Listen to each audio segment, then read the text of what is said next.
Howdy. This is the end of this arc.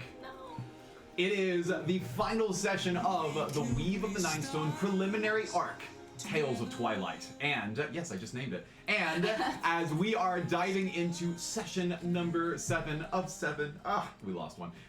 We are going to excitedly recap everything that's been going on in this campaign so far. Make sure that y'all know what stakes are going on with these characters and what's happening next. And then we will begin a slightly longer session. Expect maybe another hour and a half for this one, folks, along with some extra breaks in between as we wrap up this finale here.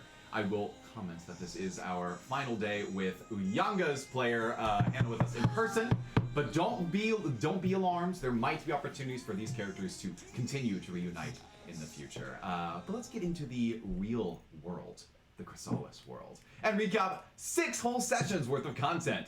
Here we go. Start the timer. 3, 2, 1. In the world of Chrysalis, gemstones are how you get magical spells, and different civilizations have different belief systems, structures, ideologies, and forms of magic based on the gemstones that they harvest. Our 6 heroes come from different locations with backgrounds, stories, and struggles. They met at the Celestial Conservatory and the Sapphire Scholars. They formed an adventuring party, the Purple Hearth. After discovering a secret underground dungeon, the Dungeon of Taurus, they found a celestial script, the Script of Virgo. After it was deciphered through Uyanga's song, they found that there was a curse that was afflicting the 6 of them to ascend into starlight in just 15 days, every day bringing them closer to that fate.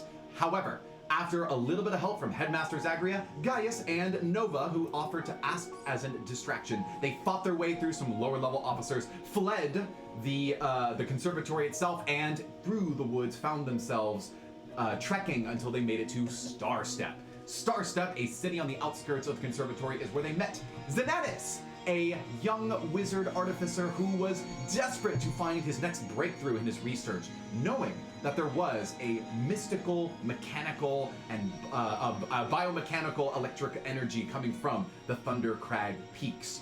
After they were almost discovered by the administrator known as Moira, they found themselves inside of a rocky enclave on the mountain peak where they fought a mighty earth construct. Defeating it and taking the core from its chest, they decided to use that core to develop the most powerful star signal scanner using Xananis' abilities. As Zinni developed this material for them, they were aware of the fact that using this core would result in Moira, revealed to be a sentient robot-like creature, would no longer be able to be completely powered by the core source in the mountains. And so, designing this device, they were going to wake up the next day to prepare for their upcoming adventure. With 14 days left on their celestial clocks, and about a 2 days journey to reach the tomb of Virgo, what will our heroes face as they try to save themselves from certain celestial demise? That is where we're going to start today's session. Except, if I may pause music for a moment, it's time to rewind ourselves by about 20 hours. It is the next morning. They are preparing to leave. But before that, at the top of the Thundercrag Mountains, as a thunderstorm began to descend and a construct stepped forth out of a wall to begin to fight, one of our heroes experienced something truly tremendous, a form of celestial phasing unlike anything else that was seen. Uyanga, you awake in a void of colors. Imagine the film of soap if you were preparing to blow a bubble, except it completely surrounds you. Like the air itself was a texture that you can't feel, but warbles with shimmering colored lights like it was made of that soapy material. And it goes as far as you can see. Left, right, up, and down, no ground beneath you. Your body floats through this visage. And every now and then you hear a drop of water and a slight echo.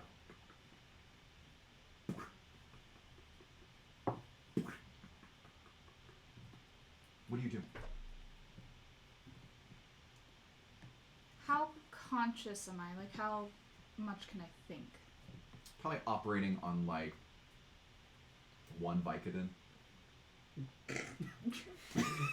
You were, like, half conscious. Yeah. How about it's that feeling where you woke up in the morning and then you decided to snooze and then somebody pulled you out of bed immediately? That one. That feeling right there. I'm more familiar with that. So I think she just kind of is there for a while. However long, it feels like simultaneously a long time and no time. And then she kind of, almost on instinct, kind of looks down and then tries to move her leg and take a step forward.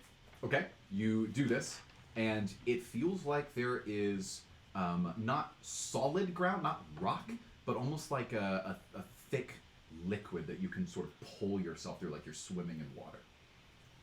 For lack of anything better to do, she just keeps going forward. Okay, are you like, how are you swimming? Is it just walking? Yeah, are you doing like it's a basically, butterfly? No, it's basically like she's waiting, so it's almost like in slow motion. Okay. That it feels like she's waiting through something, but when she looks down at her legs, there is nothing. Yep. So so you're sort of wading forward through this film, this sort of celestial, echoing lights sort of void here, and you still continue to hear.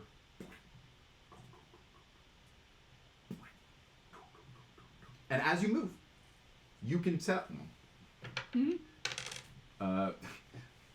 You move in one direction and can tell that this echoing of this drop is going farther away from you. Okay. So she, like, the moment she realizes that she's going farther away from it, she, like, pauses and kind of frowns just a little, and slowly turns, considers it for a moment, and then goes towards the sound instead of away from it. So you're waiting. We're going to say that you continue to wait for what to you feels like 10 minutes, and nothing really seems to be changing. It does feel like the sound is getting very slightly closer. I need you to roll a Celestial Ascension check. Oh boy. Okay. You want to roll lower than a 14 or a 20. Okay, 4. Cool. So you feel almost like your DNA, the sort of the chi, the energy that makes your life what it is, begin to siphon off into the universe as you lose a day of your time on Earth. You are now wading forward, and then you continue, and it feels like you're getting closer, but you don't see anything. Like, so technically things are changing. The film continues to shimmer and warble, and the colors shift there, but you don't see anything recognizable. Nothing is changing to your perception. Another 10 minutes pass. I need you to make another Celestial Ascension check. Oh boy. 8. Cool. So you lose another day of your life on Earth, on Chrysalis, and you are now down to 12 days. After 20 minutes of waiting, you see that yourself you see that coming through, almost like it, I cannot think of a better description other than stepping out of a fog, but in this case the fog was the lights from the colors. You see a thick, vertical film of water. Actually, it's better to describe it as soap. Because, like, if you imagine a gigantic bubble wand, except it's infinitely tall and infinitely wide. You are now coming up on it, and I'll just say for right now, you're 10 feet away from it, and you can continue wading forward if you want. I wade forward all the way up to it, and then I stop. Okay. As you are walking forward, you do notice that there is a drop of water that, from this vertical plane, flings itself forward, and then gravity pulls it back. And you look through the film and you see the drop repeating that motion on the opposite side. So from a side perspective, it goes, and then it pulls back. And every time it strikes on your side of the film, the echo dissipates into the void. When it hits the other side, you don't hear it at all. And every single time that it hits coming downward, it sends a little ripple out to the sides, and it is slow and rhythmic, and it continues on forever. It does not itself dissipate. So it's like a perfect ripple for infinity. Okay, so you see all of this, and the last thing that you notice when you were there is you begin to hear something. Please roll perception. This is hearing, and I want you to roll with advantage. Okay. Well, I do have a +5 to perception, so... Advantage clutch. Advantage 17. clutch. Great. So, so you begin to hear the rhythm. So far has only been the sound of a drum, and it's been perfectly in sync, over and over again. But then other sounds begin to fill the space, and you see on the shimmer in between the ripples of the drop other. If you've ever seen like a stereo or an EQ on a DJ setup, the different sound effects bump up and down based upon the volumes of the various pitches, and you see the wall begin to dance as these ripples of their own shapes and sizes begin to take form. And what you begin to hear with a 17, you already recognize as a song of your people. And so I will not, there are no lyrics, but I will attempt to play multiple instruments at once. It's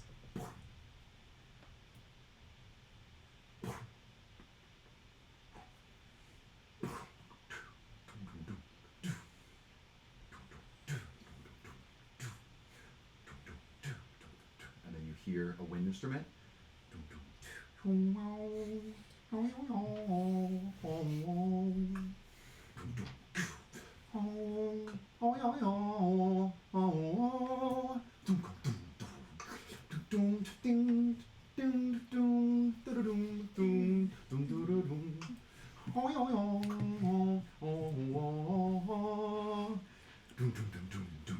And so it keeps going, and it is building in volume. You step up to it, and you know this song. Why don't you roll performance for me, and let's see how that goes. Oh boy. Ascendant beats coming to a store near you. Tuesday. Advantage? Doing advantage. It is a 9 with my +7 performance. You're in that haze. You're in that someone pulled you out of bed and you're like, I don't know, I can't sing early in the morning. Yeah. Then I am going to impose this restriction on you, and boy, this will be fun. Not for you, though. I need Justin to come over and cover both of her ears. Oh boy. Oh. Boy. Before he does that, I'm going to tell you what's about to happen, Okay. and you will do your best, because actually, technically your life depends on it. I'm about to whistle a very specific tune with a pretty common meter, and then your job is to repeat it as you hear it, and we're just going to exchange bars back and forth. He is going to hinder your ability to even hear what I'm whistling, which is representative of you maybe not remembering this tune from your people, Right. and you are going to do your best to represent it. And based on how you perform, we'll see what you see. We'll see what you do. Okay. We'll see what you see. Okay, so I'm going to give you the rhythm, and then you're going to cover when I point to you, and then we'll go. Am I being pointed at?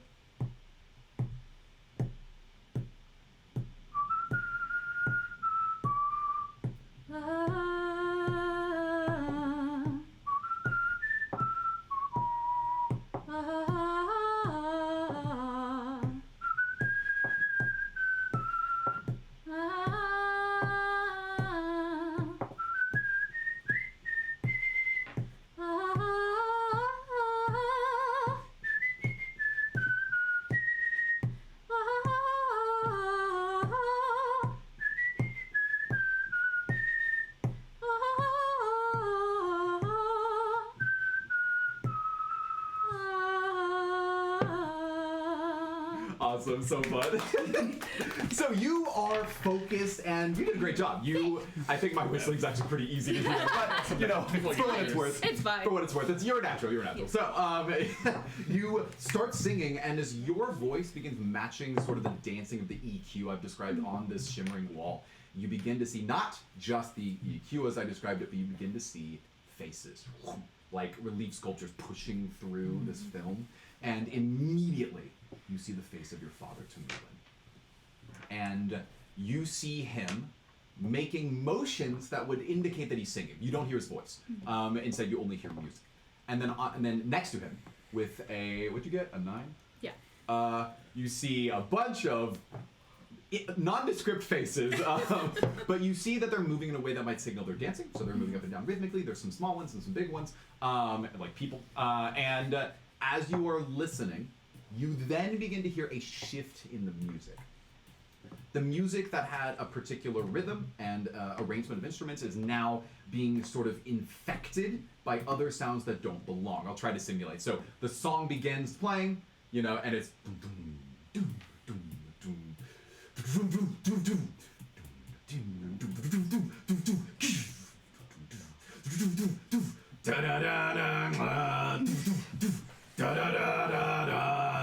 and it's disruptive to you because you don't recognize any of this. And I guess with a 9, the best I can tell you is that it is very clear to you that you are having a connection with your father, and something is cutting right in the way of that. And as soon as this electric guitar ramps up, it literally, like I've described the EQ effect, it gets so loud that it begins, through the effect of moving the film, muting the expression of your father's face. You literally cannot see him anymore because of the sound. And then eventually it completely washes out the entirety of it until there's just the single drop, throwing in on one side or the other. I need you to roll another Celestial Ascension check. Oh boy. As you've spent 10 minutes here at the wall observing this. 3. 3. These are good low rolls. Today. Good low rolls. All right. You have 11 days left. And as soon as this ends and it breaks your wall, your capacity to connect, you are certain that your father is trying to connect with you and that your song was able to give you a sense of what he's feeling, albeit not a very great sense, but it got interrupted by something else. You, boom, wake up. You are in the Montaigne house, a place that you saw previously when Kepler Montaigne made you some tea. And as of now, you look around. It is no longer noon. You're not on a mountain. There is no giant construct getting ready to attack you. It's dark. There's a fire. There's some strewn mechanical pieces, engineering, whatsits and who-dads that are all over a workshop where something was built. You see Aegon walk over to your friend, Ari. He says something you don't hear. You're too far away at the moment. You're still kind of in a haze, hearing the song in your head, the guitar and the sort of the sharp toms playing. And Aegon whispers something to Ari, and Ari stands up and walks away. You look around, you see that Axios is off by himself. He is seemingly not willing to talk to anyone right now, and everyone feels very sullen. What do you do? What happened? I'm gonna say as of now, you're not near anyone, but anyone could hear you. So you're kind of like, let's just say you're in the house, and then people are just like, I'll just arbitrarily put you in different places as I see fit. So I'll say Ari has left the building. So other than that, everyone else is. Have we been aware of her shimmer with us this whole time, or Yeah. she's been not there? Yeah, I know we had to talk past it last session, but y'all quickly got used to the idea that she was just shimmering, and you did not have anything you could do about it. But she would follow you, I would say, just because. And like now sleepwalking. it is completely ceased, obviously. And it's thundering outside. And it, just a little bit of rain continues as the thunder clouds from the Thunder Crag start to hover downward into Starstep and sort of nest themselves above the Montaigne house. And there's a little rain exactly on where Aries walking. No, I'm just kidding. But there's a little bit of a sprinkle. Mood. No, but there's let's say a little bit of a sprinkle right now. Actually, there's a lot of a sprinkle. It's like Wet. good rain. It's a 17, so it's a lot of rain right now. Wet. So Bianca stands, but she staggers a little because she hasn't had legs for a good It's been like 10 hours? Yeah, it's been a long time. So she like staggers kind of and like clutches the chair that she was sitting on before like managing to stand a little, and for lack of another person, and I think because she's connected with Axios a little because they're both from Topaz tribes, she makes her way over to him. I think he's also like closest probably. Yeah. So what are you doing goes right over to him. I was trying to think of what I was doing. You're thinking of what to do. Yeah. Let's see. Hitting your head against a wall. Let's say I'm just kind of like, ooh, I want to be sitting by a fire. Yes, there is a fire. There's a little kettle on it, black kettle, and it's clear that Montaigne is making more tea for those who want it, since that's his two defining characteristics, is that he looks like Hot Santa and makes a lot of tea. Great. Hot tea Santa. Hot tea Santa. Hot Santa tea. In that case, I am sitting like by the fire because it feels good, and I have like a mug, and I'm waiting for tea. Okay.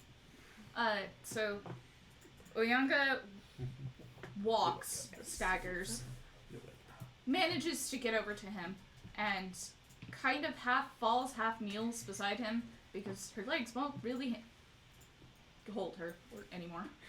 I'm like, whoa, like I don't want you to fall in the fire. So I'm just like, Whoa. Yeah. hey, be careful as you're sitting down, because I notice you kind of like stumble. Yeah. So I like put a hand out to So steady you. I like grasp onto his arm a little and like lower myself to the floor. I'm like, what happened? Where's the construct? I thought we were fighting. Well, that was the least difficult thing we had to do yesterday. Or is this today? It's today, it's the night before. That was the least difficult thing we had to deal with. We fought it. It was tough. Do you remember that lady that was chasing us? Administrators. Yeah. Well, so once we defeated the big dude. We did defeat it then. Well, Oh yeah, that was easy. Yeah. No problem. You're completely painless. Oh, yeah. No one was ever to die. No one down. Not even a single time. I'm just gonna like kind of listen and be like, I'll also be listening in. Okay. Since I saw you almost fall over. We did end up defeating him. We got a sort of power source from him. It was like this cube of electricity almost. And that was when the administrator and her minions caught up with us. But we ended up talking to them about it, telling them the truth, and what we discovered was that Moira is a robot of some kind. Moira? Oh, sorry, that's the name of the administratress. I deeply regret making up that word. it's a real word. Is it? Mistress? Yeah. All right. Mistress. Cool. Oh. And she is powered by all of the electricity that hits that mountain. Zenny was very sure that this core thing we found would be the key to helping us break this curse. Good. Then we have a lead then. That is true. But what Zenny also told us was that if we wanted to save time in creating this tool, it was going to use up the power and prevent Moira from being able to recharge on the mountain. So, we discussed it as a group, and decided to... Well, Moira was surprisingly cool about it. She accepted our decision, but we decided to use up the power of the core in order to create the tool. It was not an easy discussion that we had. We weren't all necessarily in agreement on what we should do. So, that's what happened. So we have the tool that'll help us break this curse, and those are our next steps. We just gotta keep moving forward. How much can I remember? From what? From from your phasing. dream? From yeah. From the real world while you were phasing? No, just from what just from what everything. I. Okay. You remember all that. Just like it was a dream, a strong dream you remember. I was phasing, wasn't I? Yeah. Luckily, you would follow us, and it didn't seem like you could get hurt, so we were able to fight without worrying for your well-being. But yeah, since basically the beginning of the fight. How long? 10 hours. That's long. I'm just glad you came back. We didn't know if we would be able to see you again. I don't think I entirely did. What do you mean? We, in like outside of just like game mechanics, we know as in our characters in our group how much time we have left, right? Yeah. Like you can just sort of approximate that you have X number of days because it feels like you're losing your grip on reality. So we have what? We have We 3 have- more days than you Yeah. at this point because we have 15. Yeah, you're gonna wake 12. up tomorrow with 14 days left. She's gonna wake up tomorrow with 10 days left. We had 15 days, right? That's right. Still do. Why do you look so Not all of us. I have 10. Is that from the phasing? It was the longest anybody had ever phased before. I don't Could that happen to us? know. Probably.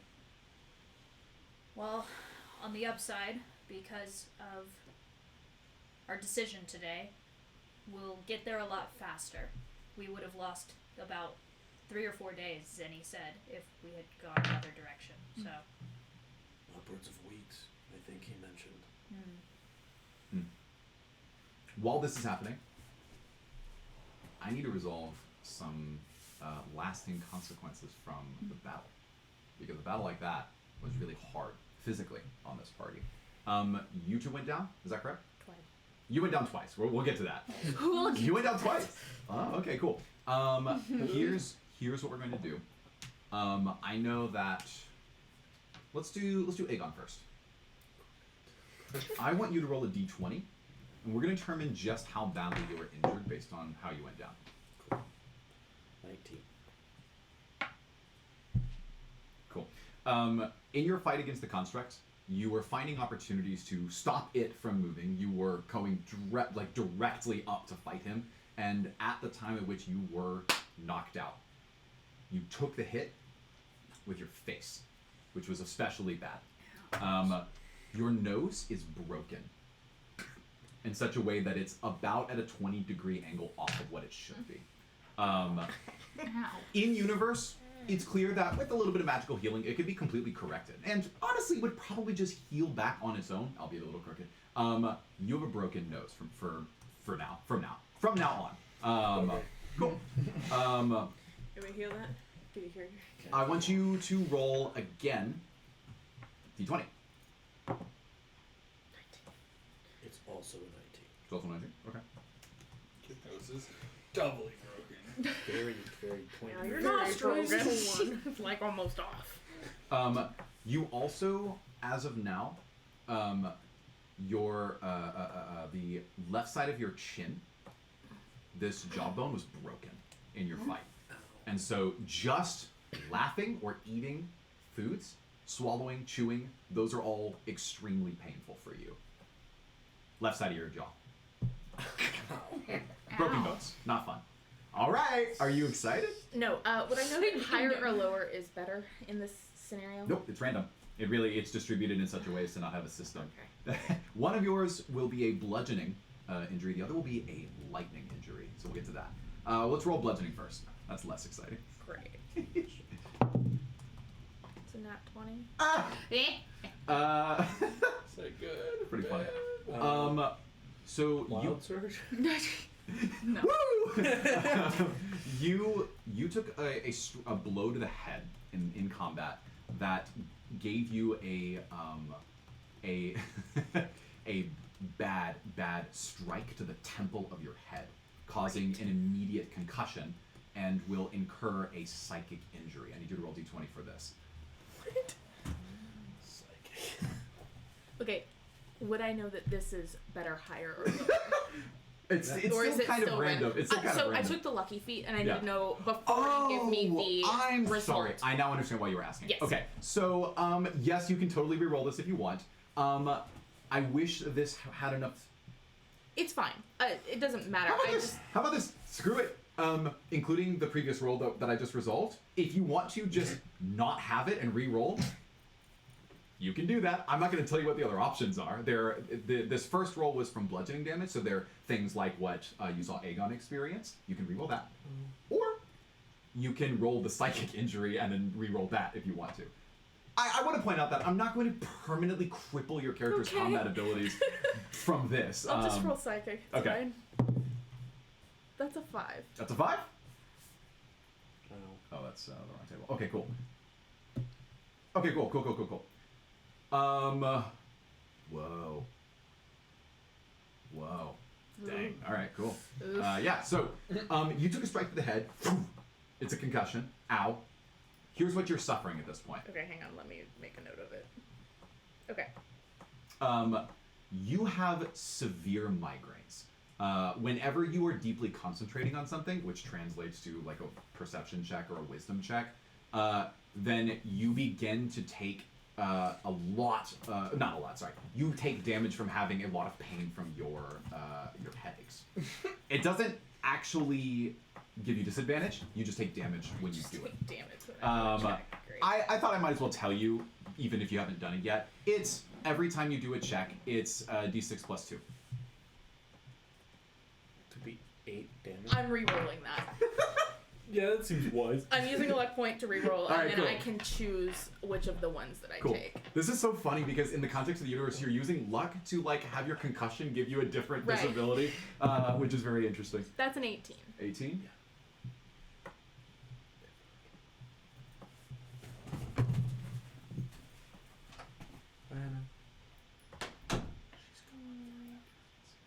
Oh, okay, cool. Let me roll this. Oh, okay, cool. What is this? Oh, it looks like nothing happened. Good for you. Great. Wow. Looks like or nothing happened. I said what I said. Alright. Now you have to roll again for lightning damage. The time you went down from the shock to the earth here. Wait, didn't I go down to that? Oh, did you? Too late. It shocked your jaw broken. You got shocked, you fell on your jaw. Yeah, there you go. Not 20. Oh, Jesus. Okay, so here's where you're at. That's my fault.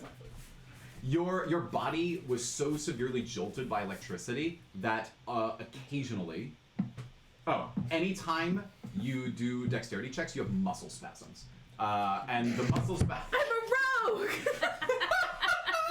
Magical healing can cure this, and that's typically like a restoration spell. Otherwise, they'll resolve on their own after 2 weeks. 2 weeks of muscle spasms. What do the muscle spasms do to me? That's it. Oh, I see. Got it. So the table says disadvantage, but I wasn't going to make that apply. So what will happen is, I'll say you spaz every time you do a check, and then if you roll really badly, then something bad might happen. That's much better than disadvantage. Fine. Does the same thing with restoration spell apply to my wounds as well, or does cure wounds fix that? Typically, yeah. Cure wounds does? Oh no. Restoration spell can typically fix like broken bones and stuff like that. Okay, so Yeah. we need one of those in order to fix my face. Okay, cool. Oh, my bad. So in review, Okay, so do we need to do it?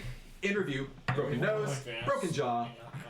Muscle spasms, all dex checks. Muscle for the rogue. spasms. Oh. Yeah, that's definitely not good for a rogue. So I have to be talking without my nose.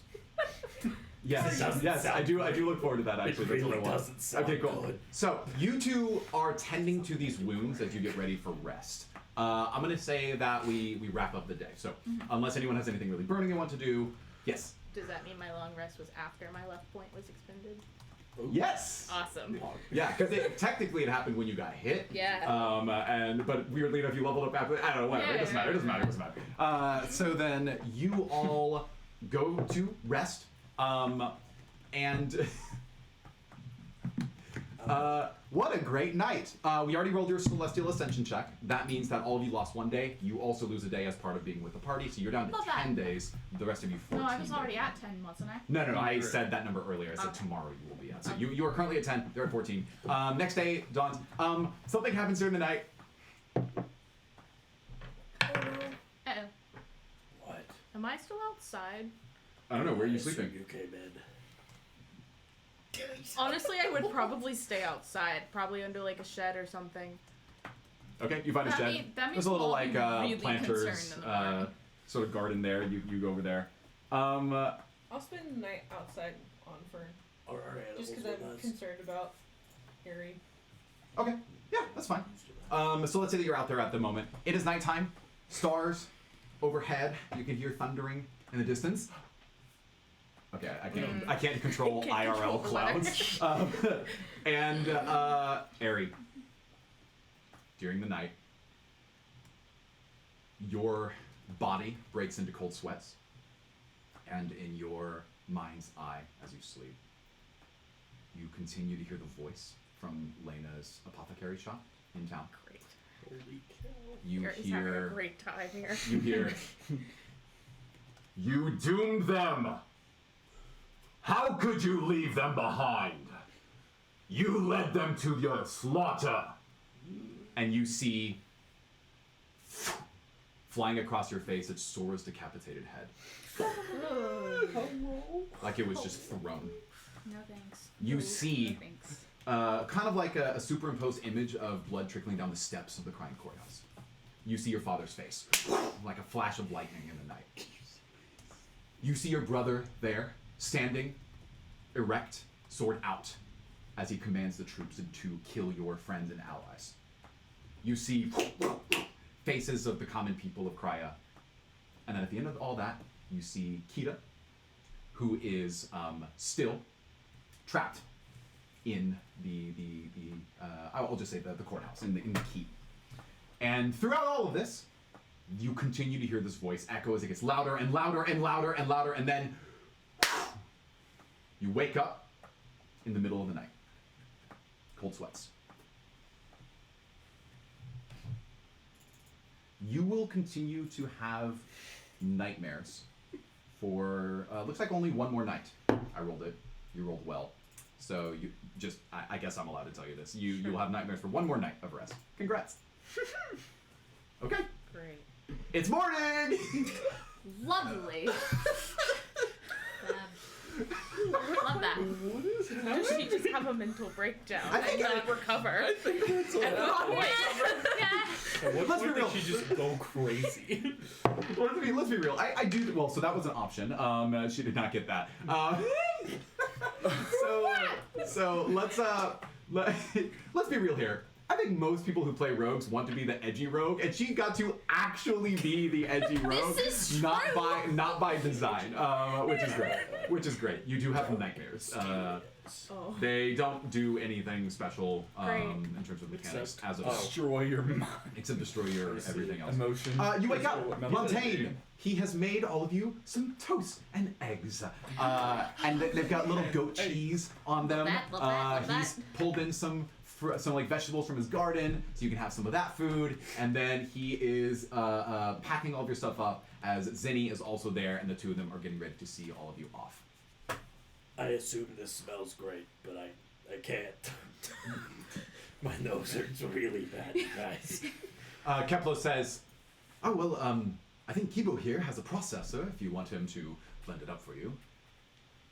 What? What? When you say what, Kibo is already springing into action. He rolls off the shoulder, and he literally takes the ball and he goes, and there's a little blade inside, and he's like, "Yeah, that's good, Kibo. Here you go." And he pours some eggs and toast and milk into it, and then Wait, Eric chuckles. wait. And then there's a little tube that comes out, and he picks it up and pours the smoothie into a cup. It's warm and cold at the same time. He hands it to you. Well, don't be rude. Don't be rude. Wait. I can still eat. Zinni promised me that you love this kind of blend. He said that you ate raw crabs back where you came from. This is. I mean, he's not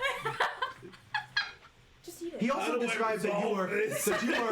fantastic, that you have the ability to vomit acid. Surely this is nothing for someone as with such a strong gut like yours. I mean, it's not. I want you to know I can eat. Put her there, I put her just there. can't And he smell. puts a hand behind your back and he starts All right. pushing the cup to your face. I'm just gonna drink it. Can I'm you, gonna drink it. How much psychic I'm damage going does to he try- take? Why do you roll con save for me? Why? It's a 7. The rest of you see that Aegon starts vomiting on the floor of Montaigne's house. He's, oh, I'm so sorry. I should have warmed up the milk. Meanwhile, Aegon, you take 4 points of damage from your jaw, just feeling like it's being ruptured right now. Oh. Every time you huck, it's just like it's pulling open your broken jaw. It's not a good time for you. He says, "Oh, I'm so sorry. I'm so sorry. Here, let me clean that up for you. Kibo." He's down on the ground. He's got a tiny little he flattens himself into a Roomba and starts sucking it up off the ground. And then he goes outside and Way too much dispenses fun that. with this part. So there you go. That's that. I don't ever want to come back here. So I say good. the rest of you have eaten. My You're all mouth rested. Maybe you less or so, but you did get a long rest. You then leave and you have the device with you. Zinni did say who he gave it to last session, right? He taught someone specific.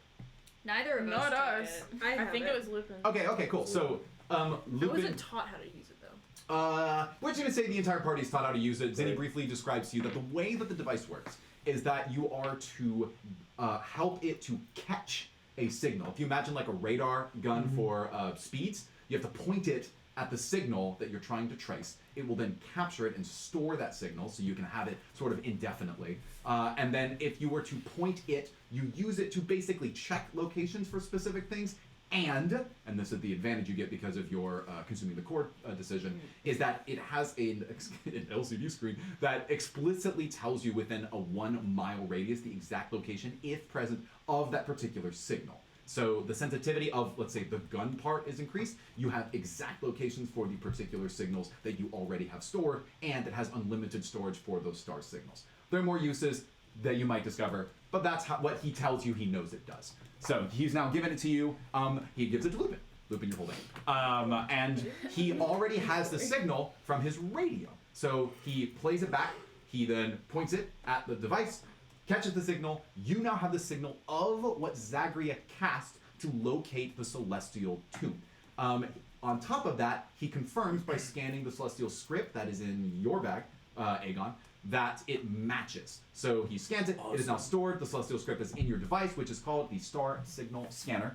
And you now know definitively that it's about a 2 days journey from here on the opposite side of the Thundercrag Mountains, a little past a little valley outside of that, and then I don't have the map, but it's on another mountain that is beyond that, because there are plenty of mountains in this area. Great. Okay, anything else before you leave? What would you call this device? The Star Signal Scanner. Well, I guess the only thing left to do is walk. I don't really want to eat breakfast anymore. Okay, cool. What was I I've have got to do Sar. for some crabs? Yep, So, I'm writing her. great. I have noticed that Aries, staying as far away from the group as she possibly can while still, going with us. I assume you're going Seems with us. right. Yeah. Yeah, I'm Seems going. right. So, I kind of nudge Sar closer to her. I don't entirely know what's going on, but I've guessed. Axios said that we weren't all in agreement, and I can pretty much guess who wasn't. What do you roll insight? Have you guessed? Okay. Do you know? Have I? Do I? Do you know? You're kind of on that Vicodin kick right now. While she's rolling, I'm just gonna do healing word cantrip. That's a You just nat take it one. back No, up. I don't. I know nothing. Okay, so I know absolutely nothing. Uyanga, you're in this haze. You're thinking about your father. You know that something's going on down there. It's very dangerous for them. You are trying to think about what's going on in the party, and your perception of what's happening here is that, man, this is really complex. How do I give a 1 on this, on what happened? Your insight is that everyone is going to be so sad to leave Zinni. They're going to miss him so much. I mean, we are. Hey. This is true. Sad. Cool. I am also now sad about Zinni. Well, there you go. So, some truth to that, let's say.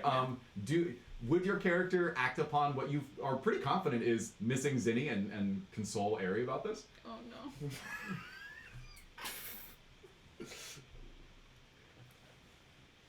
Would I think I go over, but I don't think I like say anything Okay. blatantly. I Alright. still kind of act on what I think is going on. Okay. But I go over and I like, because I'm on SAR right now, so I go over and I've been able to tell that Aegon and Ari are very beat up. I don't think I need to roll on that. They're like bloody and bruised. His nose is His this. nose is the other threw way. up I'm pretty sure I know that one. So Aegon's too big to go on my horse, so I go to Ari. Okay. And I like hold out my hand to her and I'm like, do you want? I'm not mad at her, so yeah, I'll take it. I also didn't sleep well last night, so You have nothing to Why be mad at ever me not? for. So you're gonna didn't step do up onto her horse then? Yeah. That's what you're doing? yes. So she's riding. Why don't you roll just a very, very easy acrobatics Okay, check? Dex. Uh, Dex. Hello, can I get to acrobatics, please? Liz. Oh, that's real thunder. That is real So thunder. cool. You It's have a a six. I really plus hope- 7, so. Okay, yeah, that's a Like 24. Cool. So you very easily, very deftly, you're used to this, you jump up on, but as you contract your leg muscles to kind of make that leap onto the horse, they begin to uncontrollably spaz in place. It's like your leg is flicking in place as you are on the horse, and it is shaking Sar. To your perception, I'm going to keep your 1 from earlier. It feels like she's terrified to ride on your horse. Okay, I like reach around behind me and like try to hold on to her as best she can so she Okay. doesn't freaking fall off the horse. Yeah, that seems fair. I'm gonna kind of like clutch onto her. All right. Oh, Yeah, very, so, very like- cute.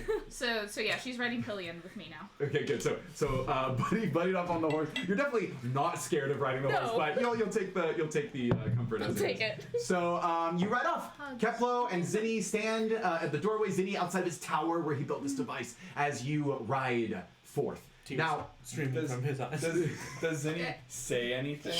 yeah. Zinni programmed a message Because he was. in Kibo because he was so heartbroken that he wanted Kibo to deliver your message Of course, for him. Yes. So Yes. Kibo hops makes up, sense. and you hear the very robotic and not Australian voice play back, and it says, "I don't want it to be a robotic voice. It's like, hey, I'm gonna miss you guys. Go and." And I'll see you when you come back. Live long and prosper. You here? Yeah, Yeah. Here. All right, cool. That's enough of that. That's enough of that. Okay. Okay, cool. So you ride off. You got Fern. You got Star. We're riding. We got 2 on this horse. We got other 3 running, kind of just like on foot here. It's gonna take. You wanna ride up front with me? It's going to take 3 days. Sorry, two nights. You 2 wanna ride up nights. front with me? Okay. The path that you're taking is, instead of going directly, what would that be, northeast in town, which would take you right back up the mountain again, you cut south a little bit, then east, out the east, just like the straight eastern part of the town, you cycle around it, and then you're going on a known path that takes you in between the mountains. That's going to take you a night, and then you're going to open up to an open plains area, and then you're going to take another night doing that. I will roll in case something interesting happens. It's not like guaranteed you get there without anything happening. This is a true, actual, completely like custom sort of triple D20 here. We're gonna see if anything happens on your first day on the road. Again. Couldn't wait. Okay, cool. Just let me think for a moment. Cool.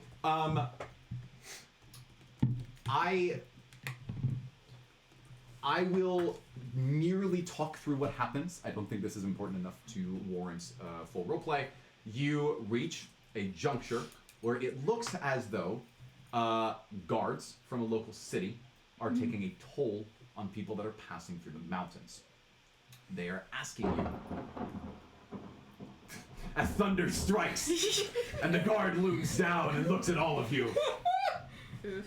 He sneers, stares at you in the eye, and says, that'll be 4 gold pieces, please. Oh, hi.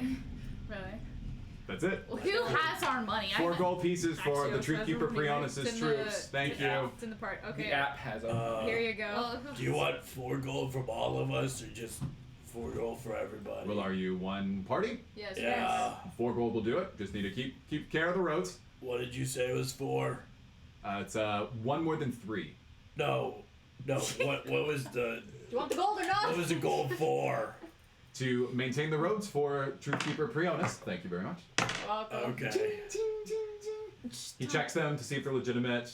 He's like, all right, thank you very much. Have a good trip. We move It on. seems nice. Yeah, there are about like 4 other guards that are with him there, and then it's clear that they've got like a little encampment that they sometimes camp at. So loud. I know, I'm sorry. Hey, what kind of goods do you got in there? Cookies. Hey, those look imported. Can I have one of them? He looks at it. He's like, you can have one of these gold pieces back. Hey. Hey, great job. Thanks, Uyanka. I'm I just don't saying that like like talking. these are like cookies that you pack from literally all the way back. They're These are, like, home cookies. Home cookies. Home Makes cookies. my eyes water to talk like that. You don't have to. I'm doing it. All right. I'm committed. Alright, The so finale. that is the only important and interesting thing that happens on the first day. You continue through, and then you camp that night. We're gonna say off the road in a sort of a clearing that's behind some trees. Ari is going to have more nightmares. In your nightmares, how bad are they? I'm gonna roll. Do we need a long rest? Cool. It feels like your We nightmares long are. rested right before this Yeah. session. We all Feels like- too. You're gonna get that back after tonight. So, It was a cantrip. You didn't. It wasn't like cantrip. It was level 1. during the night, you have more nightmares. They seem to be subsiding severely. The thing that seems to be the focus of your attention in these nightmares, the vision that you're seeing on this particular night, is your brother. You see him walking in the courthouse. You see him carrying papers. You would probably recognize these as decrees. These are specific instructions, probably from your father, about the orders that he needs to carry out. And then he's walking through one hall, he talks to somebody, and you can see that there are holding cells for insurgent agents or for other people that live in the city of Cryo. He walks through that. You kind of just see this in your mind. No way of telling if that's actually true or not. This is a nightmare after all. But you see all this, and then you wake up, some cold sweats. Bad night. Aries just kind of numb at this Yeah. point, I think. Yeah, I think that's fair. I want to go sit by Ari. Can I You go be- sit by Ari. Can I be awake looking at the stars? Rubbing my nose. Yeah. Okay, I'm looking at the stars, rubbing my nose. You go over. I go over to Ari because I have also not been sleeping great, considering that I only have 9 days to live now. Well, We'll get there. And- in the morning. We'll roll that in a second. Yeah. Could be 8. So, and then Could be also, 9. like, I've been remembering what I saw when I was phasing and everything, so I am also not having a great night.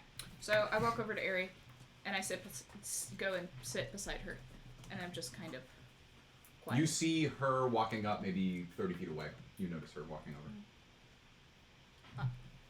I'm gonna sit there. All right, cool. Just making sure. Yeah. You have a reaction time if you. Yeah. No, I'll just sit there. I'm sitting there. like I said, she's not one of the ones that I'm mad at. So Yeah. There you go. So- You're sitting. That move has a lot of end lag. I'm not sure if you'll be able to I do might that. actually I'll just start like lean my head on her shoulder. Uyanga is a little bit, like, surprised about this, but this kind of reminds her of her sisters, so she just goes,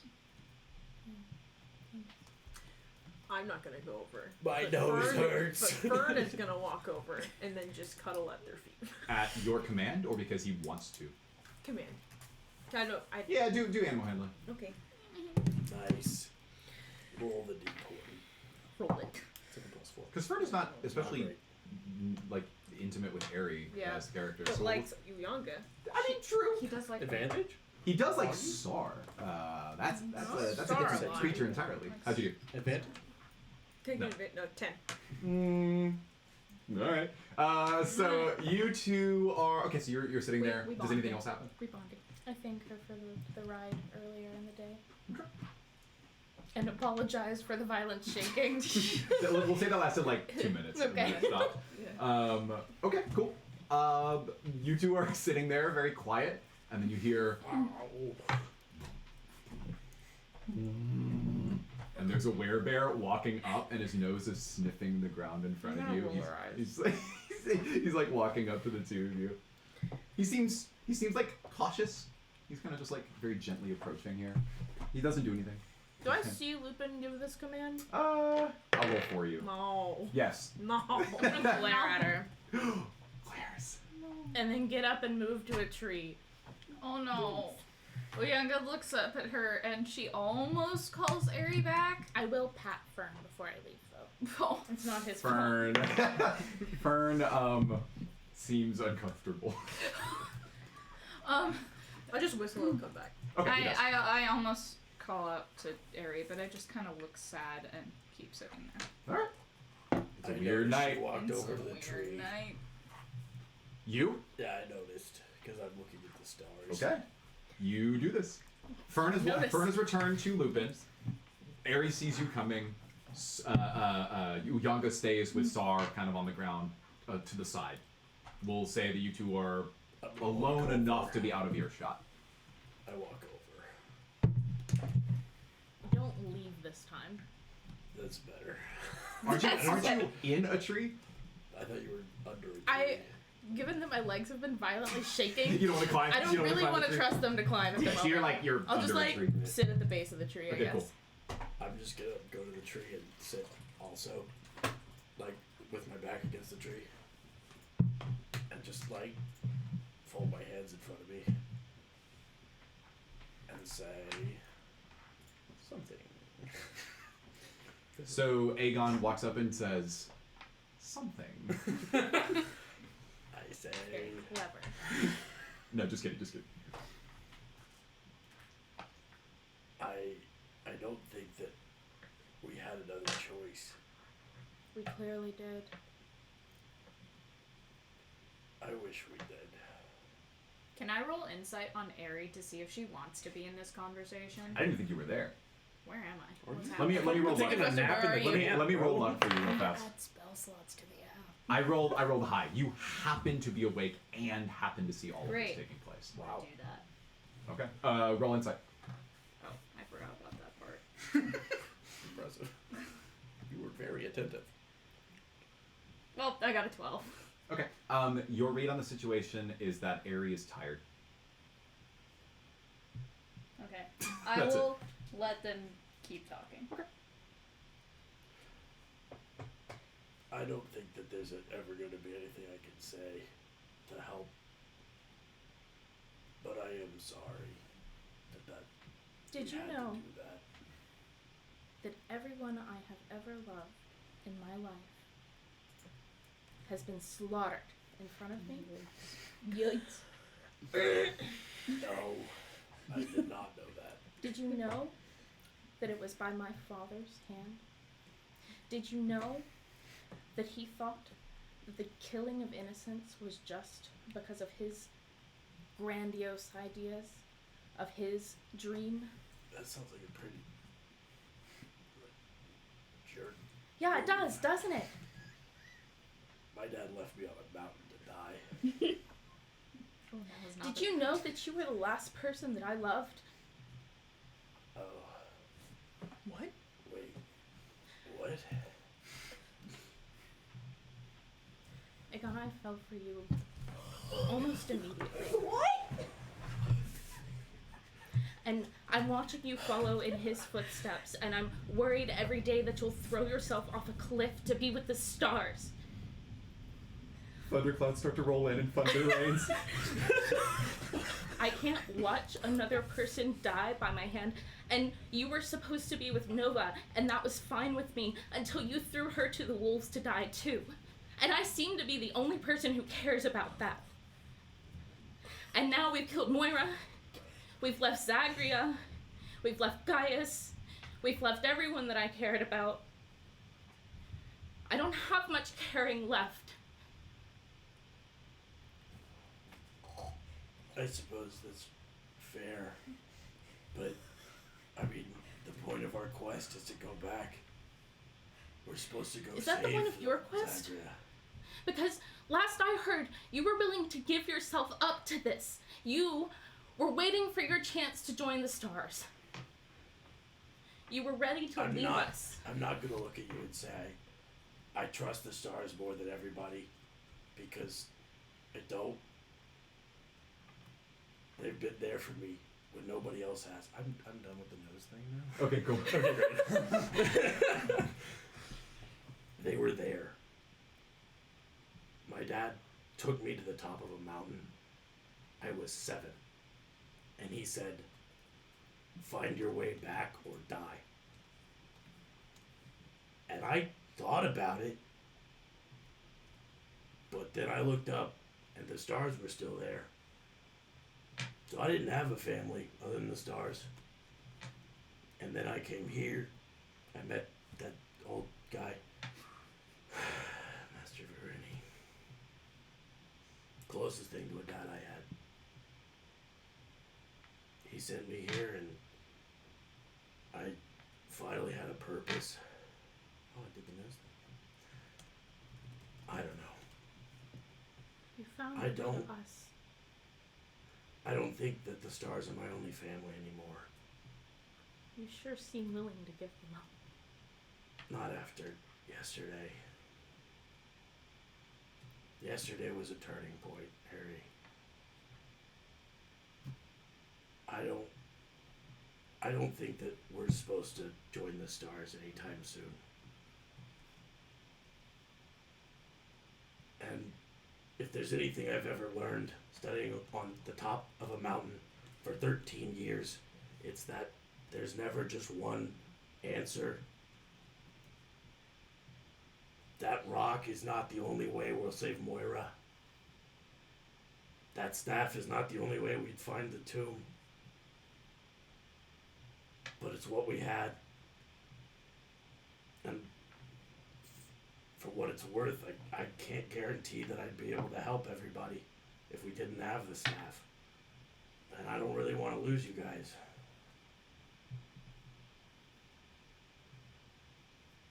You guys have become my family. Ever since we built that shack.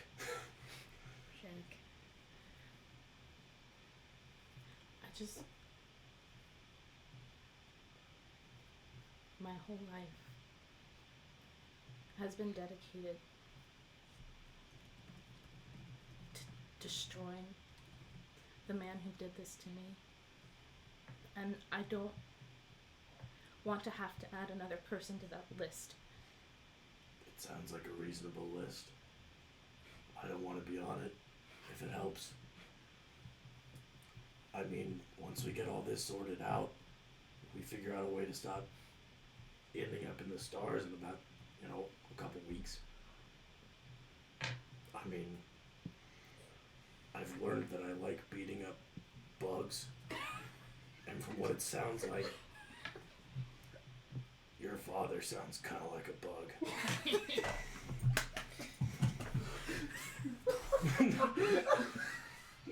And then I cut down the tree without cooling.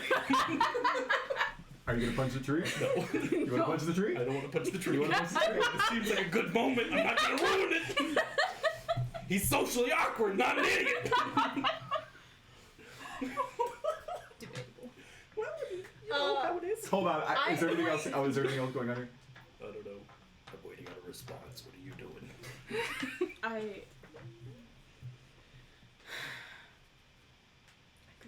I appreciate your help. If you're willing to give it to me, I can't say that I will trust you again. Cypress too. I wouldn't expect you to. But, I mean, yesterday, I woke up with one purpose. and it was to join the only family I had in the stars. I went to bed with the purpose of bringing Zagreus' memories back and finding Gaius. Maybe going to the Library of Evolution and see if there's a way to save Moira. Because if anybody knows, it's them. I don't mind going to bed tonight with another one of hitting your dad in the face with my stick. I think that'd be really good, actually. It sounds really cathartic at this point. My nose hurts so bad right now, I can't even begin to explain. That aside, my father aside, if truly your goal is to make this right, I'll travel with you. But the second we're not trading another life for ours. Yeah. I think that's fair.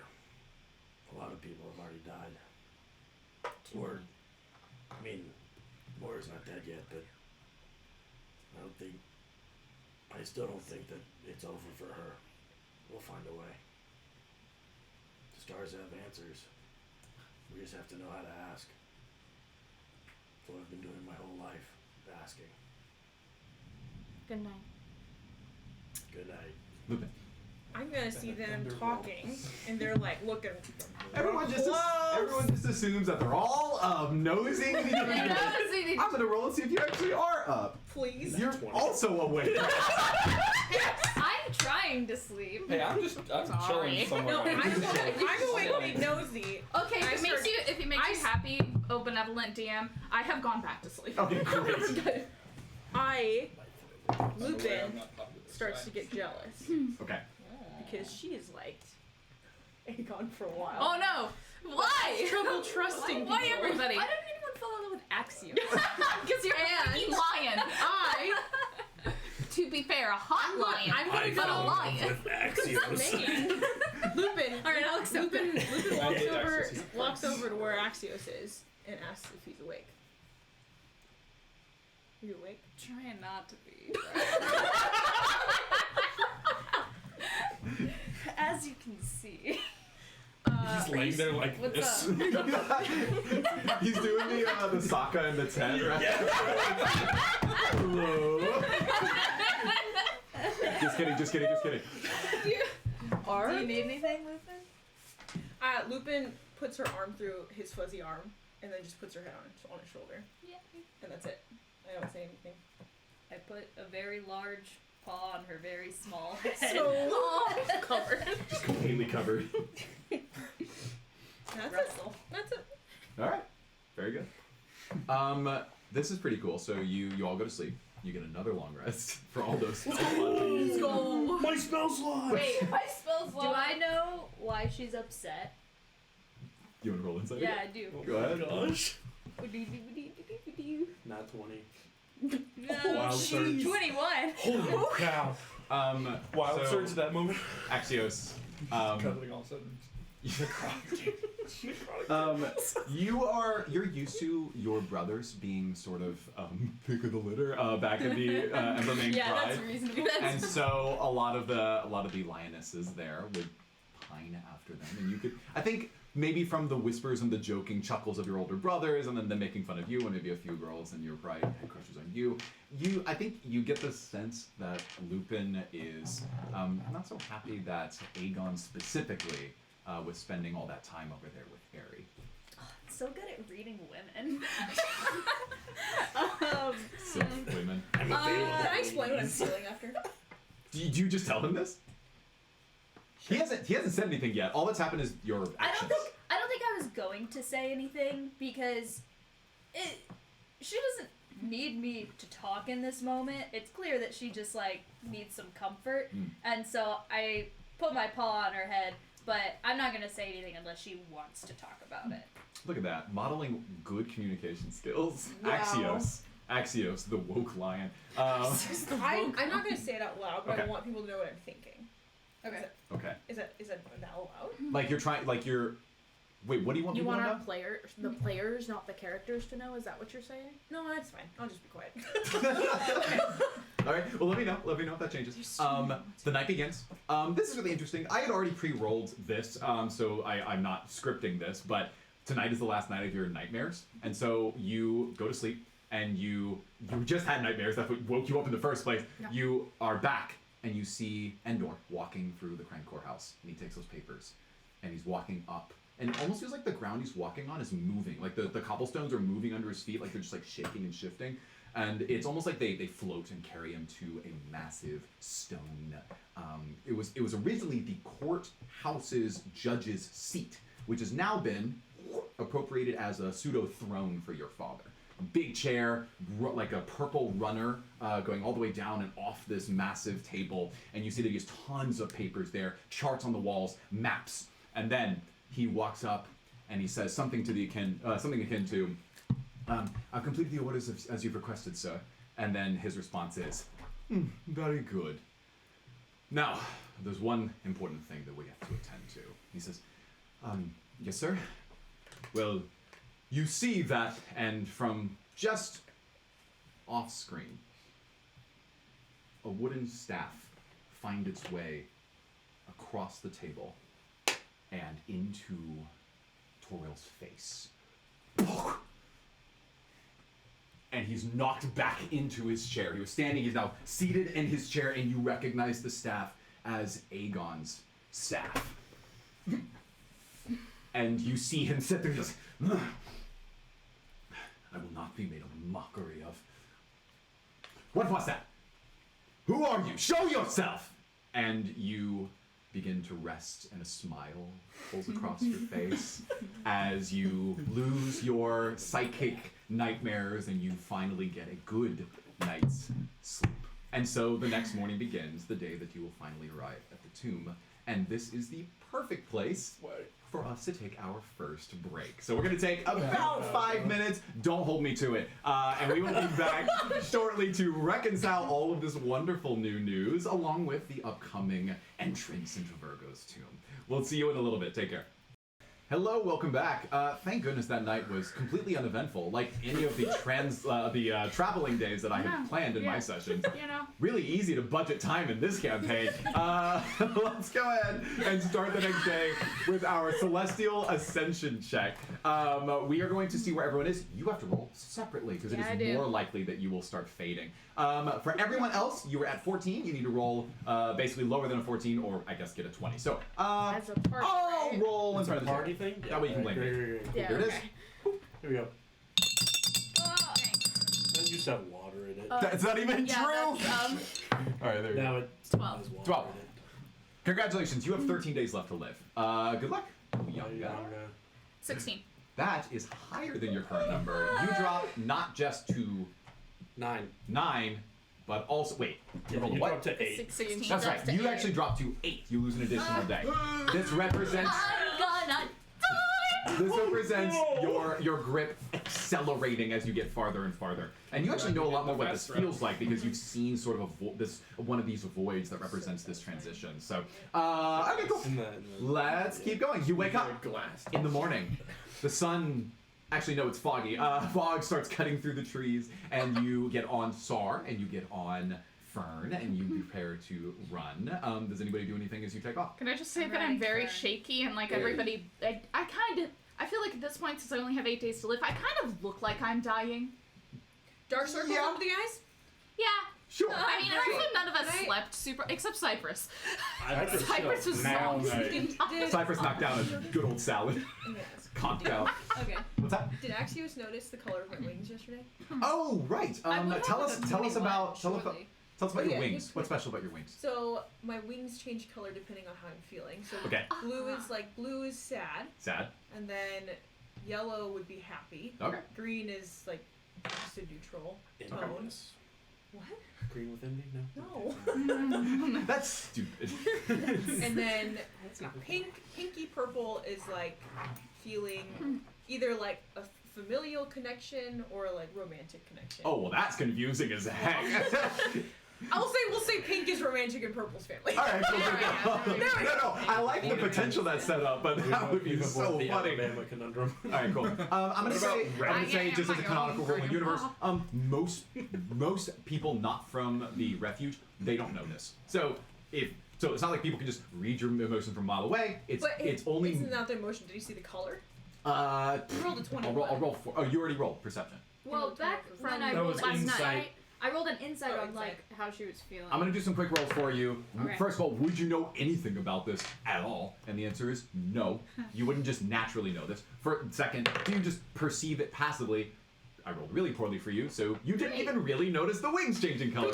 Great. So you're getting hit with a lot of just absent-minded axioms like, woo! Real brain. He knew exactly what you were feeling. Yeah, yes, he had a perfect read on your soul and just didn't know anything about the wings, so he just didn't notice I that. will just say that my wings are fluorescing Cool. yellow mostly and pink at the base. Okay, so like a happy, cool. What's That yellow? is good to know. Happiness. Oh, what's blue? Blue sad. Blue sun. Yeah, pink romantic, What purple is familiar. red? Angry. Anger. Die? think You red will is. die. Angry. Blood red. All right, cool. So that's very helpful. Thank you, Lupin. So we wake up. We are getting ready to go. Anything else as we're taking off? Boom, boom, boom, boom, boom. Do you ride again? I try, yeah. Cool. I guess so. I'm not gonna make you roll. You do it, and then your Cool. legs are having sort of Sure. restless syndrome once more. So you ride. You know that this is gonna take most of your day. You're getting your reading. You know that you are under a day away from getting to the entrance of this tomb, so to speak. You're closing out the signal. Let's roll. What happens? Does anything happen of significance during the day? Fingers crossed. Okay, cool. Okay. So you're riding. The forest then opens up, and you're in an open, more plains area. It's a common road, grass to the side. There's some vegetation. Every now and then, you might see off in the distance places where people are living. These are common farmers. But as you continue walking along here, double check my notes. Cool. You notice that a tree that's on the side of the road has been struck by lightning, and you can see that basically an entire branch caught on fire and then broke off and fell into the road in front of you. It's a big old branch. I mean, like it's like the width of a horse's torso or whatever. That's about how big around the branch is. So this tree. Yeah, it's a big tree. Yeah, that's it. So you're coming up on this tree branch right now. Is it in the way? It is just like blocking the road perfectly. You can walk around it. You're in the plains. You can just literally walk around it. It would take an extra 20 seconds. And walk around it. Do that? You do that? Yep. You walk around it? I don't want to hurt Can I myself. ask who is going first? I feel like I'm in the lead with Sar. Which means so I me just as kinda- well. Okay, you're just on there. So we You just go Can I try and lift it for the clout? you want to try to lift this Yeah, tree that is really. as wide around as a horse? Horse, yeah. Uh, I'm really strong. I'm giving you Try one to in, show off 1 in versus the lady. 200 odds. What? Do you know how heavy this thing is? I'm a Goliath. This is like lifting 30 horses. What's your point? I'll give you a chance. Go ahead. I guess after that. It's a 21. No. At least you don't look bad. You it's like light shifts a little. it's like shits, but you never, not even any clearance whatsoever. It's just like in place. Thor's hair. Cool. So you're going first, is what I hear, and then y'all go around it. Yeah. Okay. You walk around it, and then you keep walking. I guess I'll Keep walking. All right, that's it. So you continue traveling, and then you get to the end of the day, and Suspicious. it is time to describe what you see. The plains begin to flatten, so there's not as much hilliness to them. You were coming from a place of a lot more hilliness. It levels out. You see that the vegetation is pretty green, like most of the Sapphire Scholars. It is getting colder. You're traveling slightly northeast. You are in the distance. You see that you're getting closer and closer to the next set of mountain ranges that are coming up in front of you. And then as you get finally there, let's say that it's 10 p.m. It's already basically twilight, and you see the entrance. Or it's not even an entrance. You see that there is tributaries, little bodies of water that are strewn across the plains in front of you. And a covered bridge, or like a rope bridge, jets diagonally between different tributaries as a way for you to help cross these little bodies of water. And they continue forward about 200 feet until they reach a massive, well, I'll say massive. It is a very large, 20-foot raised, rectangular slab of stone. If you've watched like Lion Witch in the Wardrobe, you imagine like where Aslan was kind of killed. It's pretty similar to that in shape and size, except that it's rectangular. And here is what it looks like. Somebody's got to cite the deep magic to me. But I was there when it was written. I should only say that once I actually have the link in my hand. Okay, cool. And there it is. This is what it looks like. Pew. Those are good trees. Yeah. So I said it was getting colder for fun. I think it's fair to say that some frost has descended over the area, and the waters look a little frigid. This bridge You can scroll walkway. down too. Yeah. It's long. It's a long little image there. So you come out and you see that where the road ends and breaks off from the main road, there are trees, there's this bridge, and then finally on the other end you see this massive slab. Those stairs are kind of hard to read. We're going to say that those stairs go up from the water about 20 feet.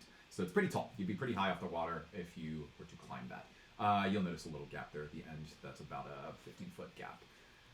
Okay, great. So you reach the end of this. And from the reading on your star signal scanner, it is certain to you that you can exactly pinpoint the start of the signal from boop, right smack dab in the middle of that slab in front of you. You are at the base of this image at the very bottom. Seems holy. I'm gonna step in front of the horse and be like, I'm gonna test and see if this bridge still will hold any weight before you guys walk on it. Okay, I want to So hop I'm up like Fern cross. and go help him. cool. You, very accustomed to the cold weather, growing up in the mountains, living basically in Cold the Arctic resistant. Circle for Yeah. so you walk forward. It's getting frigid. I want you to make a perception check, and then you're within actions. Like, I'll say you're one I'll step come behind. help you It's out. not amazing. In fact, it's pretty bad. It's a 7. Cool. You continue walking forward, I'm going and to continue walking forward. you are following. Yeah. You two step on the bridge. Seems fine. I'm gonna cross the bridge to the next embankment and see if it holds my weight. I'm gonna start following behind him. You walk the entirety of all the bridges. They seem to hold both of your combined weight. You can follow behind I'm on float. Fern, or is No, Fern coming? Fern's just staying. I'm floating across the bridge. For reference, Fern weighs less than these two combined, so it's not inconceivable that you could have Fern. I'll have Fern come with you. after everybody's off the bridge. Okay. Cool. Yeah, we should probably still have people go one or two at a time. I'll hop off just with to be Star. sure. Okay. Who's I'll go in last? middle. Oh, we can go Who's together. last? Yeah, we'll I'll go. go last. Druids together. I weigh no you two weight. last. I Sar weigh staying. nothing because I And you don't float. hate me. No. Okay, you time. Perfect. No, Sar's pretty well behaved, Cool. so I trust that. I don't follow Fern her also anything. stays, but then ultimately Fern's going to be called to follow the rest of you when everyone comes, which is going to be after these two. You all walk. You reach the point, those who in the lead at the front, you reach the point where there's this gap in front of you, and it's about 15 feet forward to get to the bottom step, which will then take you to the front. It's cold. You can tell that it's cold in the water. I mean, it's kind of a no-brainer for me just to do this. I don't have any problem with the cold. I'm gonna see if we can cross on the ice. Seems pretty thin, but I can swim. Can you swim? Yeah. Wait, is he able to step onto the ice from that point? We're like 20 feet up, right? The bridge is yeah, Platform. the very top Platform. is These are those are steps. stairs. Oh. Yeah, I it's kind of see. hard to see top down. So say what you're doing again. I'm gonna step onto the ice and Cool. see if it'll hold me. And when it inevitably doesn't, I'm going to swim to the stairs. Okay. You step down into the ice. The ice immediately does not hold you, and you fall through. Yeah, right. And you are now in the water. Great. I need you to make a con save. This is cold, so I have cold resistance. cold resistance just makes it. Oh, it's not a save then. It's technically damage. Make the save anyway. Because it's cold damage.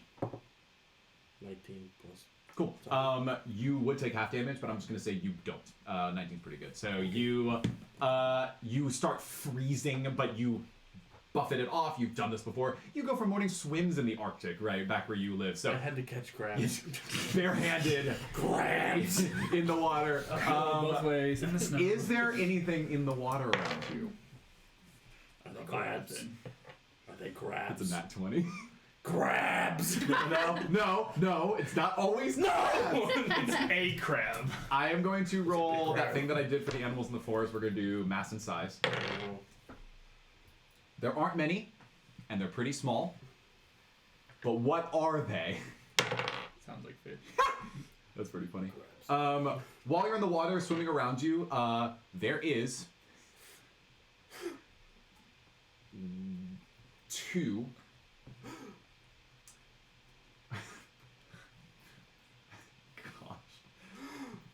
there are 2 electric eels. Oh my word. All right. And Cool. they just happen to live here. Congratulations. They Cold resistant electric. once again, I'm just rolling a ton of random stuff here. They don't seem to mind you being there very much. Cool. So Hey, I'm gonna get out of the swim water. You swim? to the stairs. cool. You grab it. Like 15 feet, right? You grab it to pull yourself Yeah, up. I'm gonna pull myself Cool. up. Once. What was your earlier perception check? 7. Cool. You grab the rock, and the rock is pretty cold, but you Cool. can pull yourself up. And then as you continue to pull yourself up, you're gonna start climbing the stairs. Yeah. Okay. As you continue taking steps, each one feels slower than the last one. But you eventually get to the top. Okay. What do you see up there? You see what is shown Well- on the screen. It is a flat thing, stone. I will say though that it's getting dark because it's 10 o'clock. Who is tool I- right now? I think we've still done. Yes, okay. I do. I'm gonna be honest, you guys. It's just a flat rock, and it's really freaking cold. Like even for me. Also, don't get in the water. Hey, There's some eels can in you throw there. me over? Axios, roll perception. Okay. I got a 7. Cool. Okay. Are do you you- sure about that? Do you want me Pretty to? light? Are you pretty strong? I could probably do If it. I you just could- don't You're wanna good hurt at. you. You're canonically good at throwing rocks. You are right. I'm good True. at throwing things. Yep. I'm gonna yeah. tie the rope. Do I need like? I'm gonna tie the rope around myself. Yeah. No. Okay. I mean, you do it. Okay. We'll I do only it. roll Sure. things if it matters. Okay, I'm gonna tie the rope around myself, and then you can throw me. Cool. Yeet. Athletics check. And I'm gonna use my wings to help float. Yeah, so what I color are can't they right fly. Neutral. Neutral. We got a Just green. 23. 23? She's canonically good at throwing rocks. Congrats on being a rock. Also, for level Somebody 4, I got added a point to strength, which put me at +4. Hey, there you go. That's Yeah. interesting. That's definitely the Axios way. So, He's just like.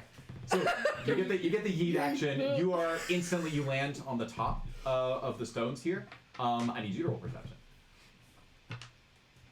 So many opportunities for wild magic, which we have not gotten once this session. Stop saying things like that. Because last session you said something and then we started rolling. I got a 12. 12. The stone feels really cold. You touch your feet down, and it's immediately apparent to you that the stone is colder than like rocks should be. Like it's colder than rocks Okay. should be in this weather. Colder than rocks. It's cold as rocks up here. Wait. The yeet action. I hover. Yeah. Hey. She like touches with her pinky Hey, toe. hey, and she's like, Aegon. no. I made something for you. Grams. Rams. Harsh. All right. Oh, like I thought one of them was a heart, like he was doing a little heart I thing. mean, it Oh, would God. make love sense. that. That makes sense. Accidentally a heart. Gotta love the crabs. Okay, cool. Crap. Great. You're up there. Does anybody else do anything in the next like 5 seconds? No. No. Okay, cool. Y'all are just observing. Okay. I'm gonna take my. Do you have the staff? I'm like still upset at him, but I'm gonna talk to him anyway. I'm gonna take the Why staff are you out. upset? I don't really know. So you got a little Okay. red Uh, tinge. Yeah, my wings are a little red. You notice that fog begins to descend much more densely around you as where are you right now? I'm like, Oh, you're standing on the bridge. I'm the first one on Got the it. bridge. Cool. You two are standing there at the top, and what you do now begin to notice is that your feet begin to feel much heavier, and over time, and before you can react to it properly, you notice that ice is clinging to your feet on the Even though I'm stones. floating.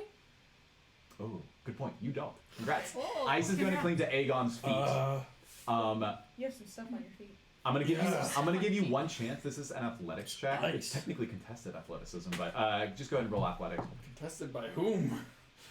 It's Nice. really good. 19. Cool. You can break your feet out of the ice, and the ice continues to crawl across the surface of the slab, I and see. it looks like it's almost as though it were alive. It is following Gotcha. your feet. I'm gonna Cool. produce flame. So No, you're going. I You- don't you do your think we athletics should check. stay on this rock for very long. Go ahead, Because go the ahead. ice is Fine. following me. Well, my feet are fine. Yeah, your feet are fine at What the happens? Okay.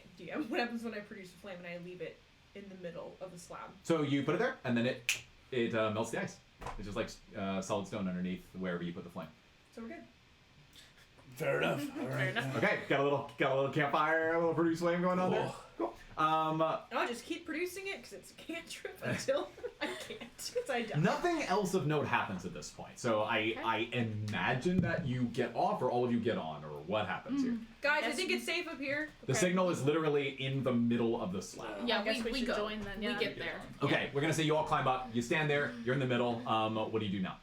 I think I need to bust out the You should machine probably that Vin get, gave us. yeah, get the staff. Staff. Staff. Staff is out. This is your staff? How do we No, use it? no, Vinny. No, it's the tool. No, the tool. Oh, you mean the scanner? Okay, Yeah. got it. Go cool. So you notice that it is beeping as loudly and as frequently as possible, signifying that this thing underneath you is definitively the source of the celestial script's Do type I- of magical energy. See anything Can we in all the do stone? perception? Do you see anything in the stone? Do I see Uh, any stuff? Like a deposit? Oh, my pickaxe. You think there's a deposit rocks. in this stone slab right here in Yeah. front of you? Yeah. You know what? What the heck? Luck says no. Darn. Can I No. roll perception? Does anybody Yeah. else see anything? What are you looking for? What he's checking for. 100. Like any way to get in, or like maybe a depression, or carvings, So or this is anything. What if I hit this with my pickaxe? It's more of an investigation. Okay. Because you have a purpose in mind. You're trying to figure out how this stone I'm gonna slab try. might work. Much less Leslie good.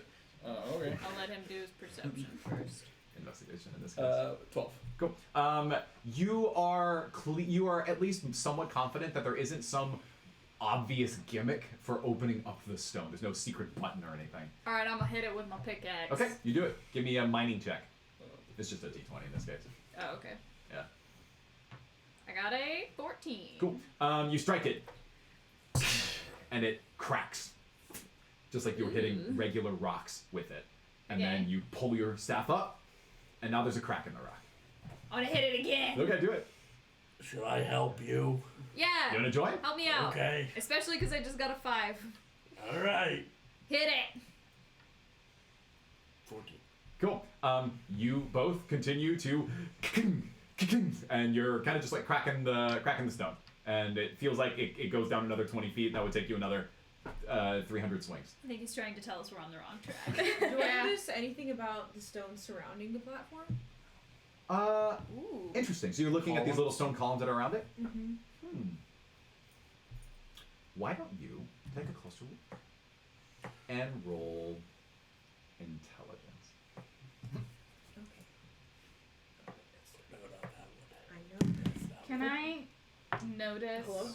um Oh no. notice her doing that and also look at it? I have intelligence. I will allow up to 2 attempts. So yes, you may do that. Not me. Can I pull out the poem, song, The script? something we were given about regarding Yeah! this? Wait, no, I have that!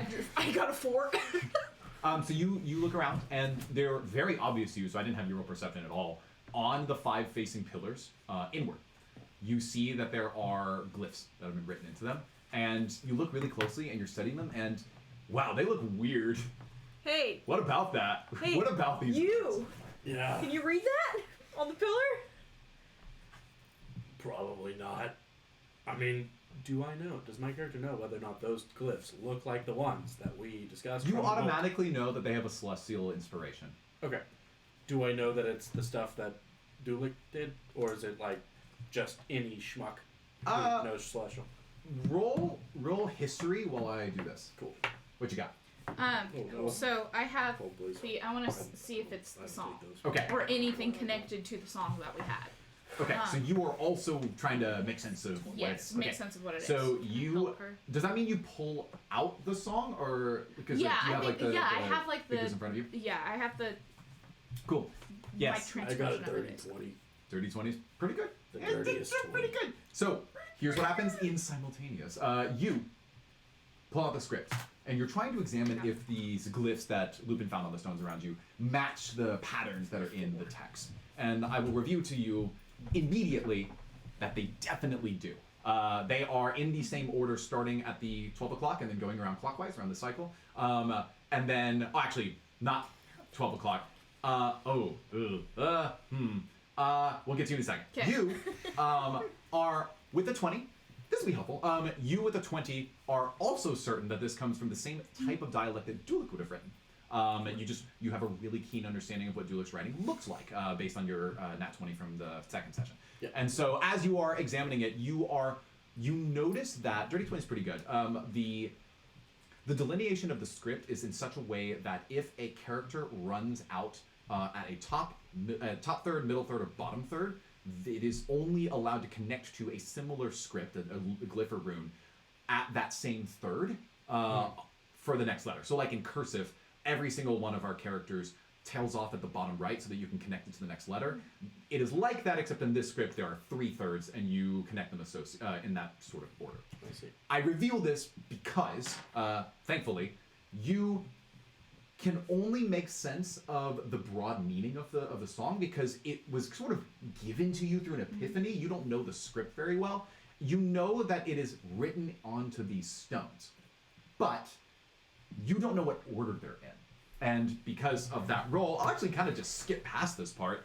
You, from your understanding of Dulik's writing, are positive that the way that you would associate the ordering of the characters on the poles themselves, even if you don't know what they mean, is 12, then 4, then 10, then 2, and then 8. Yeah. It makes a stop. So, you are now positive that that's how they associate. You are now positive it's related to the song somehow. Okay. To the center? Yeah. Is that what we're looking at? Yeah, Yeah. the front one. So, wait, hang on. Okay, so I know how to read them. I can't, though. You know how the characters connect to each other. So you would associate that it starts at the top and then goes through that pattern. All right. But you don't know what it everyone says. I tell them the order. Yeah. And the thing that I know about the fact that Yeah. in celestial writing it all lies in the same Yeah. bracket. Great. Everyone knows this. I in turn pull out. I have journal that I've been writing down in. Mhm. So I pull out the song and I say I think it's connected to this. That's a safe bet. I have the book. Should I get out the book? Get out the book. It didn't. I want to caution us. It didn't help us last time I opened the book. Yeah. It's true. Noted. Should I get out the book? Let's try reserve this it. one try first. this Let's one hope first. Yeah, all right. Good call. Okay, so you're holding your written copy version of the script, and Yeah. you are going to do what with it? Read it. I think 'cause we we haven't heard it in a long time. Yeah, I think we're gonna read it first. Okay. So you're standing in the middle, fire's still going, it's keeping your feet from freezing to the rock underneath you, so you're kind of huddled very closely together. And you are going to read it? Do you want to do that out loud for the day? Yeah. Maiden so innocent, honest and dear, last of the stars to have faith in us here. She walked in the gardens and sang to the moon, shut her eyes to our greed, gave us hope in our doom. But the stars of our world brought her anguish. No, but the fierce wars of our world brought her anguish and shame, that the people she cherished would give malice such fame. So she wept and she sang and she fell to the earth. All the stars bid her leave, claimed mortals had no worth. But instead she refused, chose to stay here with us, and she built her own tomb among the stars' flickering dust. If her soul finds rest, let her grief? No. Sorry, I was actually just sending it to you Yeah. in typed form. Let her guide us. Let her guide us where we are. But if the heavens want their maiden, then let her travel swift and far. To the mountains and the skies, let her soul find new life. With the other constellations, Virgo, the last to join the night sky. So you read all of this, and you're standing together. Fire's blazing. There's ice surrounding you. So it's literally the ice will come in, and then the fire pushes it back just slightly because it's melting it in real time. So you're standing in this little huddle in the very middle where the signal's beeping until you turn the machine off. And then, boom, boom, boom, you read this out, and nothing happens. Great. Do we know anything about Virgo herself? Did the song say something about the moon? Should we wait till it's night? I mean, I I think was it thinking is. the same thing. Uh, This bill was stardust. He is. does anyone else have any more of the water that was from I there? have some. I think I still have some too. Yeah, so that's all. Can we just like pour it? Yeah, I think 3 of you have flasks. Do you want left. mushrooms? Well, they created mushrooms on land, and it said that she was walking in a garden. So I'm thinking maybe Not a bad shot. I like it. just pour it out a little bit into the water and see what happens. Yeah, Like alright. that one Yeah. person pours it out onto the concrete and see what happens, or the That's rock. a good idea. Let's just try it. I'll pour mine in the water because I don't care about the cold. I pour it on the rock. I'm gonna pour Just mine- straight in the middle, and in the middle of all of you. Yeah. What about Not the on crack? where the fire is. Yeah. In the crack. Maybe not Yeah. in the fire. I'll Hey? do In the crack that you made in the Yeah. middle there? Yeah. Okay, so you pour Right. the water down Plan. in the middle. So it seeps through the cracks. It doesn't. Great. I love the idea, but that does nothing, Yeah. unfortunately. Cool. I'm Not walking everything is over instant. to the water and I pour mine. Cool. You pour it in, and then happy eels swim in the water that you just poured.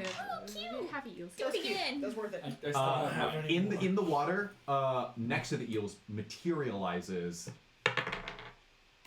4 mushrooms. Yay! Little, Mushrooms. little A mushrooms. little snack for you guys. Do they even like them?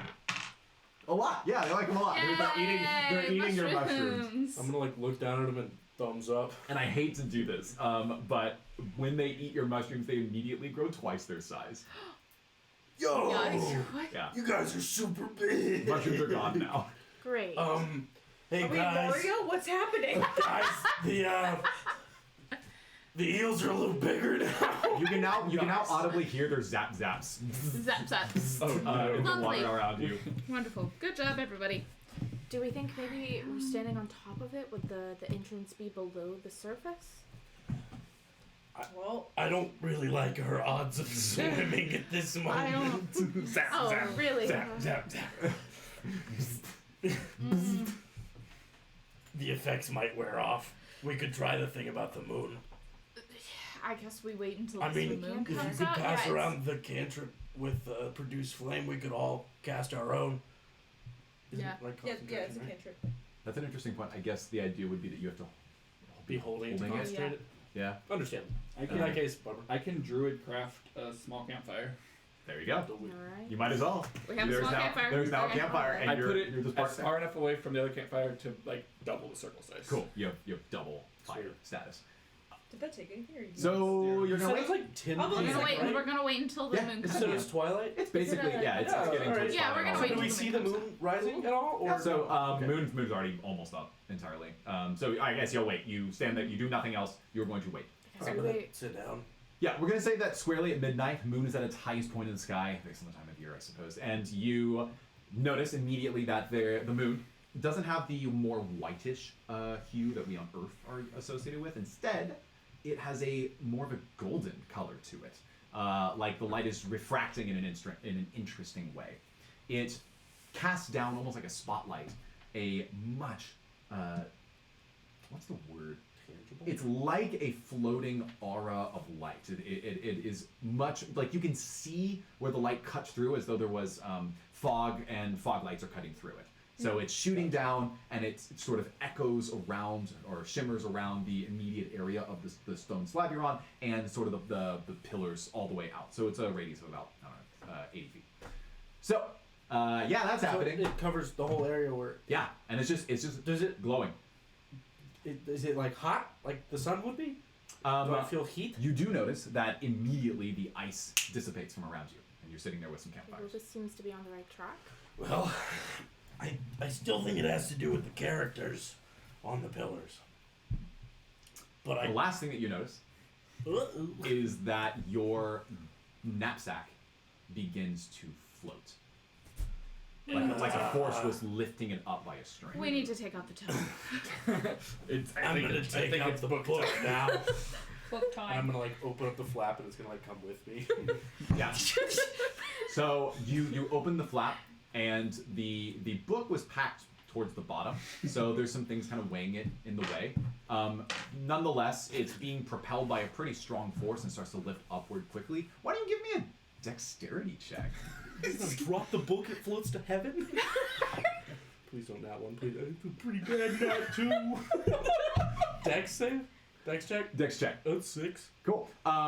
You're fumbling around. The backpack was already lifting pretty quickly here, so you pull it down, then you open it, you're looking inside for it, and then it's caught up in some of your other resources. You got some rope, you got some food, Does it hit him in the and then when you mandible? open it, it's Put it like in the you mandible. took. It's like if a balloon was underwater and then you removed your hand from above it, it starts shooting upwards like it has helium in it, and your fingers slip. Everyone not named Aegon has 10 seconds to decide what they're gonna do. Ready, go. I'm gonna try to Dex jump boost in it. me, and Cool. I'm gonna run. Great. Jump again. And jump. I guess. Climb up, Aegon. Yeah, Use hit 3. Yeah, Two. I'm gonna try to like One. Use me as well. boost me. I'm like crouching over, just jump So, on my back. Unfortunately, and this is reasonable, you don't have much time to react to it. You two chose the same strategy. So I'm really just gonna allow one of you to roll because not one of you can't do that much better That than was the my other. first thing that I would have done. All right. Ari, give me an acrobatics check. And don't do it poorly. Don't tell me the outcome until I decide if I want to reroll. Okay. Good point. It's a nat 20. Ethan, I told you not to say anything. It's not my fault. That is so funny. Okay. You are technically allowed to reroll that. Yeah, you technically are. But You then are. we would do it badly. Yeah, it's worth catching the book. Yeah. It's worth catching the So, you see You Aerie start floating too. light up, calves begin to shimmer in an explosion of light, and it shoots to her eyes, and she literally, like on, I imagine that scene from Flubber where he's jumping with the shoes, boing, just straight up onto Aegon's back, vaults off of his spine, and reaches up with her hands, and clutches this book as it's in the air. Ultra clutch. While this is happening, Aerie gets to roll a D100 because this energy shoots from your eyes. Aerie has big protagonist energy. Big main True. character.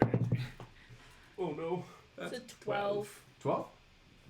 No, like It's this. just a circle. She can't be drunk for 14 days. Oh, what? So you jump up into the air and you grab it as the energy shoots from your calves up to your eyes. Explosion of light brings itself back in. There's a blinding light that surrounds you, and everyone looks up. You're only about 8 feet off the ground from your acrobatic, and when the light finally fades, about a half second later, like a camera flash, you see that she is in a gigantic, well, I say gigantic, a human-sized crystal cocoon, a diamond shape, and it falls to the ground. Aegon, dexterity save, go. Hang on. It was a leaner. Do it. It was okay. Do it, hurry. It was the same number. Dex save is 20, not dirty 20. Dirty 20, great. You leap to the side, and it shatters on the ground as pieces fly in all different directions, some of them spilling off into the water and others littering the ground around you with this sort of crystal-like structure. Imagine quartz just shattering everywhere. And Are they sharks? in place, Aerie is laying on the ground, Did I get the book? Is she under the book? book clutched in between your hands. Yes. And you shake your head, and you can stand up, and you're completely unharmed. Oh, Well, that was a wild trip. Don't want to do that again. Your phasing ceases and you now have the book in your possession. It is pulling your arms up and you're more than strong enough to hold on to it. I'm gonna. Okay. Yeah. All right. Cool. What? All right. Anyway. So, I guess I'll like hold on to like the bottom and I'll let the cover float up as if it's deciding Nice. for its own fate what page it goes to because That was Aegon doesn't the know. exact right thing to do. Yay! Watch the pages. Back to page 93, baby. As the script in 93, front of you baby. shows the same runes that were on the script that Uyanga then translated in song and match the post in front of you. Starting at the post in front of you. Yep. Yup. And Yep. That's it. just like in Headmaster Zagria's office, to you, the runes on the pillars begin to translate themselves again. The golden light hue pulling down and warping the symbols, just like when you transcribe the lettering on the pages. They transcribe the lettering in your mind on the pillars to be a recognizable common script, and you can now read them. Following the order I'll narrate this because we've already read the entirety of the thing. Following the order that Aegon points out to you, you read in the order. Boom, boom, boom, boom, making the star shape as you go through the 5 stanzas of this poem. And as you read each stanza, each pillar in sequence, bing, absorbs light from the moon and starts shooting it towards the center of the stone tablet. And then you read the next one. Boom, shoots towards the center. 3, 4, 5, each of them pointing to each other, light beams refracting among them, and towards the middle, it grows dark. Energy begins to surge, like the stars themselves were throwing their radiant energy upon the surface of this stone. Now, heating up to the point where the ice doesn't even affect you, where the cold in the air is something you could have completely forgotten about, and now you see that the runes collect in the center. They swirl around each other, and oh boy, what you're looking at is an absolute torrent of energy like this. Oh. I assume we're in the middle of that. Yes, you Everything's Great. We're all. Wait, these are over here. I'm Do assuming. we not care about that? Which ones? The ones. Yeah, you don't care about that. Yeah, right. Whoa! I'm assuming we're all like basically step back together. to back, like together Yeah. in the middle. Is yeah. it like windy or? Yes. Like a storm of winds begins to throw the runes in a cycle as they spin around you. The song begins to echo with a melody that you recognize from the first time you sang it, and as this disc of runes closes tighter and tighter, the winds pick up, and as you feel the radiant energy, and as you hear the song, and as the winds increase, the circle closes more and more, back to back. It begins to pass the threshold of your fires and snuffs them out instantly, and as it comes closer, you are now back to back with seconds before whatever may occur. Does anyone say anything? Guys, it's been real. Best family I ever had.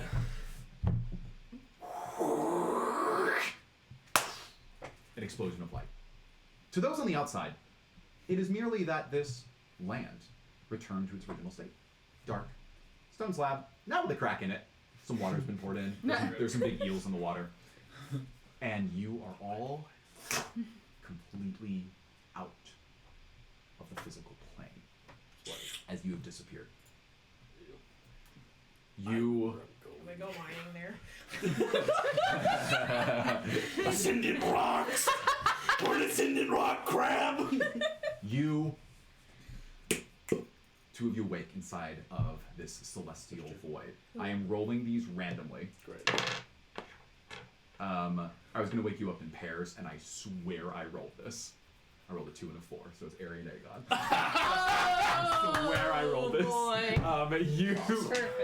You wake up, and everything that I previously described about Uyanga's experience, void, shimmer, soapiness, like a drop sound effect, you're floating, you can wade, but there's nothing under your feet. You both wake up, you see each other, you both look, no, you do not have it. Book is adios. Yeah, book adios. Adios. You, in existence, you see each other, you look exactly the same as before you disappeared, and you're in this void. Go. Are we dead? Can they see us? I don't think we're What a dead. good first question. Do we see bodies? Do we see Do them? we see them floating? You look around and you see infinite void. And you hear the drop. Okay. Are we also under the same effect that she was under? So like Vicodin, one right. Vicodin, yeah. Where's the book? I don't have the book.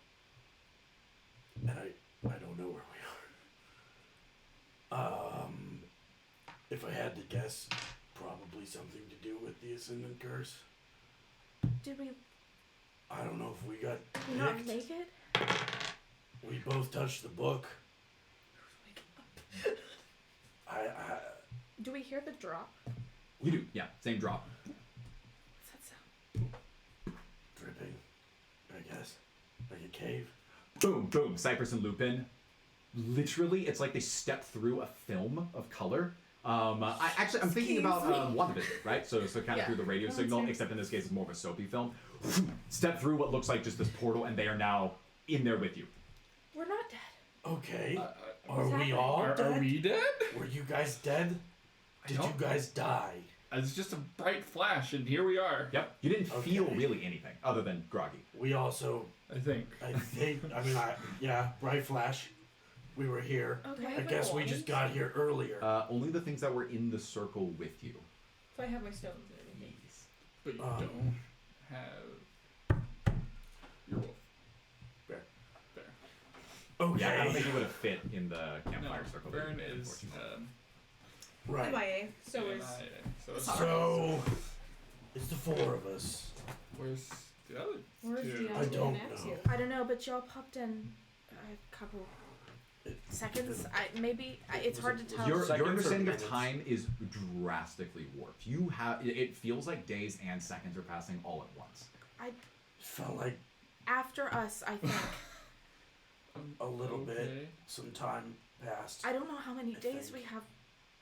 I I don't know I'm if fine. we made Boom, it. boom. Uyanga and Axios immediately warp through a portal just like the rest of you, and they're now there. Okay. Also, Groggy, Great. you are familiar with this Are feeling. we? Cool. Great. I'm on instinct. I'm listening for the water. Okay. You not only I think this is fair. Not only does everyone hear it, you can find it pretty quickly. You know which direction to go. Is this familiar to you? Yes. Oh. This way. And I Okay. immediately start wading Wading? towards the water. Okay. Do the rest of you wade Can I after her? Follow her, yeah. I guess I'll try and swim like I did with the crabs. You do like a butterfly kind of thing. Cool. You're swimming. I prefer. You go no faster than anyone else. That makes sense. That's that. Is anyone doing anything different than following Uyanga to the source of the dripping? I'm just walking behind Just- Axios. Going that way. Just going. I wanna go that direction. Okay. You continue walking, but this time it's different. It's not a wall. It's the floor. You find yourself at the edge of the void where there was nothing beneath you, but instead in front of you and immediately below you, only about a few feet down from where you're standing, is a film of like a soapy shimmery surface that is identical to the wall you saw previously, except it expands infinitely left and right and forward, like an ocean which touches the horizon. And the drop goes, and then you can see it through, dropping through, and then up, and then it. Weird. I'm gonna reach out my hand and try and catch it when it comes back. Unfortunately, it is too far away. Oh, okay. How about the staff? Bummerland. Okay, so I guess let me do it this way. Let's say this was your idea. So you want to try to touch it. Yeah, I was To gonna try you, and catch to it. you, it looks like it's at arm's length. So you're gonna Okay. reach out forward and Yeah. put your hand in front of it. I'm gonna Okay, so try this is like that moon trick thing where like you hold your hand out and then you realize that your perspective was completely off and it must be a mile away and 5,000 times the size you perceived originally. Oh. Alright. I'm listening. Doing some listening again? Listening as hard as I possibly can. Great. Can we I've see anything studied. else in there? Is this? Good question. Let me tell you what all of you see, but in order to do this, I want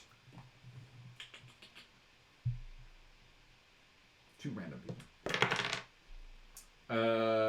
Cypress and Aegon. You get to roll. Oh man, this is technically Arcana.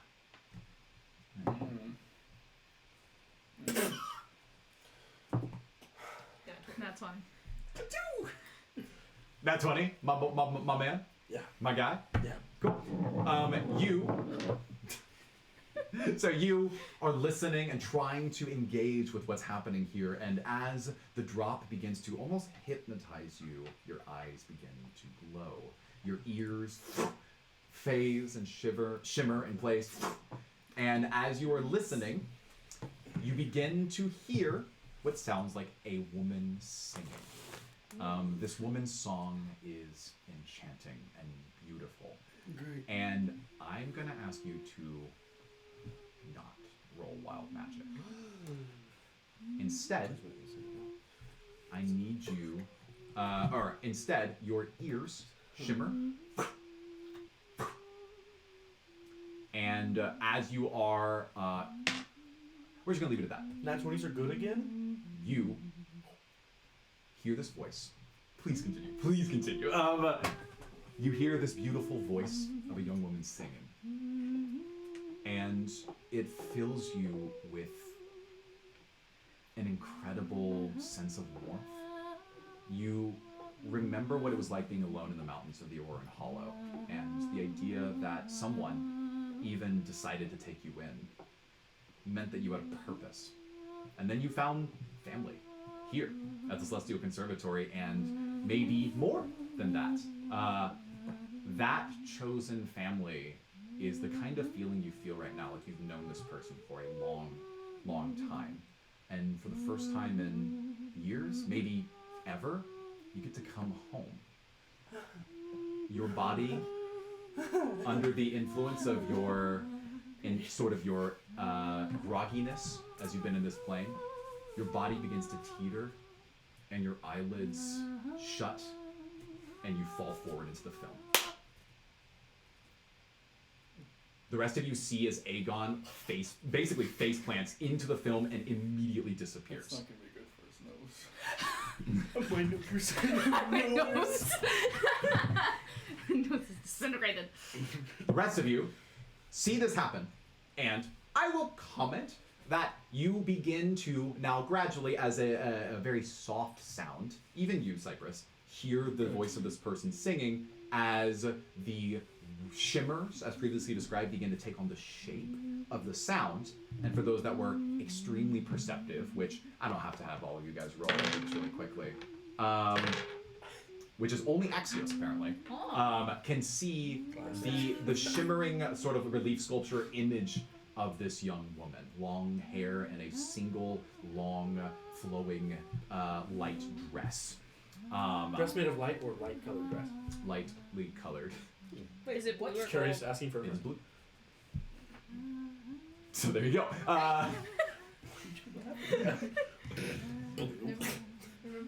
Never mind. So, Don't. all of you can hear this song. You've just seen Axios fall into the film. I just want to point that out. No, Aegon. Aegon, sorry. Aegon falling I'm into just the film. very perceptive. Yeah, thanks. I'm good at everything. Cool. We'll assume that the song is continuing to play. What do the rest of you do? I don't guess I get a vote here, do I? No, you do not. I'm somewhere not here. We'll get back to you. Are we, concerned about Yes. Aegon? Yes. Very. Just making sure. Okay. Do you want to try and tie a rope Let's around go me and I to- go? Yeah, I think. I go through it. Because like right You now. jump? Yeah. Yeah. You jump into the film? Oh, there's Cypress. Is there gravity? I mean, you just fell into it. Oh. I guess Yeah, I not. jumped. Yeah, Uyanga, because she's like. So you just jump and you say we. Does anyone else do anything different? No, hold Uyanga the rope, she hold the doesn't rope. like jump, Sure. if but you she want to. steps forward onto it Okay. like she's about to walk across. Cool. So what you feel, this Confidently. fascinating sensation is that you step forward, and then your toe is kind of like pointed in such a way as to reach to like make contact as soon as possible, and you feel gravity now start to pick up. So there wasn't any. You step forward, gravity picks up, and to your perception, it's almost like gravity shifts 90 degrees, Yeah, and you it's find so yourself cool. stepping up, and then immediately falling down and through it. Cool. You've already jumped. You went cannonball style, I'm presuming. Sure. Great. Sounds Who great. else? I am Right. tied Running through around it. with a rope. Okay, yours feels the same, but it's really weird because you're running. So you sprint, and then you feel gravity pulling you forward and down. You're like, oh shoot! But it's like you're just going forward extra fast. Portal 2 style. Yes, Lubin. I have a rope tied around me and Axis is holding it. I'm Cool. just gonna walk into. Yep. So you walk, and then you feel gravity pull you. Axios rope begins to pull against you. Do you follow or do you hold? I'll hold. Okay, you hold, and then I'll roll for you. You successfully keep her from going through. So now, Yeah. gravity's Do I see acting at anything? 2 different degrees here. One downward on Axios, but barely because you're floating. You're holding the rope. You're here. Gravity is pulling this way. It's technically this Perpendicular way. to the ground, right? Yeah, exactly. But you're trying to fall downward, and then you're getting pulled back, and then you're basically got a rope strung around diagonally on this little cliff thing Yeah. that you've got, and he's holding you. Do I see them when I go through? I'm gonna say that it is arbitrarily. It's far enough down that you have to decide whether you're like in a repel state right now. You have to decide It's whether only you 2 go feet through. down. Yeah, you have to decide whether you're going through. Yes. So you are going to go down. Yeah. Okay, cool. So you walk through, and then the moment that you do that, gravity completely loosens on the rope on the other end. I pull the rope up. Yeah, there's nobody there. I jump in. You gotta look around, shrug. That's like the opposite reaction you'd expect. Is someone's? It's like you send someone to the lion's den. You pull the rope back. No one's there. You're like, all right, my turn. It's like, he just goes straight into it. Axios He's a jumps in. lion. So, I this look suspiciously like Simba. this is what Truly do. Remember. That's really impressive, actually. so this is what all of you experience. If you remember, there's the scene in Doctor Strange where he is first sent through the astral plane. He's like hurtling through a bunch of different colors, and like bouncing off of things. Or for those of you '90s kids, you imagine Mrs. Frizzle's episode where they're doing light in the pinball machine. So they've got all the bouncing light. Just imagine your body's just careening off of these various astrological surfaces. Your body's feeling at once the size of planets and at once the size of molecules as you're hurtling through the space. It is the most disorienting thing you could possibly imagine. And I need everyone to roll a celestial ascension check, as you have been here for more than 10 minutes. Can I? Oh, sorry. I don't mean everyone. Oh. Everyone but Uyanga is going to roll together. Thank So none of those count. Sorry. Cool. I rolled a 18. 40. I'm going to roll for the party, so you can blame me. How'd you do? Oh, that's good. Okay, good. That's actually good. So you don't Yeah. lose a day at all. You stay at your 8, if I remember correctly. Yes. Here's the party. 4. So you lose 1 day. Nice. Cool. What? You're at 13. 13? Actually, we need to keep track of that. So someone over there, track it. 13. I'm like, Good remembering. I pointed my finger in a circle around Logan. Yeah. So it's really, I really meant that person. Logan. I'm remembering. Okay, cool. So you, boom, careen to the portal, and you find yourself falling through a space. But then eventually, you see at the end of this portal that. Oh, and by the way, each of you are absolutely alone. So in your transferring, it's not like you see. It's not like you're on a bus and you see everyone like traveling through at the same time. You are completely alone. You experience these things, and then finally, you find yourself falling. You gotta make sure our humans are actually okay here, even if the rest of you are about to die. Water. Should have opened that flask and had yourself some. Okay, continue. Super Mario. I apologize. My room. No, yeah, you're good.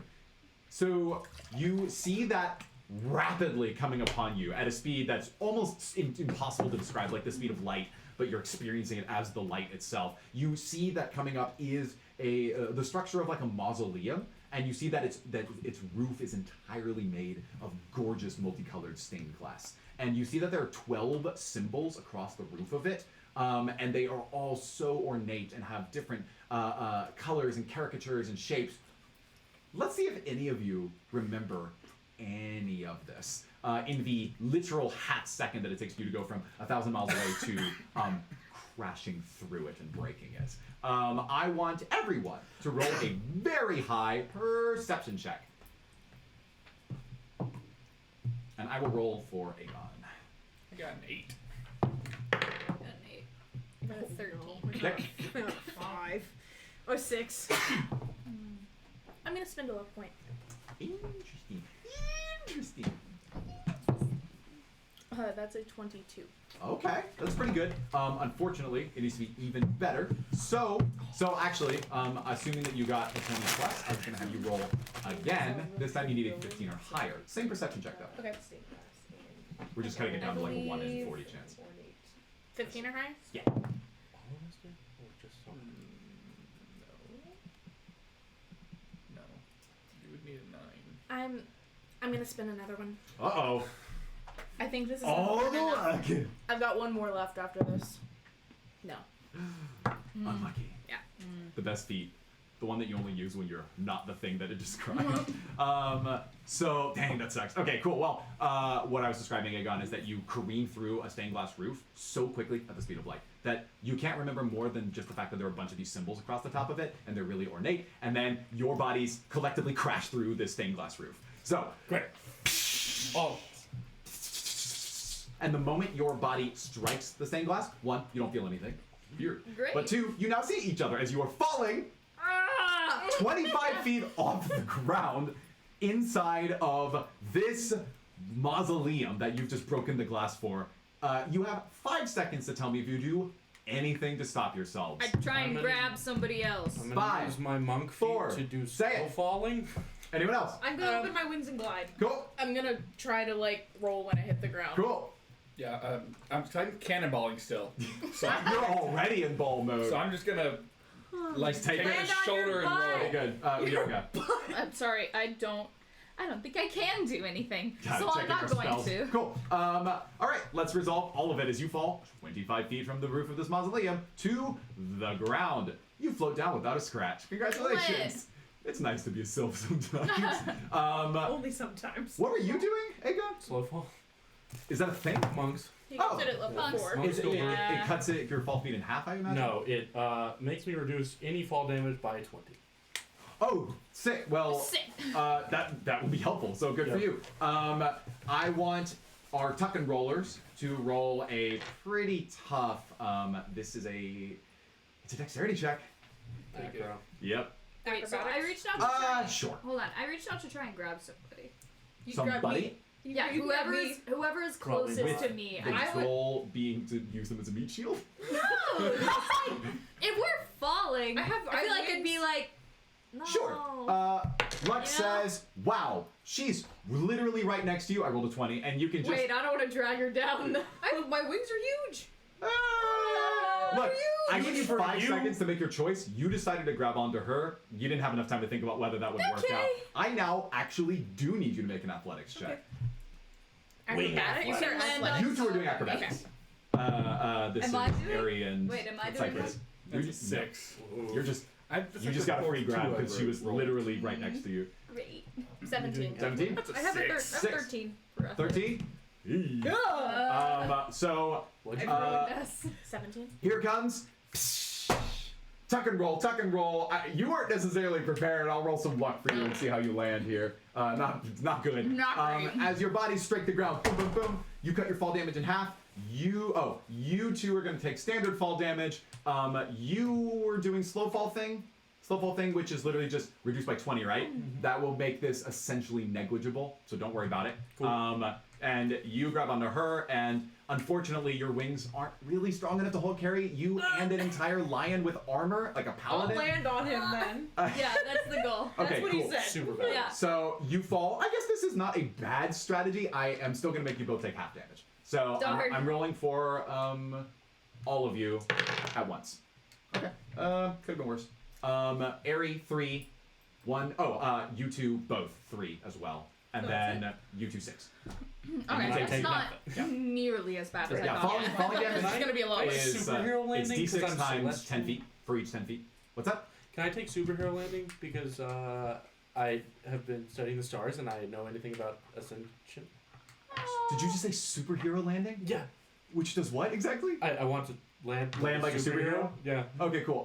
Just why don't you roll the no?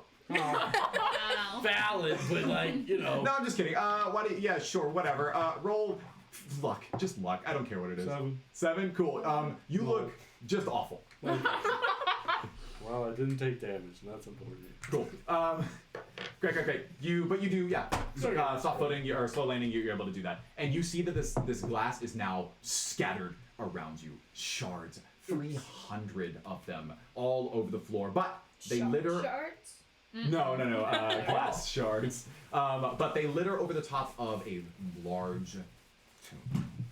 This is a mausoleum, after all, and you see a great statue of an angel with a dagger drawn, held high in the air. The statue itself, about 20 feet tall, made of stone. And the dagger points downward directly over this tomb in front of you. And this is what the scene looks like. from my studies, do I know Can you what open the this door is a little depicting? bit? Yeah. Roll history.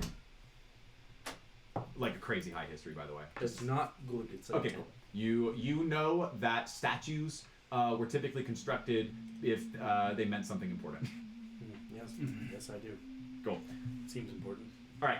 As soon as you enter, It's an angel. you see Wings. that. You see that. I guess what I'll say is you see what is in front of you. Maybe I don't have to tell you exactly what it is. But as you are in the room, you hear the echo of the exact same singing voice from before, far louder than you recall, as it reverberates off of the walls. Those candles are in the artwork I found. They are not lit. They're just. So it's Are not. there candles in there? No. Yeah, sure. Yeah. So wait, It doesn't do they- really. It doesn't really matter. The do light's they- coming through the roof that you just. There's enough light. do they around the tomb or on the tomb? The glass shards. No, We. us. Oh, on the ground. They're Okay. on the ground. Great. Good. Um, Probably for those are skulls, right? Am I wrong? Yep, tons of Okay. skulls. Cool. What? Yep, tons of Great. skulls all around. I'm gonna Okay, come- so you've I'm all gonna just come landed. see. Roll, crash, soft footing, floating, armor clanking as you all land on the ground. Boom. So, Ow. Mm-hmm. Did you guys see what I just saw? You see what I see? What? Skulls on the ground. Yeah, but I heard. Are you okay? Yeah, I'm sorry about that. That was not the goal. Well, we were looking for a tomb. I think we I found think it. it's here. Certainly This did. is certainly a tomb. Where is that singing coming I'm gonna druid craft all the candles on. They're all lit, Yep. and the place looks cool. Exactly like that. Basically exactly like the image. Thank you, friend. I got you. Okay, cool. Anything else? can I? Do I know where the sound is coming from? Or is You it are all. reverberating? You are all. Yeah, it's clear to all of you that the singing is simultaneously from every corner of the room. Lovely. And no book. You have no book. No book. I'm imagining you're going to ask me what it looks like. So when you look at the actual tomb itself on its face, surprise, surprise, you see the same type of celestial runes. Great. The same as in like the song, or Well, do same you type. remember the runes that were on that script there? I don't. It's not in your possession anymore. I I rolled think- a nat 20 in Arcana. Yes. To identify it, yeah. Oh, well, good point. Good. Can I go up and look at it? And since I was the one who it was revealed to, can I roll to see if I recognize it? Good luck! Yeah, I know it's gonna be a really, really hard one. What should I roll? This is going to be. There are two ways to do this. The one that I think you'll take is performance because you're better at it. That's I'm trying to understand the song and match your voice with it. That will achieve a different result if you're successful, but I'll say it'll still be helpful to you. The alternative is Arcana because you're trying to understand more about the runes themselves, and they come from this celestial script. Which you choose? I'll do performance because I mean it can't hurt probably. Then the walls come alive. 22. 22, very good. So you start to sing, and the voice itself has a rhythm and song for you to sing. Round 2, baby, we're doing this again. I will keep rhythm, and you with a pretty good performance check. We don't need Justin's hands here. The rest of you hear the voice echoing through the hall, and as you are listening to Uyanka, you notice that she begins to sing as well. Ready? Let's listen to that. Hold on. Okay, cool. I got it.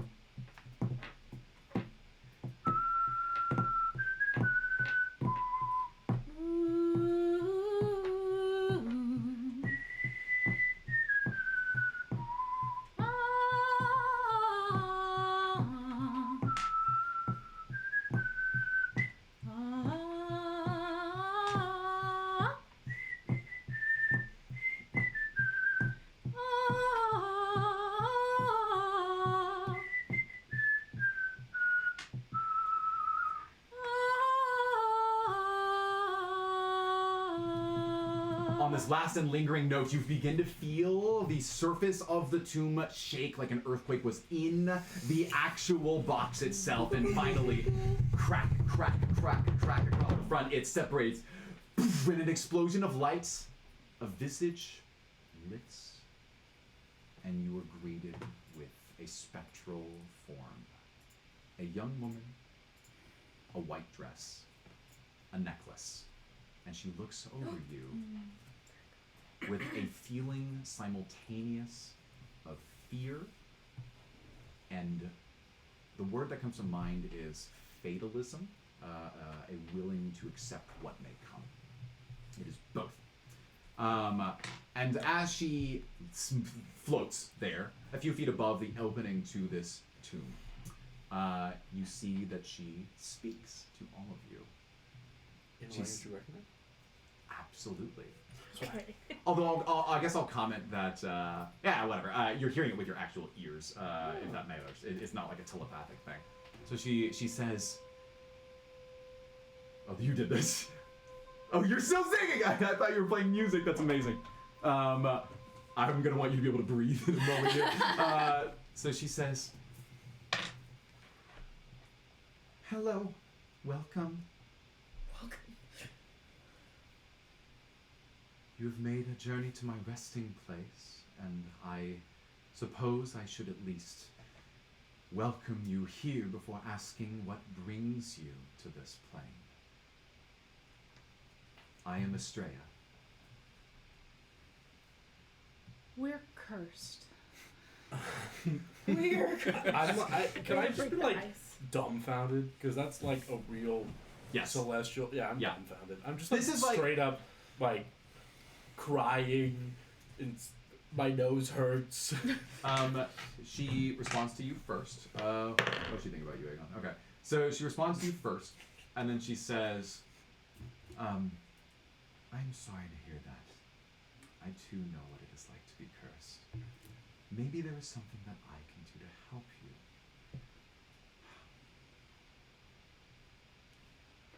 You seem worried. Is it something that you've witnessed in this land?"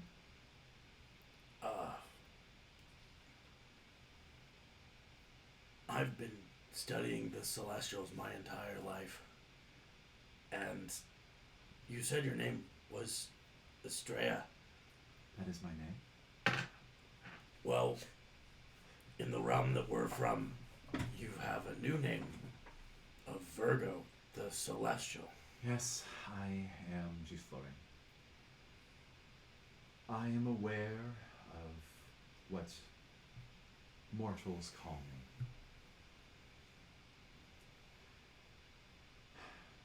Do you know how many years it has passed since I came to rest here?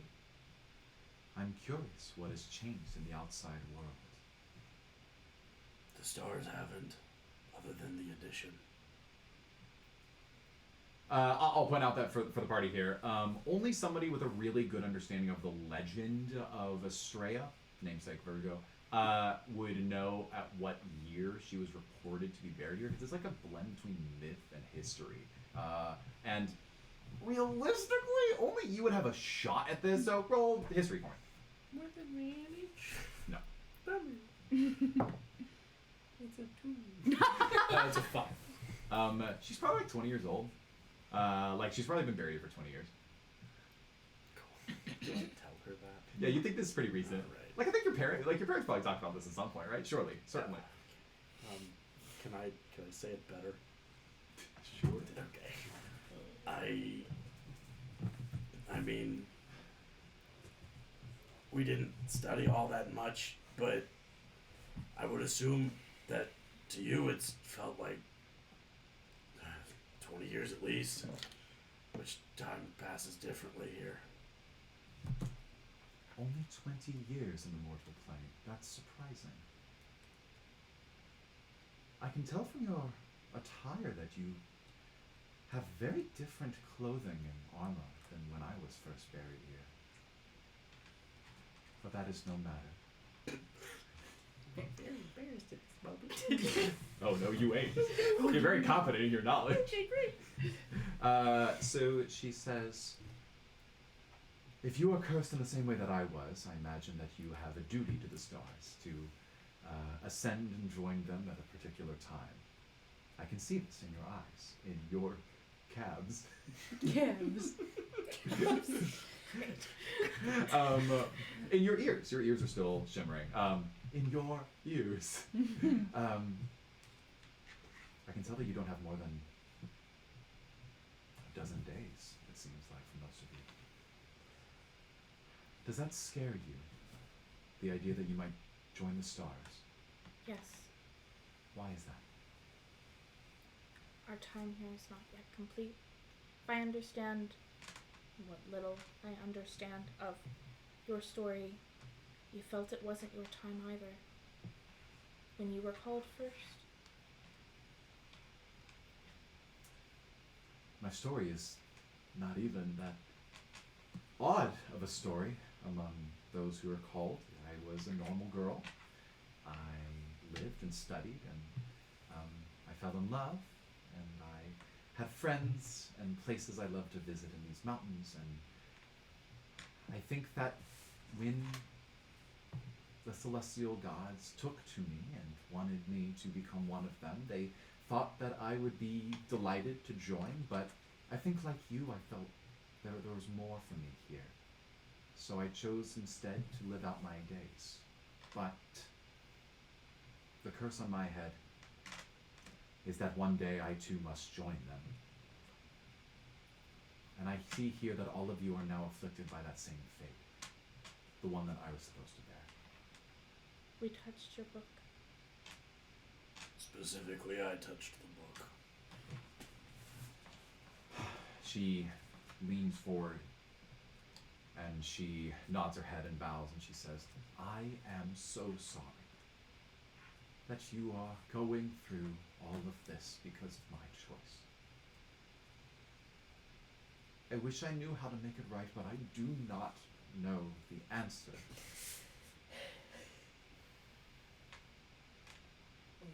If I were to be honest, I myself am scared. But I think I know one thing I can do. She gestures to the side. There's an entrance on the ground, not through the roof, to the tomb. She says, down these hallways are some of the resting places of others that ascended. And what I was told when I came to rest here was that if I were to take on the challenges of these spirits and prove that I was ready, then I could ascend and be like a god in the skies. But I was afraid and chose not to, and instead simply rested here, losing my life to the natural course of time, and being put in a suspended slumber until I actually don't know why. She pauses and she looks around at all of you. She says, do you happen to have this book that you touched? We had it before we were teleported. Did you see it with your own eyes? Yeah, Yes. a bunch of times.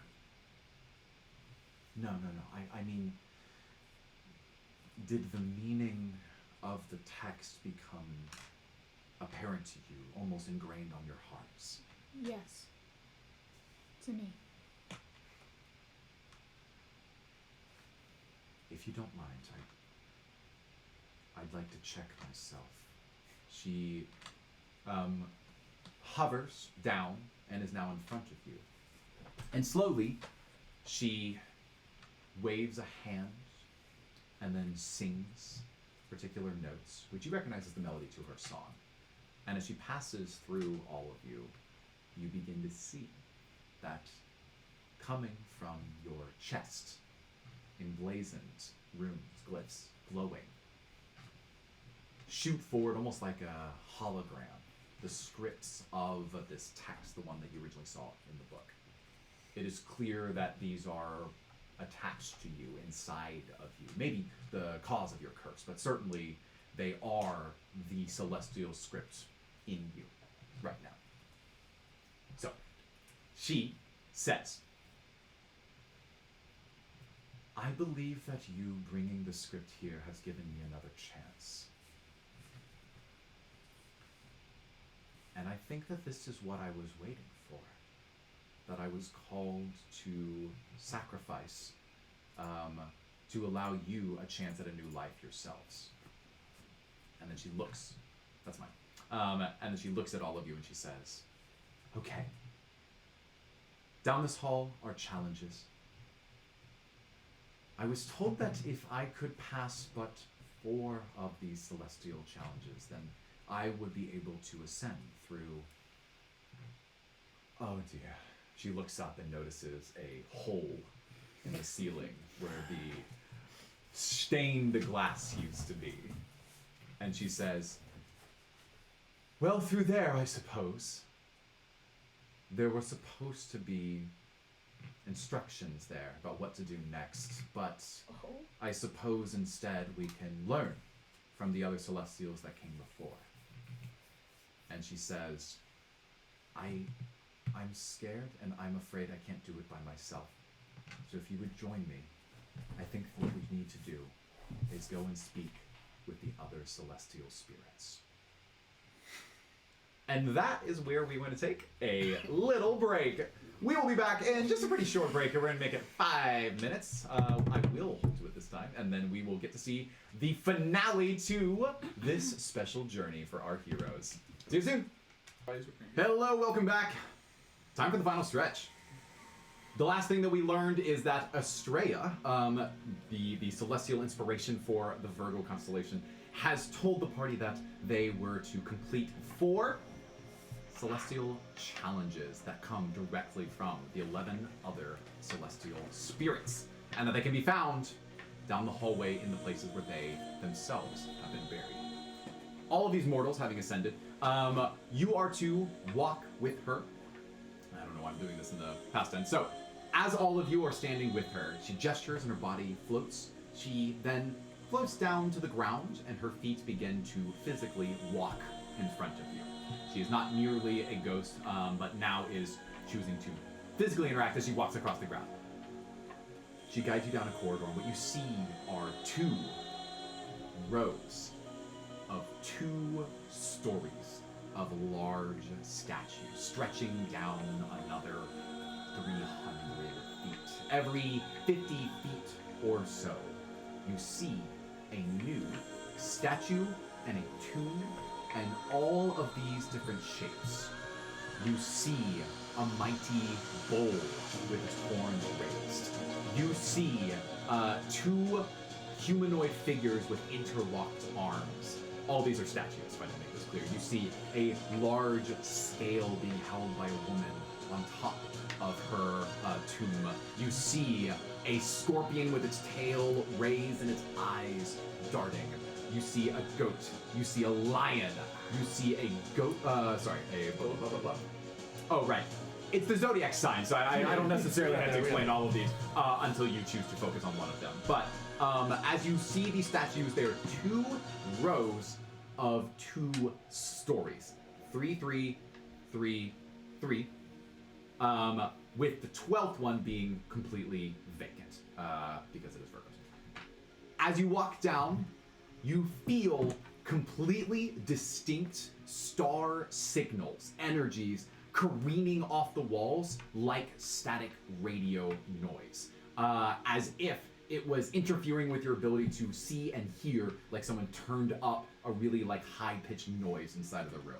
It's really hard for yourselves to bear as you're walking down, and you can feel like there are different patterns of energy coming from the 11 different tombs. And the 12th one is the one you already recognize. It's a little easier for you to comprehend. It's coming directly from Virgo herself.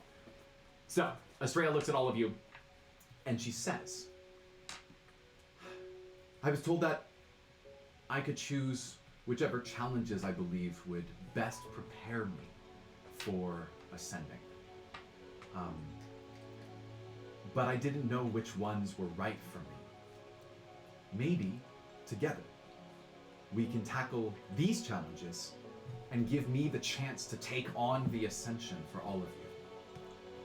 She looks at all of them. She says, I can tell you what I know about these individuals when they lived here on Chrysalis, but I think the choice should be up to us. So let us begin. In front of you are 11 different options. As you pull out the, it's here, the star signal scanner, you have the capacity to know explicitly the title of every single one of the 11 challenges. That will give you a clue as to what to expect behind that door. I will point out that one thing that you've observed is that your time in this world is a rapid, accelerated version of what you experienced back on Chrysalis. Presumably every 10 minutes or so you're losing a day to the Celestial Ascension. And so time is of the essence. You can try to do more things up here in the mausoleum to learn more about the challenges, but that still also takes time. The entrances to each of these challenges is directly in the tombs themselves, as the energy glows, emitting a different type of celestial signal from each. I will say, to begin, you may scan 5. Actually, I'll say, yeah, you can scan 5 for free and know exactly what those challenges are. The next 5 will bring you up to a 10-minute day lost. So Taurus I seems think familiar. Taurus is the right choice. Leo. Taurus, Taurus, Leo. Leo. The Libra. Libra. That's what I was thinking. I like Taurus, Libra. Leo, Libra. I like Aquarius. Aquarius. We also have Cancer, don't we? The Cancer. crab. Cancer. The crab. Those are our 5. Okay, Taurus. I let's want just do these. Let's do these in order. Yes. So, which is the first one you scan with your star Taurus. signal? Taurus. Who's holding it? Lupin? Lupin is. You walk over to the bull's horns. They don't look that different from the door that you once faced a long time ago. And as you walk up to it, you scan it, and the runes translate on it. Cool. Just for And- clarity's sake, yes. this was less than a week ago, right? Yeah. Oh, great. Long days. But in your mind, it kind of, like, while you've been in this realm, it kind of feels like it's been, A while. a day or 10,000 years. Yeah. So it's very hard for you to Time. tell. It's distant memory. Cool. Okay, you scan the challenge of the brave, and then underneath it, it says, "Charge me down, and Right. do not hesitate." Looks familiar. Seems like we know what- done that. What's the next one you scan? Libra. Libra. Okay, I'm writing down the ones you know. Cool. So, you walk up to Libra. Okay. You walk up to Libra, and what you see there is the woman with the scales, and underneath it, you see the challenge of justice. And underneath it, it says, "Find harmony even in discord." What's the next one? Leo. Leo. Okay.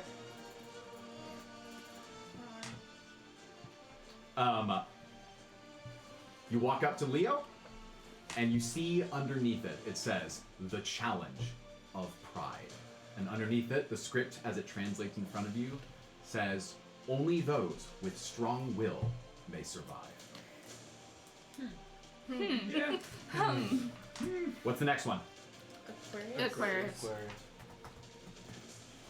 You walk up to Aquarius, and you see an ornate vase held by a woman with fish swimming across the front, and along the back, insignias of a civilization from long ago.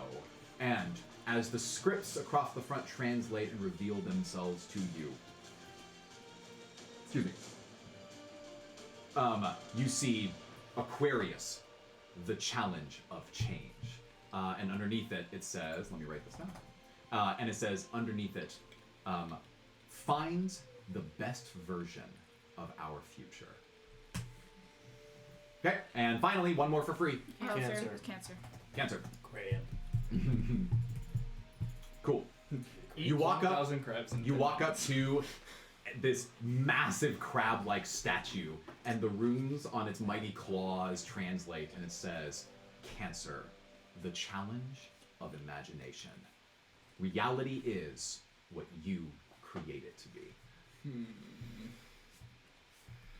So all of these sound like things we could do. I think Taurus I and think we should just Lee. give Taurus a try. How many do we need to do? We can always So we're decide later if we need to change something. Yeah. We definitely need to go for Taurus.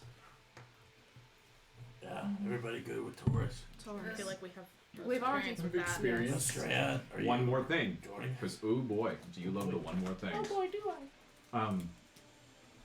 Estrella looks at all of you. She says, oh no. Oh. Oh, it's worse than I thought. And she looks very closely at you, Yanga. She holds your hand, if you will, and then she examines your skin and then your face, and then looks over Axios at your mane, and she says, you are all fading much faster than I thought you would. I have never attempted these challenges before. My understanding is that entering any of these may take some significant amount of time, and I'm afraid you don't have much left. I think it wise for us to figure out if there is a way of completing these simultaneously. No. Split up. Should we do one together and split up after that?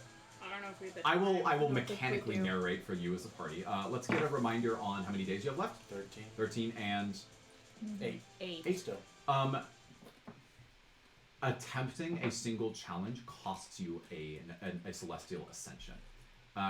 Meaning if you fail, you redo it. And reminder that technically on an ascension check, you can not lose a day on a 20, but you will increasingly get more likely of losing multiple days. That is for each attempt, and obviously it's Beyond as a the group. fades with 4 attempts right now, worst case. So, given that, and also just dinking around in the mausoleum will cost you that as well.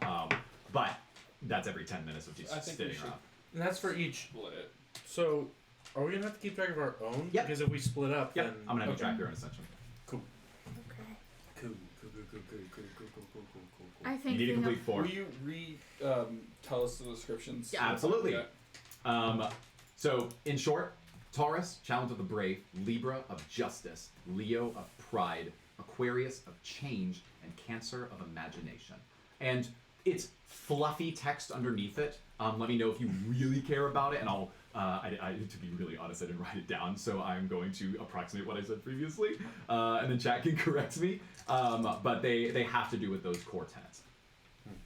I think that we should all do Taurus and then. Also, I'm annoyed that I said bravery. If I said brave, I meant bravery, because then they're all nouns. Okay. All right. Cool. Symmetry. I don't know that we have time. I'm not gonna sugarcoat it. We don't have time. I want to It go. sounds like do we- Leo.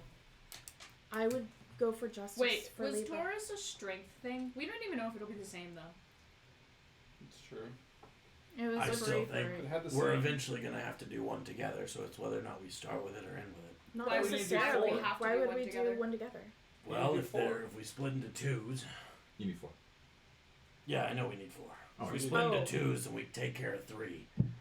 I'll say Oh. we Yeah, I one more. was assuming I'll say that we split some into 3s go by and themselves. each do 2. We could do that. Do some alone. I don't think any We're of these all we going can to be do more. alone. We're all going to be more brave if we're together. We might as well do Taurus together. I agree. That's what we Okay. face together 1st Let's- and we'll face it together now. Let's not do very it interesting. first. Okay. Because if we We can decide. Yeah. we Who need to make has sure we time? have enough days. Yeah. Enough basically. time. And she stands there and she's like, Wait, is that the better choice, or would it be better to do it first? No, it's better to do that later. Right, because we can decide to send the people who have time to do it in. Okay, yeah, that makes sense. All right. okay, done planning. I was Can gonna you give say you one like more 30 time? more seconds before you Can you start. say one more time? Bravery, justice, pride, change, and imagination. I'll do change. I definitely think I think imagination is up justice my. would be. Justice. I'll Why go don't with- we take our initiative cards and put them next to the person you're going with? Change. change? Okay, Uyanga and Lupin for Imagination. change. It's change / imagination, right? Wait. No, are you change is not Aquarius going and Cancer's with Leo? imagination. Do you want? Which one are you going to? Pride. Should I have You're no just idea gonna- what it'll be, but I you're do just- think you should do imagination. You just go by yourself? Do you think we can do any of these by ourselves? Who would ask Would our you? character- I I would know. say it would be She way. doesn't. I would be say She's it never would be way attempted. better. Oh, who's she going with? Oh, Yeah. I said, what did she know? She will go with whoever's alone, if it comes to that. because that's why, because she doesn't want to go alone. Axios, should we're try not from. to- If two Aerie of and us, Cypress are going together. Yeah. For Okay, I can justice. just go ahead and go with the imagination, and then I mean, I was going to say you Imagination could come with us to change because change is kind of the fundamental tenet of the Topaz Topaz. Rise. So I can go with. and then I'll wait. go Did with you see Aegon the then. lady would go with Aegon? She looks at all of you. She says, Okay, that'll work. I think that'll work. Okay, we're she ready. says, which of you would like for me to join you? I will help in whatever way I can. Alright, we're ready. Who wants? Wait, who wants Estrella? Estrella Y'all to are join? going to Justice. justice. We'll go with Estrella. Straight. Y'all are going to With imagination. What Amanda. is, guys are what going is to her, like, we're going to change. change? Yeah. Right thing? Does Is she know not her own known for- strength? Oh well, her challenge. Well, she doesn't have one. I can't tell you, Okay. unfortunately. Awesome. That's just what it is. So, Does anyone really think that they need the help? If not, I mean, she's more than welcome to join us. Virgo in Fairy Tale is a maid who can dig really good holes. yeah, that's Good to know. Good really, to know. really pulled hard from Fairy Tale for this yeah. character. That's probably hers.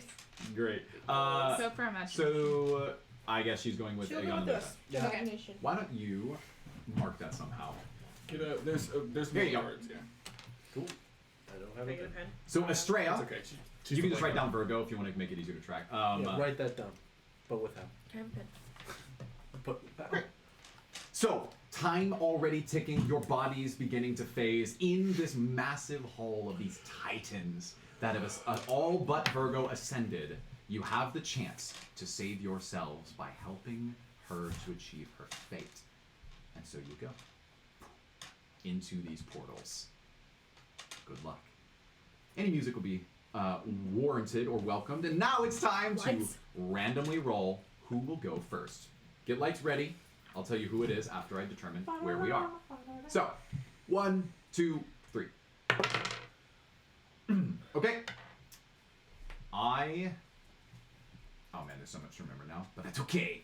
We live for this. Yes, we do. Where are you two going? Justice. Justice. Okay, cool. I want orange. justice it is. That is orange. Get There we There go. it is. Oh, that's not as bright as I thought it would be. Why is that? That one's green. This is weird. That's suspicious. That's what it says is orange. It's on a Like brightness it. setting. Hey, that's there better. we go. Okay, cool. That's a good orange. So, immediately through the portals and out Oh wait, on before they go in, I'm Yeah. gonna like look at Ari and be like, Good luck. You too. the... Okay. Out on the other side, you see the two of you have landed in the streets of a large and ornate city. It's almost as if you were teleported through time to a gorgeous, decadent, mercantile town where people have a blusteringly busy schedule, carting goods from one place to another. You see people on corners barking at one another, and along the way, you see that something is happening in the town. There's originally the shouting of shopkeepers and the yelling of children playing with their families, but then suddenly that turns into something more sinister, as shouting now from women scared, from soldiers barking at their own men, and you see a garrison of troops marching into the lower income districts of this town, which you identify immediately from their thatched roofs. And from the alleys of this town, you begin to immediately see poor peoples with pitchforks and you know like other things that poor people use. I was gonna say Scythes. like threshers and things that the common working class farmers, mercantile people, Hammers, armorers, and smiths. Sickle, I think was the word I was trying to think of earlier. Thank you. They are arranged. They're organizing in the streets, and in between all of that, you see two people arguing. One, a woman wearing common clothing. It looks like a baker's outfit, like she works for a place that makes food, prepares food items. The other, a finely dressed official You don't recognize any of the garb. I will actually, now that we've transitioned, I will do this. Imagine that there's an orange hue to everything. It's a dreamlike state. This official, decked in these long orange robes with a fine insignia across, or maybe even, if you might notice, a golden trim to them.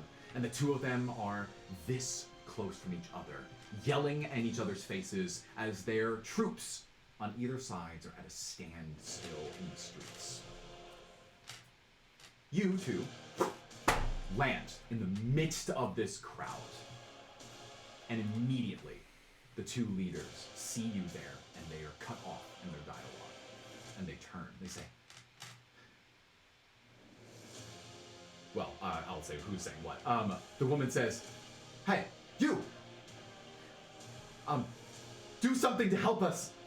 We need you here." The other one says, "Oh, come off it. If you knew what was right, then you would pick a side, and you would choose to side with that which is true and just." And the other says, "What he speaks is lies. It's not truth and justice, it's oppression." And he says, "No, it is not. If your people continue to do what they've done to the passersby in this town, then this place will be taken off the map by the king and his troops. I am trying to save us from destruction, and you would do anything in your power to remove us from the map." And the two of them continue to argue. Your time is ticking. What do you do? What's going on here? What are you talking about? What they're Tell us doing to what The two of them passerbys? are not paying attention to you. They're arguing right now, yelling. Let's say you're about 20 feet away from them as of now, I'm gonna- and 50 feet from either army, set of troops. Go up. I'm gonna run up in them. between them and push them back. You see both of them angrily frustrated that you intruded. The woman says, "How dare you? Who made you in charge? What right have you to be here?" And the man in turn says, "I can't believe this. You would settle your affairs using someone else to do all of your dirty work, just like I know you're capable of." And she said, "This isn't my doing. This must have been your doing. Who are you and why are you here?" We They are both not seem on angry. a side right now, but we are here to help if we can. We want to know what's happening. "I'll tell you what's happening," he says. "Ever since the new tax was laid on the city, this woman has been organizing riots that have done nothing but destroy the own economy that feeds them every day. Every time she leads a revolt, they provide no value and instead bring destruction upon all of us. And if I do not find a way to resolve this immediately, then the king will have my head and the heads of everyone in this city. It is for our own good that we maintain order, even at the cost of some." And she says, "Oh, the cost of some, that's so convenient for you. If we're not loud enough, then we will not be noticed by the mercantile class, by the oligarchs, and especially by the king. Sometimes it takes burning a few shops and cutting a few supply lines to make our voice heard. So what if we don't have a plan? Any plan is better than this plan." And the two of them seem infuriated with each other. It sounds like the problem isn't with each other. You both have a problem with the king. You're only sabotaging yourself by hurting who you perceive to be the people who are acting for the king. Why don't you both take care of the root of the problem here? I don't understand. He huffs and seems lost for words, and she is breathing deeply but seems almost foggy-eyed in her expression. And oh boy, baby, it's time for a high-stakes dialogue up in this joint. Oh boy. The two of you have Please. proposed that these two factions would solve their problems by apparently taking care of the root of the problem, being the king? Question mark. Let's see exactly how well this pans out. For those who don't know, high stakes dialogue is like Death Saving Throws in 5e. First 2-3 successes or failures will win the day. Obviously, a failure in this state would kick you out of the challenge and put you right back where you started, albeit with 1 day less, maybe 2. So let's go ahead and get started. You see that the two of them breathe in disbelief, and the man speaks first. He says, "Well, you clearly don't have the foggiest what the king is capable of. You see, these troops, his outnumber us 10-1. What do you want us to do? Plead with him to subsidize everything in the kingdom? If my town were to make such a request, then every town would make a request. And he knows this. That's why if he wants to make an example of us, he would squash us under his feet. Order is the right answer. I am well aware what the king would do. I come from a town very similar to this. I was in this almost exact same position. It's scary. But going towards the king, on your own, I agree, is not the right move. But if you can band with neighboring nations who have the same thought pattern and the same desires as you before you approach the king, you might have a shot. You could even appeal to someone such as the Emerald Egalitary. I have seen firsthand what this king is capable of. If you just sit back fighting amongst yourselves, letting him commit these atrocities, commit these, horrible injustices, then the problem's never going to be resolved. It'll just continue to be fighting and murder and destruction and death. He huffs and he says, it always felt out of reach, connecting with the other towns. The king has spies in those towns. If word were to get out that we were trying to band together, then the first mover would always have their head on a plate. I'm not sure that I like this proposition, but you are right that it would only continue as long as the king is in power. Why don't, either of you, your choice, because you both contributed, roll your first persuasion check. I have a +4. Plus luck. Alright.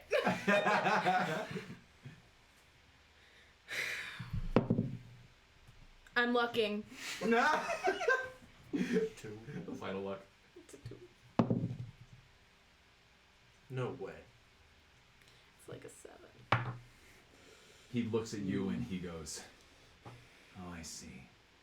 You just like the idea that the world is so simple in the compact units and work together with enough grime or hopeful intrigue. It's a little more complicated than that, I'm afraid. That's one failure. The woman then turns to you and she says, besides, we are the ones really taking the brunt of the king's work, not this man and his troops. The reason why we do what we do is because there is nothing better for us. I would rather have scraps of food than to die in a gutter. I'm afraid that working together cannot possibly be a solution here. I request that you instead find a way to help us to seize control of this city and use its resources to create an underground railroad of sorts. Maybe that would solve the problem, at least for the time being. That's all that me and my son are looking for. That may be what you think you want, but sticking a bandage on this situation is not going to fix anything. You may be happy you have scraps of food, and then the people around you die. The friends you care about die. Your family dies. And maybe that food runs out. The king gets wind of this underground railroad and shuts it down. As long as you just put off fixing the root of your problems, there's gonna be no peace, no solution, no surviving.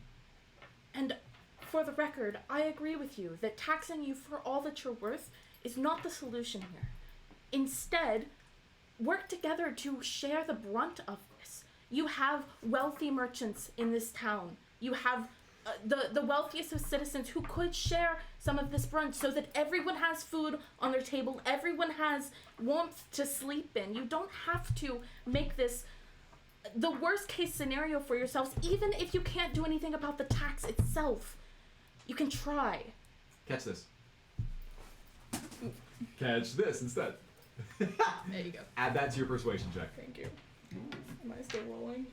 Yeah, I guess. What is your persuasion? I have +1. She has +4. Yeah, no, it's weird. Roll better. I don't have a luck point anymore. 10. 15. She looks at you and she says, oh, let's be real. Even if we took over the city, we wouldn't have enough food to last 6 months. I do think something bigger has to be done here. And we can't afford to have someone in the king's court simply beheaded because of something stupid that I chose to do. That's one success. Nice. And he looks back and he says, oh, well, that's just great. Why don't you just all have fun amongst yourselves? I think it's clear here that those without would choose to do anything in their power to disrupt the status quo. But the problem with that is that I am not the one that holds the keys myself. What say you? Surely there's a plan here. And he begins to escalate. He turns to the crowd behind him, the troops behind him, and he says, so what? Would you have this high elf's prophecy come true and see the king brought down on our heads? We must stop this here. And the crowd behind him, the soldiers, begins to chant in unison. Ho! Ho! Ho! Your move. Violence There are about 60 of them there. is not the answer here. Are you talking to him? Yes. Okay. Well, I'm addressing the people who are chanting. Okay. I am addressing the people who are So chanting. loudly, because they're chanting right now. Yes. Violence is not the answer here. It is only going to tear the city apart. Very similarly to it did to Krya.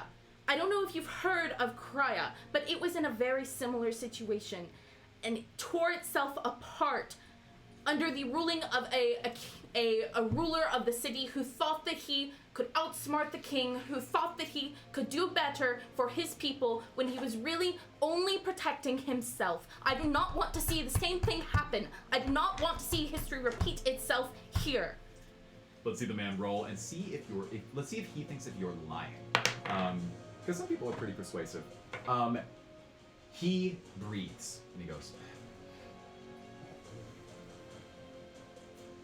you have seen this before. Roll persuasion. Oh, and add a d6 to it. Okay, good. Since you're getting some butt ugly rolls here. Okay, that's a 21. He says, Wait, also the d6. Well, I guess it doesn't. Can I save the d6? nope. Oh, well, It's dependent upon each roleplay. 23. So he then, they're chanting, and you do notice that he does this. He goes, and the troops quiet, and they seem confused. You hear their whispering with, yeah, they do this. They go, hoo, ha, ha, ha. Whispers in the crowd.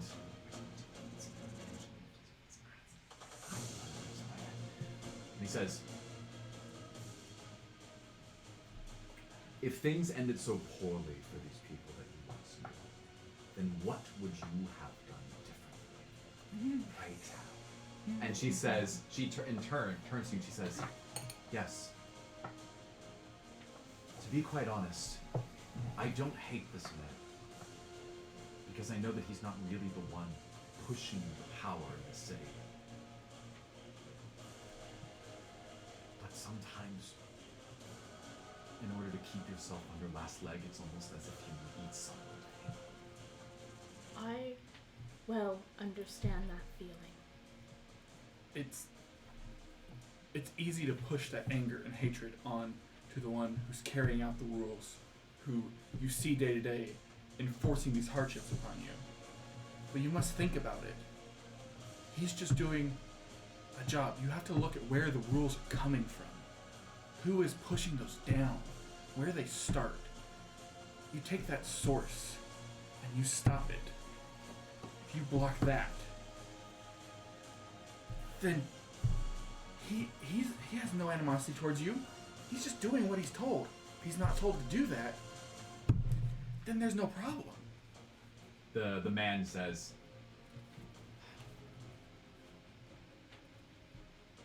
I used to think of myself as a kind man, but it's pretty hard to do that after the last 2 years.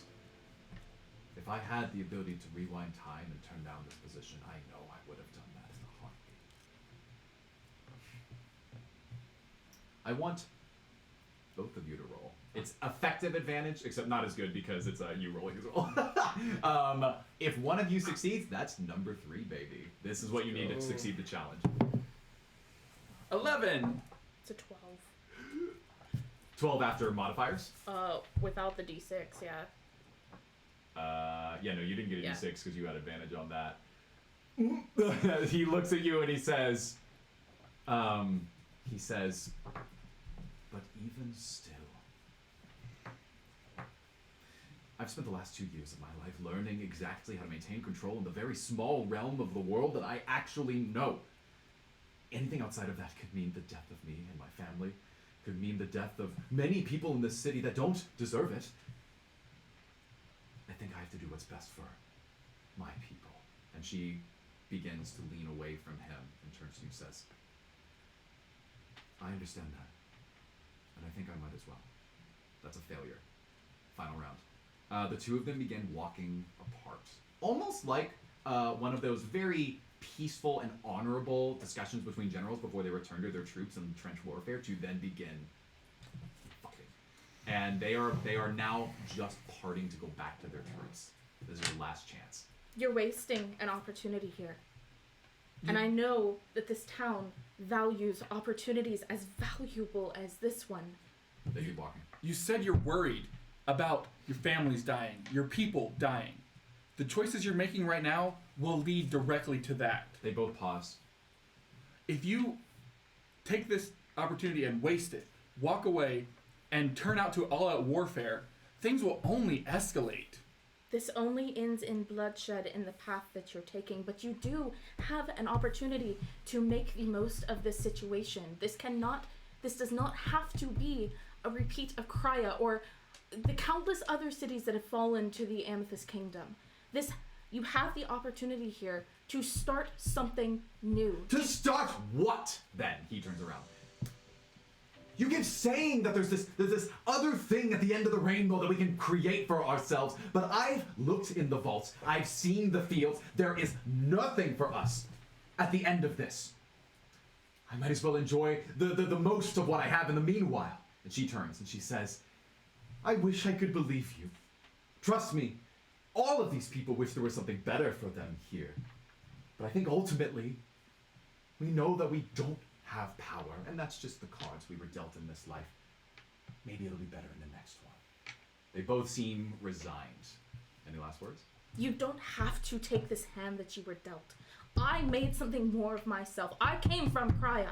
I witnessed this firsthand. I lived through it, and I'm telling you, I have traveled much of the world. I've seen the Emerald Egalitary. I've seen the Sapphire Scholars. I've seen other ways of life, and I do believe that could be repeated here. That the Amethyst Kingdom will not forever hoard the wealth and the gold and the power from its people. You say you've looked in the vaults, and you see emptiness, nothingness. If you look in the King's vault, they're full to the brim, overflowing. Several vaults. It's because he takes everything that you have, everything that you make, keeps it for himself in abundance that he could never use. But he keeps it and gives nothing back. And I You're promise... suffering for that. I promise you that if you take this opportunity, I personally will do everything in my power to bring assistance to you and your people, no matter the cost to me or my friends or my family. He and she seem stuck. Like their arms are being pulled in two different directions. Literally in the direction of their own troops, but then also in the direction towards each other. And as they feel almost confused. I say more. I know that what we're proposing is not an easy path. It's gonna be difficult. It will be hard, but it will create solutions. If you stay on the path you're on now, the path that seems easy, seems most straightforward, just to fight it out, it may seem easy now, but it will ultimately lead to death, destruction, starvation, just because you weren't willing to look forward, look ahead to what could be. Instead of seeing what is now and around you, look forward to what can be. If you work together. All right, you ready for this? It is time for the grand finale. We reach a tiebreaker, and I would like to think that each of these individuals, the man and the woman, unnamed so far, will have their own choice to make, and the outcome is dependent upon both of them.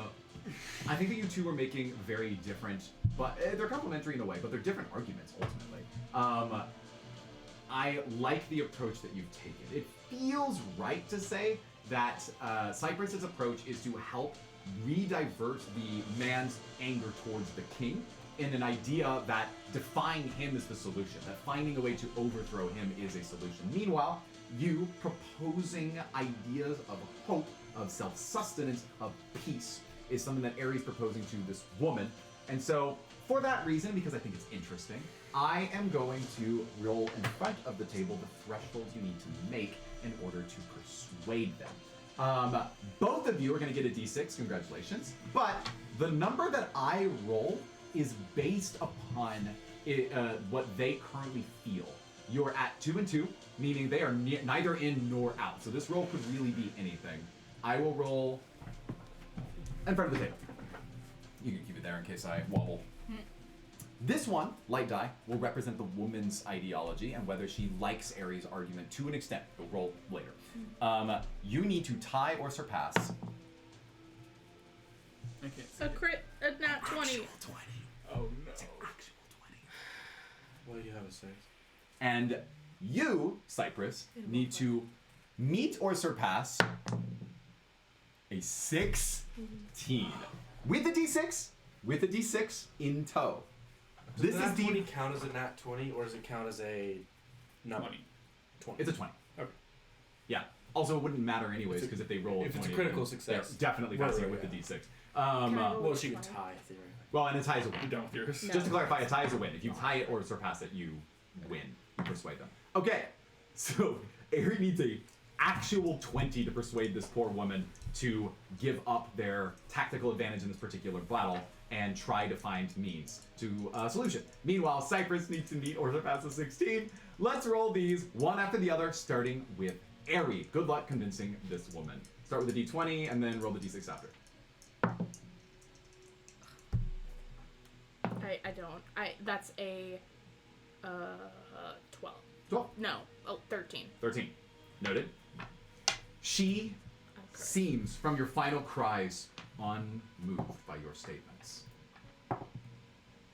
Cypress, it is all on you.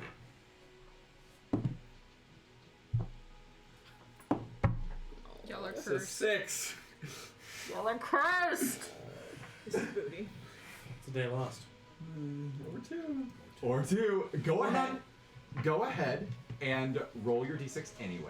I did. It was with the That was D6. with the d6. I Yeah, it was with a the 2. D6. He rolled a 2. Okay. Yeah. Cool. Are you ready for this? No. You ready for this juicy No. outcome? Hold on. There's one last solution, but it's definitely not as nice. It's not as nice and pretty as the option that you were dealt here. 13 plus 6 is a persuasion of 19, which is enough to persuade him. I will not reveal to you what will happen because I'm assuming you're going to take it anyways. But if your combined efforts were posited towards making him believe that there's another solution, he might stand down. The alternative, I'm really not giving you a choice because the alternative is failure and you're not going to pick that. So you're going to, your words eventually, as he hears you speaking to her, you speaking to him, this man is the one that drops his guard for just long enough to take in a big sigh. And he says,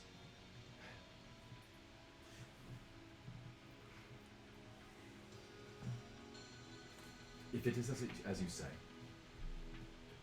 then I will find a way to make this city the first of many. But I will be expecting your support in this. And you'll have it. He turns to his troops and he says, "Troops! This fight is not for us. Return home and set up defensive fortifications. We'll regroup at dawn." Who? A general commands them as they begin to walk away, but the woman is not finished. She hurriedly runs back to her people and she says, "This is our chance. Come on. Fight with me. Let's go. Use the rooftops. Use the plan that we executed on previously. Go fight them. Now." And so they begin to scatter throughout the city. And your bodies begin to shimmer and fade as you pull back. And what begins to occur in front of you is these poor people begin to assault the troops that they're trying to return to their home base and make defensive fortifications. They, in self-defense, kill every one of these rebels in the streets. And then stop their warfare as they continue to march back, preparing for what will eventually be a much greater undertaking if the city tries to find peace. The blood doesn't look very, it doesn't taste sweet, so to speak. But as you move away from the city, your hope is that future citizens of the city might find their own form of justice. And justice sometimes doesn't look particularly just. But in this world, that might be the best that we get. You see, as you begin to move through the portal, that a scale bing, lights up, and its visage begins to implant itself on your own chests. And you see the symbol for Libra appear in front of you, and you appear on the outside. For all intents and purposes, and because you got just so close that I'd be depressed if you didn't succeed, that will be considered a success. Yay! Yay! Thank you for that one, DM. I need both of you to roll a Celestial Ascension check separately. Roll low. your Not current- been all game. Your current number is yeah. your current number is 13, I believe. 19. Isn't it 13? It is 13, yeah. Alright. Rolled that. I'll actually write that very well. Roll Oh, it. now you roll an 18. Lol. That's a 9. Boy. Okay. Obviously track yours separately. You lose an additional one. You go on to 11. You go down to 12. So track your own. Yeah. I will trust you to do that. Ooh, that was something. Let's Oh, keep boy. going with the next celestial challenge. And it will be Uyanga and Axios. We'll go last. And where are you going? Challenge of change. The challenge of change. Aquarius. You find yourselves. Ooh, can we do aqua for turquoise? I would actually choose. Yeah, that's perfect. I like that a lot. So you find yourself, boom, teleport, and you find yourselves on top of a flat mountain, as though the peak of a mountain was just chopped off. And if you were to look straight below, off the top of this, let's say 300-foot diameter mountain top, it would go straight down about 2,000 feet. You are elevated above the clouds, birds flying above you, and in the middle is a one singular large marble slab. Upright, let's say 20 feet. The base is a 10 by 10, so 10 by 10 by 20. And this rectangular That's prism, the size of our porch. yeah, is in the midst of this area. And at the base of it is a message for all of you. And it's just you two, right? Esther Yeah. is not with you. The message reads, you can read it now, the runes translate in front of you. It says, help me to fly.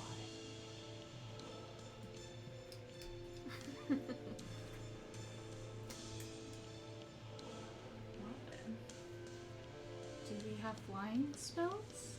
Levitation spells? You have whatever on your inventory right now. Spells I seem to certainly- be the spells seem to be the most. No, nothing. Flying. Change. Let's see what shards I got. So, And every minute in real time that you spend thinking or taking actions, I'm gonna roll for something. Okay. Okay, here's a thought. Wait, Do that. I don't know what the topaz shard does to my pickaxe. I was thinking maybe the sapphire shard, if it's icy, we can use the ice to push it off the side. If you hit the ground hard enough, it raises it, even just for an instant. That's flight. It's been a minute. I'm gonna roll again. So, I could also try and break it. It's marble. no, I don't think breaking it is the answer. Okay. Use the topaz. Use the topaz and hit the ground near the hit the ground near it as hard as you possibly can. And I'm going to give... I don't know what the topaz does, though. We'll find out. You okay?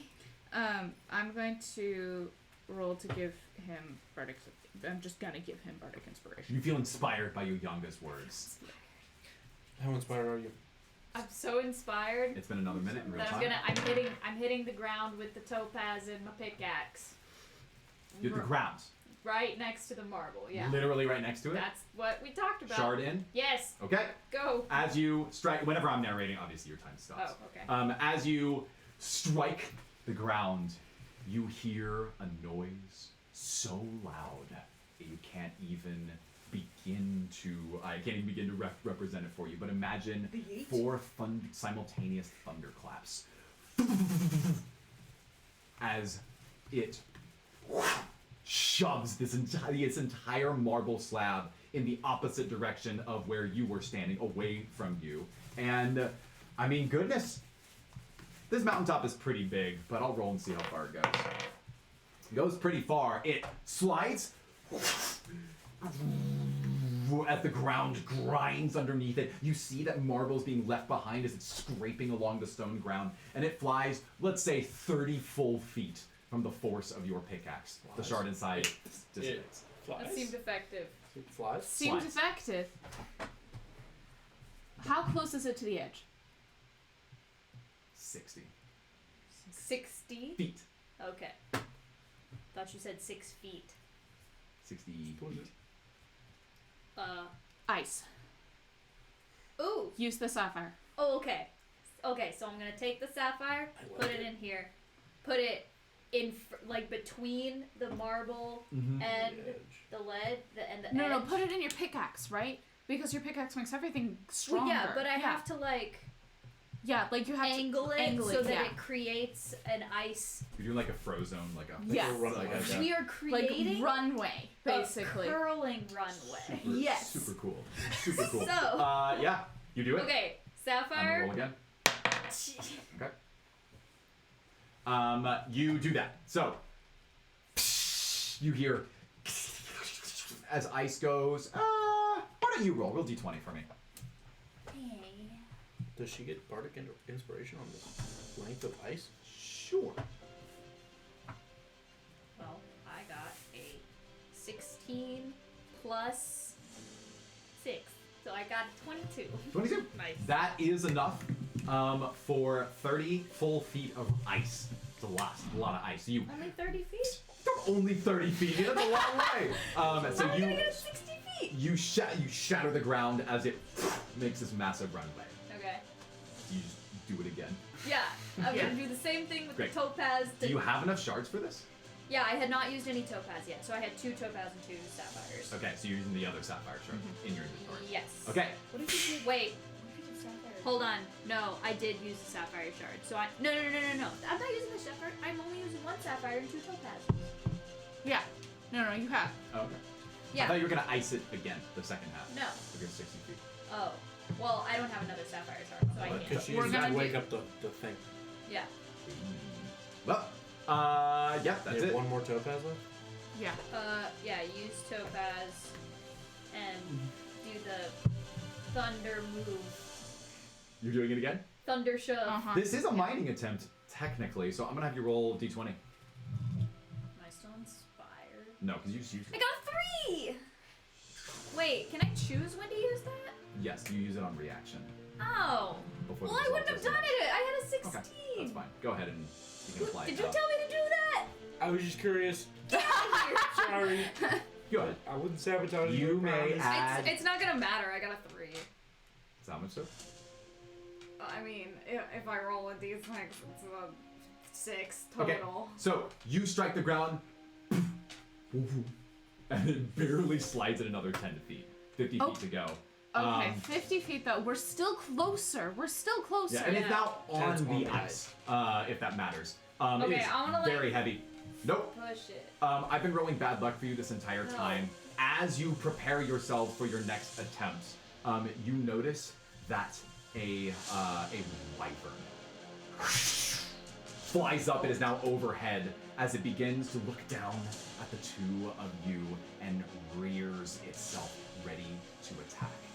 I need both of you to roll initiative. Oh boy. This wyvern is, do not imagine a dragon. This is much smaller than a dragon, but it is dragon-like in its shape and some of its abilities. So what you should internalize is that this wyvern, not a big or adult wyvern, it probably has roughly 25 hit points.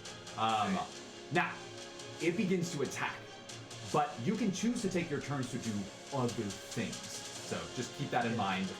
What's your initiative? 23. 23. Nat 1. And actual nat 1, and I rolled for you, and Uyanga, you're definitely first. Okay, so I'm going to yell, Axios, shove it!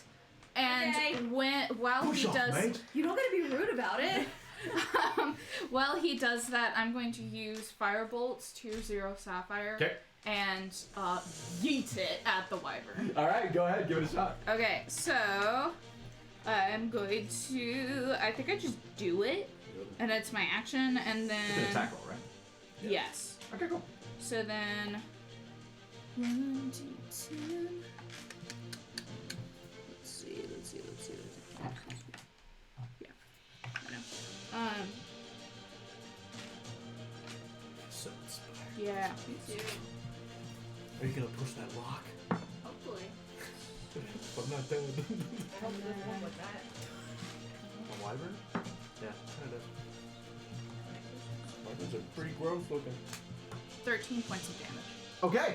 Yeah, it rolled really well. It just, and you look up as you see this wyvern's wings as it lights on fire, and you hear as it's trying to flutter in place and push the essentially put out the fire with its movement. It's looking already pretty bad. It takes its turn as it swoops down. One wing up in the sky, the flaming wing, and it takes its good wing and it starts to slash directly at you. And what's your AC? My AC is... Hang on. It is 12. Cool. So it comes in and just barely enough. And you look and you see as the hip of Uyanga is slashed badly by this wing. Almost like it was, knife through butter. It was not very pretty. And the amount of damage that you're taking, it didn't go deep, which is nice, but the amount of damage that you're taking is 9. 9 points of damage. Slashing damage, if it's relevant. Cool.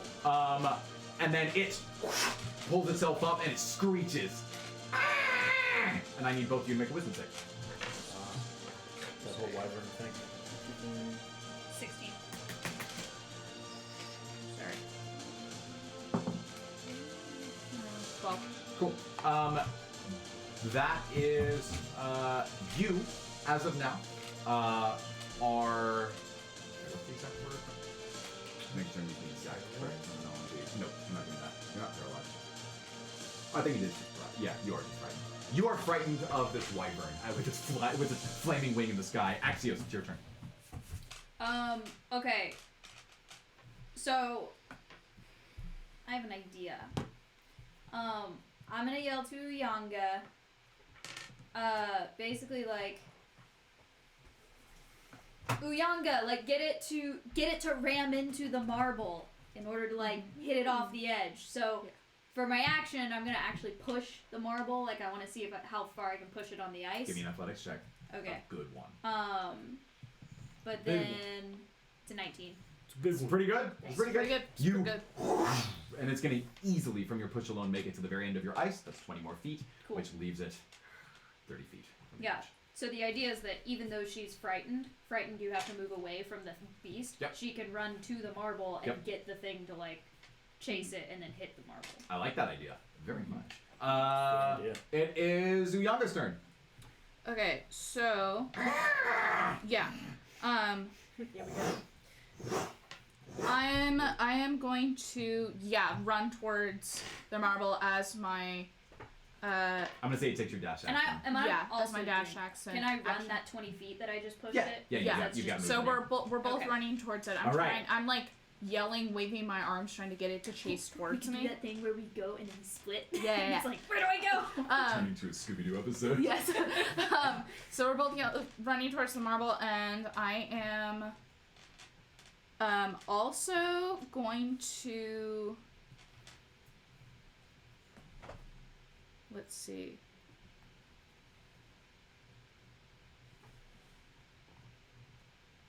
Oh, I'm also going to... No, never mind. Okay, that's the only thing I'm going to do. Okay. I just want It's definitely enough for you to catch up with Axios. You're both in front of it. Here it comes. It is diving at both of you. Dex saves, please. We're gonna have this represent your attempt to dive out of the way. Hey. It was almost a nat 20. Oh, that's a 23. Do you know why you're dex saving? Because Did it's not gonna get hit it. us instead. Because you're running on ice. So as you sprint trying to create this forgot about runway, that. your feet are struggling to keep yourself on the ice. Uyanga, swift of foot, deft in her movement, she Yes, she's fine. and dodges to the side. Axios, you slip and your feet come out from underneath you. Yes. Doesn't she still have the fast speed run? On Shredder? Yeah. On her instrument? Yeah. Yep. I do still. Okay, cool. Okay, just curious. You- I Sprinting. can't, like, your use feet my claws in the ice or something. on your turn? Yeah, probably. Do. If you get one.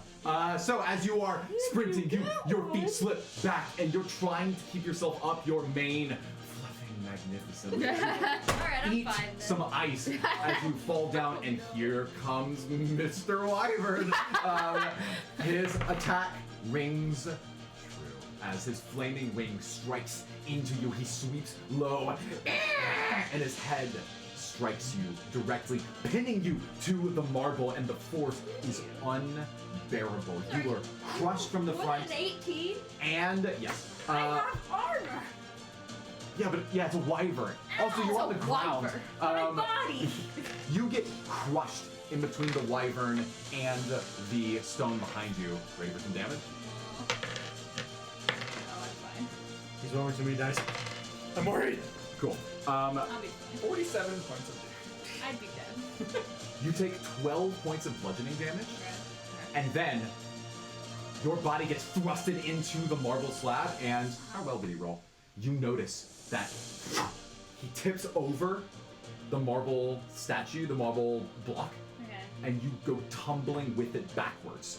Your body now, I guess it's hard to explain, you've been struck, falls backward like this, and you are now tumbling backwards at an alarming speed. I need you to grab onto the marble. This is How? just a dex save again. 13. 13. Your claws desperately scratching in place, and you notice that your claws scrape the surface of the marble all the way down as you That's fine. slow yourself enough to hold on as the wyvern just plowed into you, and it's like he didn't even feel it. He's rearing back around for another pass, and now the marble is on its side. Which means it's only 10 left. It is. It did fall an entire 20 feet Yeah. closer to the edge of the cliff there. Yeah. Is there Uyanga, anything your on the turn. bottom of Oh no, it? it's actually his turn. Is there anything on the bottom of it?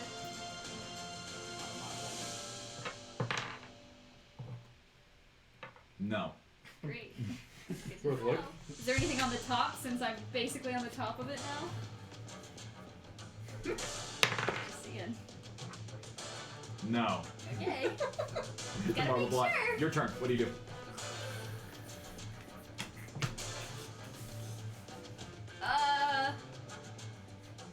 I go on the other side and I push it. Cool. You're trying to push it off. That's my best guess right now. So friction is almost tripled on this thing now. Good luck, but give me an athletics check. And then I'm gonna prepare. It's a 9. Okay, so you're pushing. You get, and 5 feet feet away. It's 5 feet closer. From all of this work. So the And then I'm gonna prepare to dodge out of the way of the.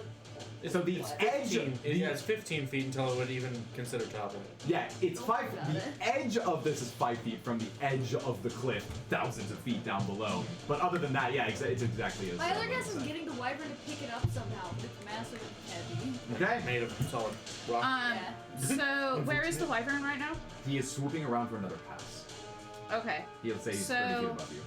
I'm going to use my sling as obviously a ranged weapon, and I'm going to roll to yeet into his eye. 14. So that would hit, but you're afraid, so you need to roll with disadvantage. Yeah, that's true. Like, 6. And suddenly you see in its eyes a bloodlust. It is there for no purpose other than to slaughter you and feed you to its children. You miss. You can continue to move or do a bonus action if you like. Okay, so I'm desperately looking at my spells. Don't want to be Fireball. trash in And I'm just gonna go ahead and roll for its attack, because we Yeah. know what's gonna happen here. Yeah. Okay. You run, at least, to the... Yeah, I'm gonna run. I think you can get there in time. Yeah. Sure. You are there. You are now technically beyond the ice, conveniently. Just the little area right there between ice and block as it's tipped over. You run. Here it comes. It is attacking you. And what's your AC? 12. It is. And this is just like the headbutt attack that struck you. Conveniently, you are not pinned because you kind of get knocked off of the marble block. Okay, cool. You take 7 points of bludgeoning damage, and then your body topples backwards onto the top of the marble structure as well. How are you looking? 9. Okay. Exit. Great. Okay. He's now down on the ground. He just spent his turn. He's now closer to where you are. Are you a total of 16 HP? Like you've lost 7, or do you need more? HP? No, I need significantly more HP. Okay. I can heal you or push the rock. Push the rock. The sooner we get out of this, Okay. the sooner we get out of this, the better. In that case, I'm gonna push the rock. Doing it again? Because she said so. You're gonna need a really strong one. Okay. Bardic Inspiration? I am giving him bardic inspiration That is a again. bonus action. I love Uyanga singing. I feel so inspired. What do you do to inspire Axios as he tries to maybe finish this here? It's an athletics check, right? Yeah. Okay. So as he's running at it, I'm like, okay, so I roll off of it. I roll off of it as action, and then I'm like hurting, and I'm like clutching my side where I've been injured, and I just yell, "Axios, get us home!" Axios, before you roll, I'm gonna tell you what you need. Oh, then it doesn't count because I haven't seen it. Okay. Cool, and I want you to roll in front of the table as well. So Okay. here's your D20. You need. What's your athletics modifier? 6. +6 on athletics. Line pride, baby. You need a 23 in order to successfully push it off the cliff this round. So you need a 17. You need a 17 or Plus higher. inspiration. Come on. Oh, plus inspiration. That's true. Plus inspiration. 17 plus inspiration. I'm inspired. Okay. The music swells. Come on, come on, come on, come on.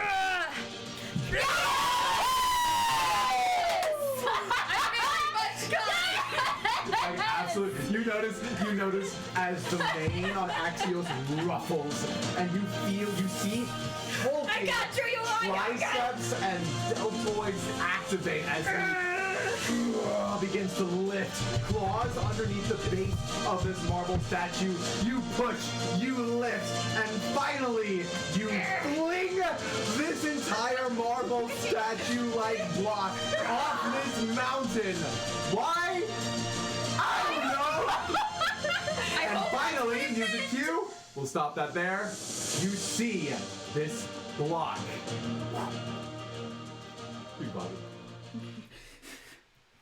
fall 100 feet, and then shatter on the rock. Yep, there you go. Immediately below you on the mountain. Well, it flew. It flew. But then Oh no. Something good happens. you see Doubtful. it tumbles 100 feet. A jut out from the mountain strikes it as it's falling down, and it cracks and explodes. And out from this marble block, a wyvern flies Oh, out. it was an egg. Wait, this is good, right? This is good. And you see the wyvern above your head screech, ah! Like an eagle, I guess. And then spins in the little spiral and juts out with its top speed to unite with this baby wyvern. Yay! Fly into the sunset. Yay! And the We two of you did see, it. as the sun sets, a film of multicolors begins to descend over the two of you. And you see the icon of Aquarius, bing, implanted in your heart, and you are back, baby. Back in the mausoleum. But while this is happening, I need both of you to roll a Celestial Ascension check. What is it? Just a D20? Yeah. 15.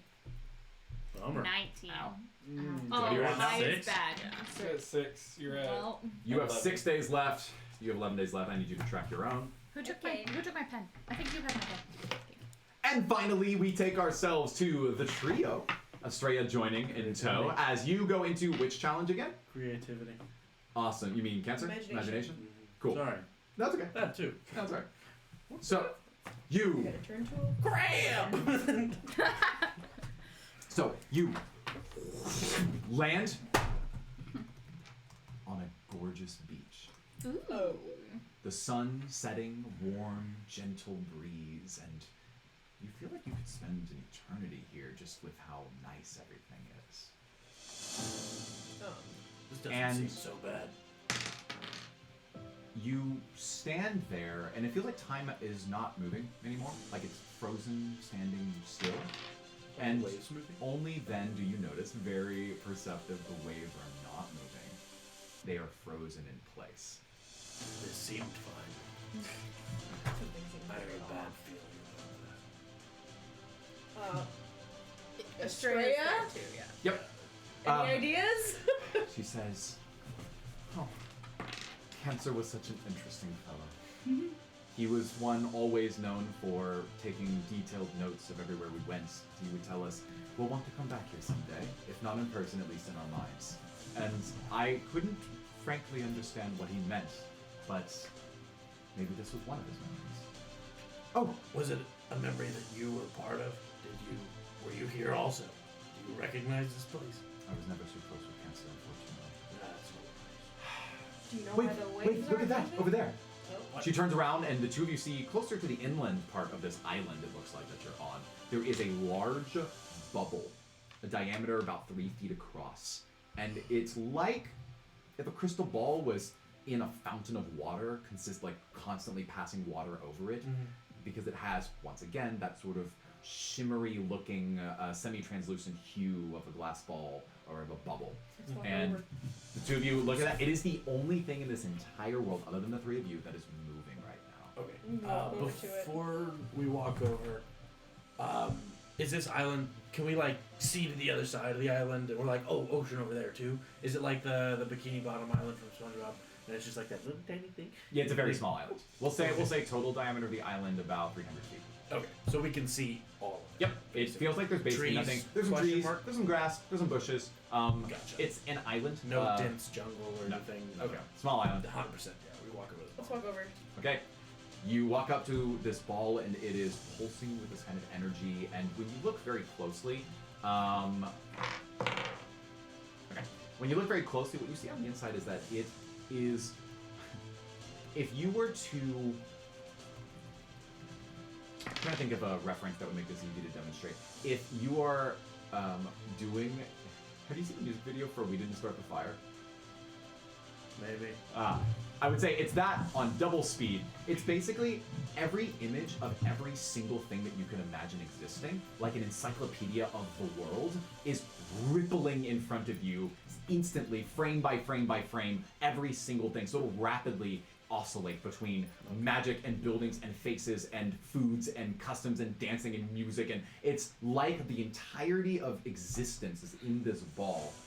So that one Somehow. scene from Wall-E where he's just on the computer. Yeah, he's just like downloading all the human information. Yeah, it's basically like that, except in Just this bubble. really fast. Yeah, Gotcha. really, really fast. I want both of you to roll.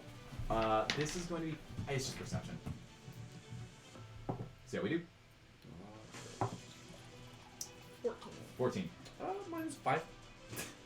Aegon, you look at this, and one of your thoughts is, wow, this is like really hurting my head. No. Lupin. Every now and then, maybe 1 in 80 frames in this rapid, multicolored show, you catch a face that you know. And actually, wait, that was the tree that you used to play around growing up. And then, wait, stop, that's Headmaster Zagreon. And it flies by in an instant. Almost like this is being conjured from your own memories. That's what you get the sense of from watching this.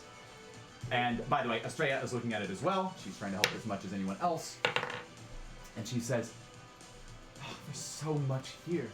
It's almost like all of existence in Chrysalis is in here.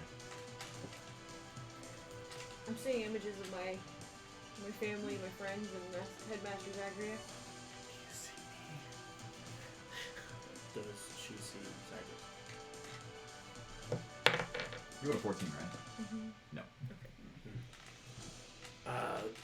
It should be. I don't It just know. hurts my head. Like, are you... Is Last this stuff thing. that... The last thing that you see, I might as well give it to you before you start discussing, is that in the distance, a different thing has started to move. Oh. What? The sun. It is now at what we might call 7 p.m., and it begins to dip. And what you see is that the sun is falling directly behind, in line with a large portal. That portal is a sphere itself, about the size of like the portal that you used to escape the Yes. it's conservatory, but it is at least half a mile out on the water. And the sun is setting. You would predict that it would set in the next hour. Well, if I had to be honest, from what that looks like, I have some idea that we need to use something from this bubble to get us to that portal before the sun gets there. I would agree with that. So, Okay. should we touch the bubble? Well, hold on. This trial is about imagination, about creativity. Do you have anything that you've used in your past, like a boat, something that could propel us across water? Something. I mean, you said you saw things in your past. Do I have anything? Do I remember? When I start remember anything? when I start imagining my Um, home Yeah. and thinking about my home and conjuring up my mother who could fly, all that stuff. What is the bubble? What Show me. are you trying to see in your mind's eye? Something that can help us get across. You need to be more specific. Are you thinking about your mother, or are you thinking about a boat? My rowboat that I used on the lake that I lived at when I was a Oh, kid. very convenient. I rolled luck already to see if that was true. Mm-hmm. It was not true. Something told me it's not true. I'm actually going to have you roll to resolve it. Okay. You need to beat. This is just a pure luck check. You're just rolling to beat this. You have to beat or match a 6 to have had a rowboat growing up. 9. Wait, was it? Yeah, it was a 9. Oh, okay. It turns Underline. out, Oh yeah, underline that. Lupin, you have a really intimate memory when you were growing up with Cypress. The two of you would sometimes go out on the lake in your rowboat, and you would use it to catch fish with your bare hands, and you would challenge each other to see how many you could catch. And you would both use very underhanded druidic tactics to lure them, trick them, or literally make them inside of your buckets and nets. But it was still a fun competition nonetheless, and you felt like you grew really fond of him and you two of each other during that time you spent together. It comes to mind. Your ability to conjure this I don't remember any of this. makes the image appear before you in the bubble. Can I reach in and try to grab it from the bubble? Are you gonna reach in and Yeah, grab I'm the gonna- rowboat? Yes. Oh. Can I see the rowboat? No, you don't. Oh, okay. Yours is Never mind, I will. encyclopedia mode. Oh, So great. you see it, you reach in, and you feel wood in front of Yes. you. Whoa. It's tiny. It's like the size of your perspective. So it's like you're holding a tiny little boat. And you gonna pull it now? I'm gonna pull it out. You pull. Boom! Yes! Flies out of the bubble and lands in front of you, and you are recoiling because you I have a rowboat. have a boat in front of you. And the second thing that you realize, this looks familiar somehow. You don't remember what this is from anymore. Oh. I pulled it out of my memory. Oh. Lupin hasn't said anything, so you just see Lupin reacting this way. Great! We have a boat! I don't know where it came from. Who cares? We have a boat! We can go! You are filled with a pretty heavy sense of like ennui, like just like sadness, but you don't know why. I'm sad and I don't know why. I sound like me in normal life. Having flashbacks. I guess we can try and use it. Yeah. Does it come with paddles? By chance? You look inside. There are no paddles to be found. I mean, okay, here, I have an idea. Are there palm What's up? trees? Can you pull it to the water? Yeah, 100%. Is it choppy or is it smooth? It's frozen. Well, it's not literally frozen. It's not moving. Okay. Oh. So What does that mean? How do you ride a boat on... Well, I guess since you're doing it, I'll just water? explain to you what happens. You Yeah. pull the boat across the sand and into the water, and you're pushing it, which, when you are immediately in the shallowest part of the shore, is pretty easy to push through. But then you get to the parts of the waves that have picked up and are frozen, little 3 foot little waves, and it's like they're made of stone somehow. Like they literally, you have to push through them like they're, actually I'll say sand. It's like you would have to push it through walls of sand Is it like to get it to go. quicksand, basically? Yeah, Can sure. I like, since I'm pushing it out onto the water, Yeah. I'll like walk into the water and Yeah. wade in. Do I feel like it's quicksand? Yeah, quicksand-esque is a good description. Okay, cool. Yeah. So we But the can't boat's just like floating. swim over the it. boat, the boat is floating. The boat is floating. Yeah. Boat is floating. Yes. Float Yes. is boating. Okay, so before we get any deeper, Yeah. let's just climb in the boat. I have an idea. Should we not at least plan to maybe need a paddle? I have an idea. I'm gonna need you to hold me so I don't move. What? I'm going to cast a spell. Okay. Are you gonna turn into a creature? No. Okay, good. Don't be a bug. Don't be a bug. You do Go have seriously, some be speed a then. bug. You can become an aquatic creature. It's not In water. frozen water? I don't know. I don't know how that works. It's true. She does have swim speed though. Druid level 4. Alright, so Fun. I'm going to cast. So we're in the boat. In the boat. Is that what I'm understanding? We're in the boat. Okay, and You're holding on to her for Virgo's some reason. Estrella's with us. So I'm That's true. holding you by the arms. What am I? You were going Hold. to hold me Titanic style, but we're going to face the island and face away from. We're gonna use some physics here, baby. I'm going to cast Magic Missile, Tier 1 Sapphire. No. It's pretty funny. I'll see what happens. I know the nature of magic missile here. So you're facing backwards and you're shooting it kind of from your At hand. the same, so what I'm thinking in physics Yeah. is that at the same force that this leaves my body, Yeah. it's going to push Yeah. us the same amount back. You know what? What the heck? Roll damage, and based on how forceful the attack would have been on a target, I might give you some distance here. Plus my spell modifier. No, it's to hit. No, no magic missile automatically automatically hits. hits. It's It's a- 3d4, Yeah, 4d4. it's- Oh, I think it's 3d4s at this level. I don't know. Yeah. sorry. Let me look. And you said at level 1. 1d4 plus 1 force damage hits target. 1d4. 4. But it's 3 Plus 5, missiles. so it's 5. Magic missile's 3 hits. Yeah, it is. Yeah. Is it? Yeah. A dart deals. Oh yeah, it shoots 3 So I darts. have 4, and then so I have 5. Yeah, just Yeah, do it so again. 5. And then 5. 5 more, and then 3 more. That's like almost the maximum damage you can do. So you're just like, this is like rockets on the back of like a This is little exactly red, what little I'm red thinking. wagon. Yep. So you're as you're like shooting through the water, That's water awesome. a little bit here, and The sandy I mean, water. you get exactly that distance times 2 in feet, so you get like 25 feet, And 30 feet, the portal's how far? A half half a mile. 2,000 something more feet. Yeah, 2,600. It starts to get darker. cold as the sun is beginning to set. Awesome. You are not convinced that you would be able to survive being in the waters, despite its weird texture, if you were to try to swim it on the way there. I think we need to use the boat, and we need a way to propel it. Other than that, Maybe we should get something else. we should go back to the bubble and find something else. Yeah, for sure. You return to the bubble. You're looking inside it. What are you thinking about? What do you think right now? All I can remember is my past with. Aegon, can you remember that road that you walked on? That's what I'm thinking of. Oh. I don't know where this road came from, but I'm assuming I'm looking and these are my memories, so I don't know where. I can't remember a robot in my past anymore, but maybe it was there one time. Like you traded the memory. Probably worth it. This was the first time you met Master Zureni. For any. Vireni, thank you. Master Vireni. Yes. It wouldn't have changed the fact that I still have memories with Master Brain. That'd be true. It just would have been different, I guess. You've never walked on any rainbow road Other than that time. other than the one time. Well, wasn't there? The was garden hedgerows? bits. Little tiny ones. That's true. I don't know if I can. I mean, I don't know if I could control it.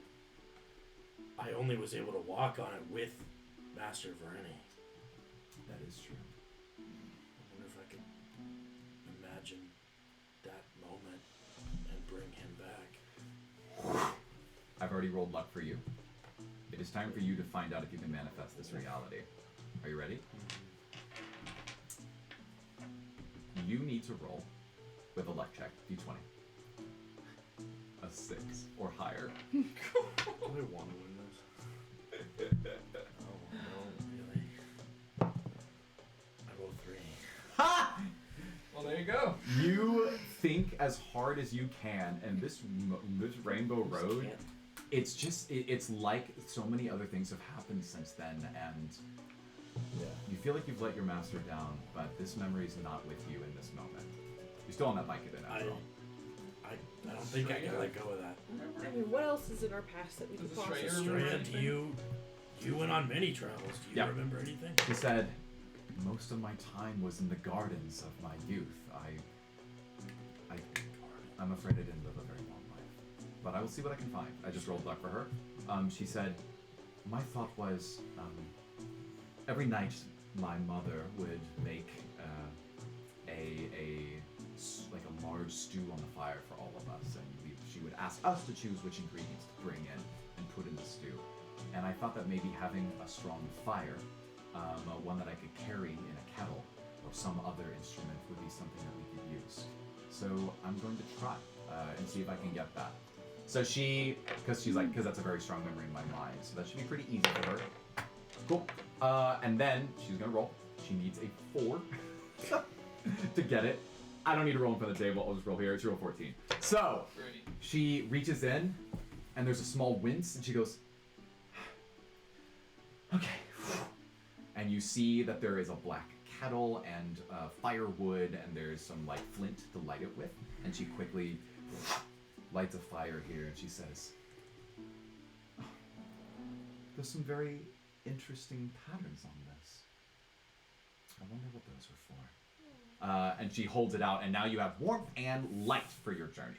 Seems good. I had to have used paddles somewhere in my memory. I pulled out the boat. I'm gonna say your only memory of really rowing a strong memory of rowing the boat, you don't have anymore. I mean, sometimes we would run out of crabs that were really close to the shore, so we weren't swimming at that point. We had a boat. What were you using to push the boat? Master Vireni was the one rowing, which was really strange. He's very old. What were you using? A paddle? I rolled, and yes, that did happen in your past. So if you want to conjure that memory of fishing for crabs with your master, then you can do that. Okay. Okay. It's already there because I already rolled luck on that. In order for you to manifest it, you need to roll a 6 or higher. 11. You reach and you see that Master Vareni is there. He's rowing, and the two of you are on very still but cold waters, just outside of the dojo. You look off and you see the patterns, the insignia of the wooden carvings on the front of this dojo to Taurus. And as he's rowing there, he's talking to you and he says, "You know, I always thought that one day you would be able to combine your physical strength and this wonderful gift of yours to become a master wizard, a sorcerer, or heck, you could be one of those astral projection wizards that Dulik keeps talking about." And you are sitting there, and what do you say to him? Wait, okay, so I'm taking my place. Yeah, you're taking your place in the flashback. Am I aware that I want the paddles? No. Oh, no, I mean, you're watching. Okay, it's okay. out of body Okay, experience. gotcha. Yeah. Well, I mean, I don't know. Astral projection does seem pretty cool.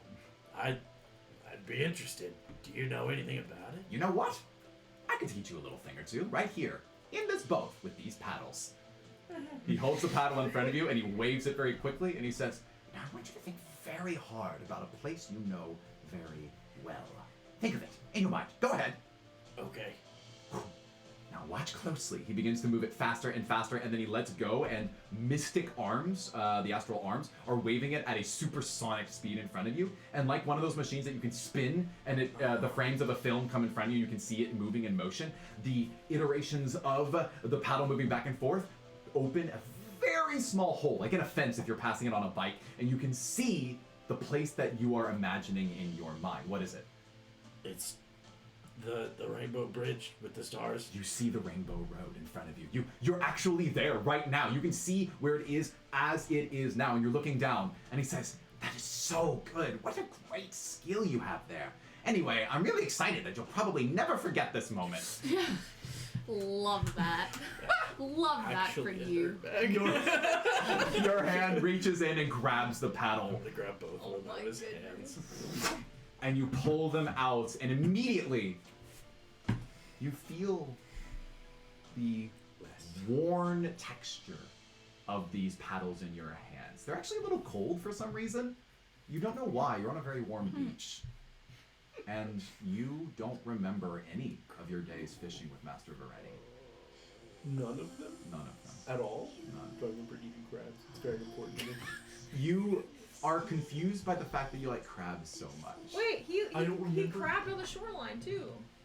I mean, yeah. Like, so I don't remember going out on a boat to fish with Master Ray? Correct, yeah. Great, okay, so I still fish for crabs. Yeah, you caught crabs, you eat crabs. Great. Yeah. It's very important to my character's arc. Yeah. I will say though that Crab arc. Actually, I think it's important that I establish that you do not remember any of your fishing outings at all with Vareni, so I'm kind of changing my mind on that. No fishing at all, but you remember eating crabs. So anything in the dojo, fine. Anything that involved fishing or the boat, no. Ow. Ooh. You now have paddles. You okay? The paddles.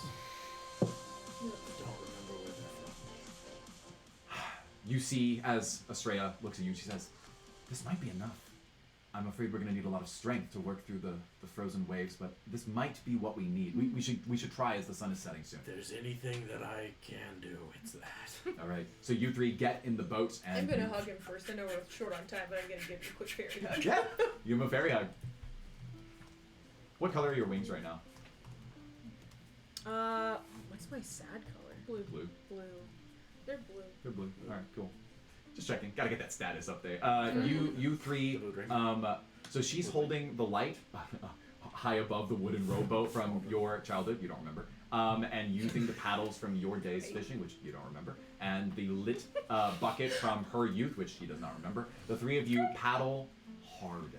And eventually what happens is you are essentially asked to break the waves with your paddle to pave a little sand-like path for you to mostly propel yourselves through. And I will say, 100% because you had... use my lead cord quarterstaff to not break the paddles because they Yeah. don't seem super strong. Yeah, I think that's fair. Great.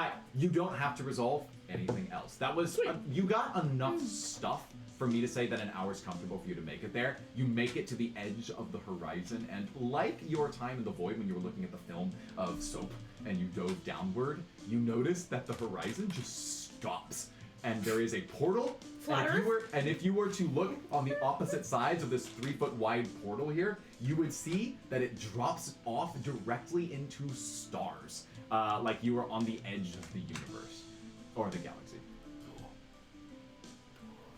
Row us into the portal. Row your boat. You go down, and a film encapsulates all of you, and immediately you see a little crab begin to appear on your chests emblazoned. But that's odd. Why would a crab mean this much to you? You used to eat a lot of them, but Like that's crabs. funny. Oh well. As you descend, and all 7 of you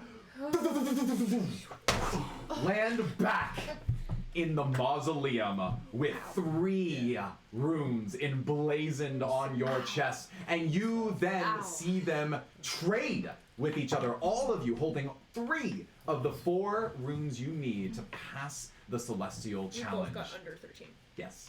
And only because I'm a DM that pretends he likes sandboxing and not scripting or, railroading anything, you all happen to land immediately in front of the challenge of bravery.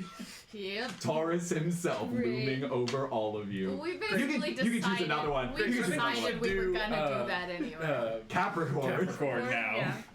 No. You literally can't. I just thought it'd be funny. We should So- do Taurus, guys. No, we're doing Taurus. You already? We started with Taurus got Taurus, us into we're this. ending Taurus with will Taurus. get us out Taurus if got us we into this. roll well. Seems right. All right. So all 6 of you, you come back. You've already rolled your. You 2 need to roll We your did. celestial We ascension. We Oh, you did? resolved. I got an 11. She got I got a 9. 9. She got an 11. So we both just Oh, lost okay, a day. cool. That's good. I forgot. That's For us, Very that's good. backwards. Very backwards. Okay, cool. For us, like for me, it's better if you miss.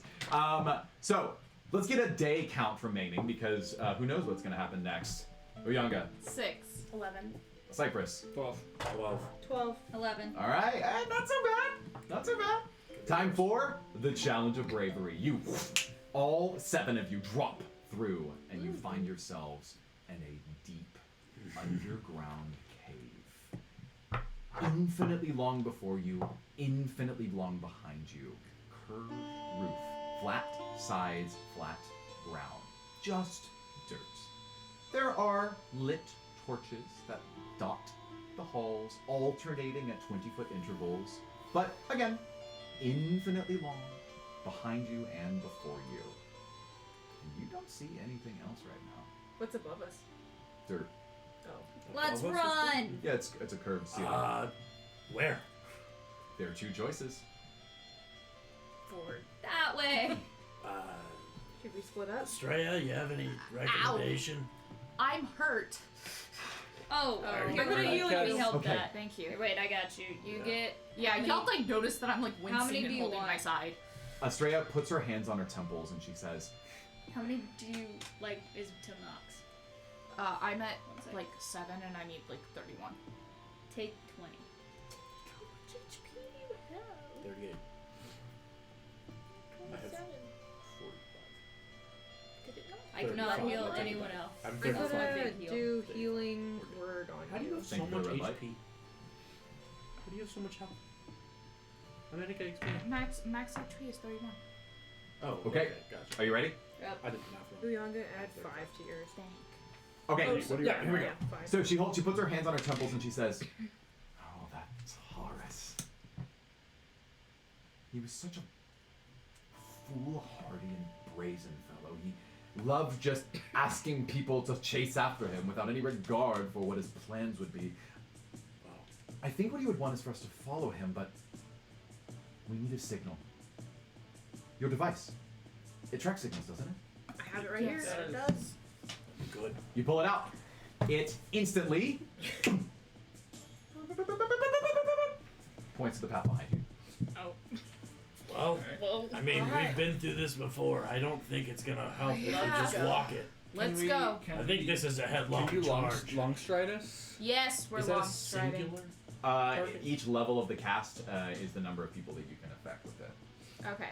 Yeah. It is. And if I was being that DM, I would say you can only cast it at a 4th level, because that's typically how spell slots work. But I don't freaking care. If you can spend the spell slots, you can cast it at a level Well, isn't 6 it or 7. 6. The Muse Stone or something?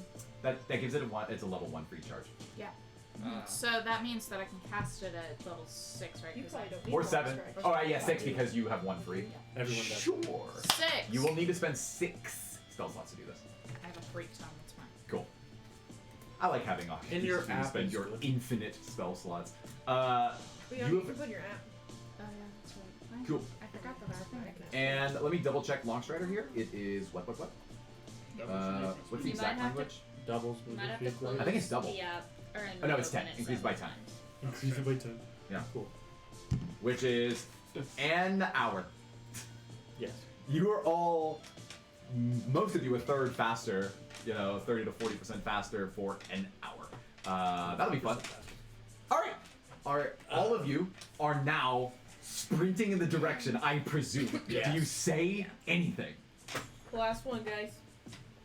Let's Get go. it in. Let's get home. Let's go home. All right, you begin to sprint, and the walls begin to fly past you as you are running your absolute fastest. These torches dotting each side, you see them flicker past as you are sprinting towards whatever this thing is at the end of this who knows how long tunnel. And as you continue to run, you hear hot breath along the backs of all of your necks as a massive warm breeze shoots from behind you, past you, and down the tunnel. No! Back! Great. With literal wind at your heels and on your neck, you speed up just a little bit. But the next thing shakes you a little bit to your core. Horns of stone begin to break up through the ground on either side of you before you. And what you notice is that because it is shattering the earth underneath you and you are sprinting towards it, it is separating the path in front of you into different pathways. There are now 8 to choose from, as it has been split into 8 pieces. The device. Which way? The device. That device. Look at it. Look at it.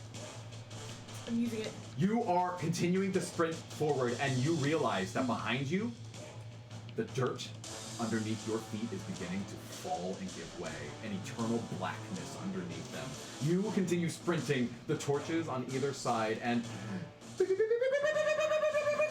every path seems like it has a supercharged amount of energy. It doesn't Guys, matter. I We take have 7. to just Just keep go. running. I take past 7. We all Go- follow. go with We all him. Following. You all go Sure. down the path? Yep. Cool. As you are, you take the 7th path, following behind Cypress as you continue sprinting, and then in front of you, you see 3 statues appear with large entrances under each of them. One Libra, one Aquarius, one with the other one, Cancer. As you continue sprinting in front of you, these openings beckon to you and the statues begin to come to life, almost leaning forward to beckon you inside. What do you do? So wait. Go into the one that Libra. we Wait, went hang on. So there are 3 doors open. Is there any other way we could go, or is it literally like an empty passageway and 3 doors? It's a dead end at this point. Okay. So Just the Let's one go- that we went into. Yeah, Yeah. let's go in the one we went You're into. splitting up. Yeah. Oh boy. I don't know. This is Splitting up is a good idea. You continue to sprint because the dirt continues to fall behind you. You we gotta go. into these various paths as right before you walk up sprint underneath these openings, the statues lean down like they're trying to take a swipe out of you, and you go through the tunnels. Underneath, you are now split into your groups of 2, 2, and 3. You continue sprinting. I need to know who is in front. You can be. I'm in front. I'm arbitrarily making one of you even barely slightly in front of the Honestly, other. you're probably You're faster. faster. I'm faster. I mean, you have longer legs. Okay, if you're in front, Sure. raise your hand. That's true. I'd like heavier Great. armor, though. You continue to sprint I together. can be. The echoes of your footsteps off the walls of these caves, and suddenly the dirt in front of you breaks, and you see as Cypress, Uyanga, Aegon falls through the floor, and the ground swallows them up. The rest of you continue to run, and only moments later, Lupin, you running faster than Estrella, the floor does the same to you, too. As you all descend into different varying heights of caverns inside of this massive underground labyrinth. Sooth to say, all of you are now completely alone. You continue sprinting. In front of you, you see that something lit is coming. It's 300 feet away. No, 250 feet away. 200 feet away. It is coming toward you as you sprint forward, the ground behind you falling from beneath your feet. And you see at the very end of all of it, the beginnings of a massive, massive stone wall made with the etched relief sculpture of a bull with its horns flaring. Fire shoots. Each of you is like imagining a hornet's nest about to exit these various tunnels and halls at the very end of this long journey with one large stone wall between you and victory. Your capacity to meet it head on, like in the Dungeon of Taurus, has everything to do with your commitment to the charge. So, let's go ahead and resolve that, shall we? First, we need to resolve each of these in sequence. If I could pause music for a moment. Can I get, actually we're gonna do this. As the red lights of the torches continue around you. Cypress, you continue to sprint, and the walls of the caves begin to shimmer. And you see the arching branches of trees descending around you, and a fire lights the base of them all as it spreads from canopy to canopy, sprinting faster than you possibly ever could. And at the end of it, you see that behind you, at the edge of the trees behind you, you see your surrogate mother. You see a sylph, angelic-like fairy creature holding her children in her arms as trees begin to burn around her. You know in mere moments they will encapsulate her in flames. I need you to tell me what you do or say to yourself right now. Go! I've had enough of this! And then I reach down to the depths of inside of me and find strength and power and rage that I've Rage. Of barbarians. I become barbarian. And this burning hatred that I have for people who hurt the environment, people in power, and I just channel that all into my feet and my speed and Oh boy, I love it so much, baby! Why don't you roll d6 on top of your wisdom saving throw? Can you see right now, by the way? yeah. Bummer. The vision of your mother perishing behind you, you know that this commitment is more important than anything else. Let's see how you do. Great. How do you do? I do 17 plus 6 plus 6. You are fired up, and your nostrils flare as you sprint along the ground. You see the trees burn, but they might have to burn if it means you saving the day here. And you're committed to your team. Your feet run faster.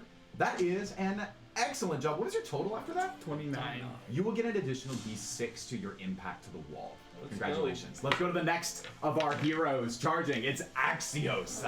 Sprinting down. You see the visage of your father floating amongst the top of the cavern as you run, and his face looks right down on you. You see his voice, you see his mouth move as his voice echoes through the cave. He says, "This life was not meant for your glory. You will never measure up to your brothers. You are foolhardy. How dare you take on your grandfather's legacy? You do not deserve it." Axios, what do you do? Go. You don't define my future! Run.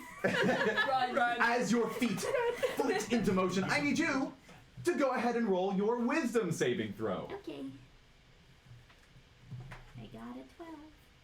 12 is good. Oh, and Do it. take a d4. Yeah. It's a And it rewards you. It's a win. Do it. Ooh. Oh. 4. So I got 16. That's pretty good. You see his face, but he will not stop you from attempting what you need to do. Your feet pick up, and you continue to run, prepared to charge this door. Next up is Estrella. Ooh, interesting. And you don't get to see what happens.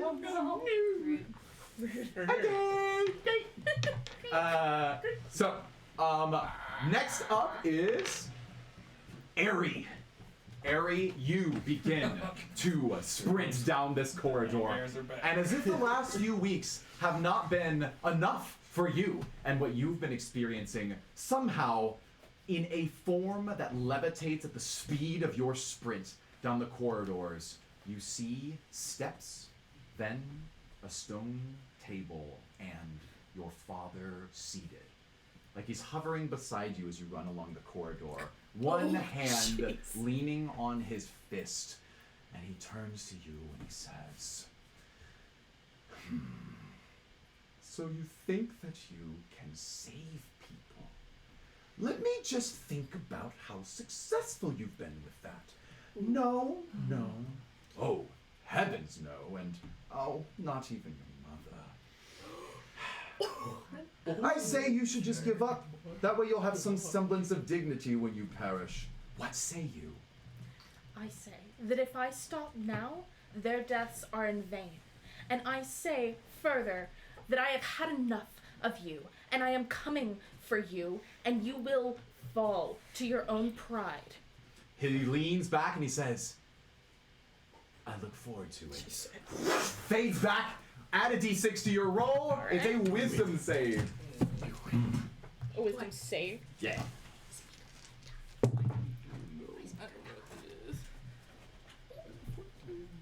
17. 17's enough. All right. You push through the tormenting words of your father, and you continue to sprint forward towards your goal. We are 1, 2. You don't know about Estrella, but we are 1, 2, 3 out of 1, 2, 3. Let's continue with one of you having a bonus initiative there. This goes to Uyanga. Oh boy. Are you ready? Yeah. You sprint down the hallways, and immediately behind you and nipping at your heels are 3 rhinos. And they are reverberating the walls as you see at the head of the pack, you see Captain Gregnock. He stands there with a spear drawn at the side, orderly, like he has one mission, and it is to bring you down. And he says, by the order of the Empress, I command you to cease. If you stop immediately, we may spare you and your family. And so he is charging after you. What do you say? Go. Your story will not be mine! I love it. At D4. And let's see how we do. Hang on if I can find my pointy one. Hang on. Where's the point? Wait, just somebody give me... Wait, oh, there it is. I'll do it. Ah! No, I dropped it. Well. Somebody give me another one. LOL. Okay. I need to re-roll because I dropped everything. That was a lead. Aha! And... 20. Dirty 20. Dirty 20s. Pretty good. At this point, you are so resolved in your struggle that you're going to get an extra d6 on contact. Yes. So congratulations. And finally, no, it's you two. Both of you are left. That'll be Aegon first. Aegon, you are sprinting forward, and in the midst of your sprinting, you hear screams. You hear screams. Oh, you hear screams of Nova, who seems at this very moment to be being attacked by the Truth Keeper's forces. And she says, okay, if only there was someone to help me now. Aegon, you stupid idiot. Where's this guy when you need him? And then behind her, cowering in fear, you see Gaius. He is clutching his bag tightly as these troops come in. They break off your path to the right, and the two of them seem not long for this world without your help. What do you do? Go!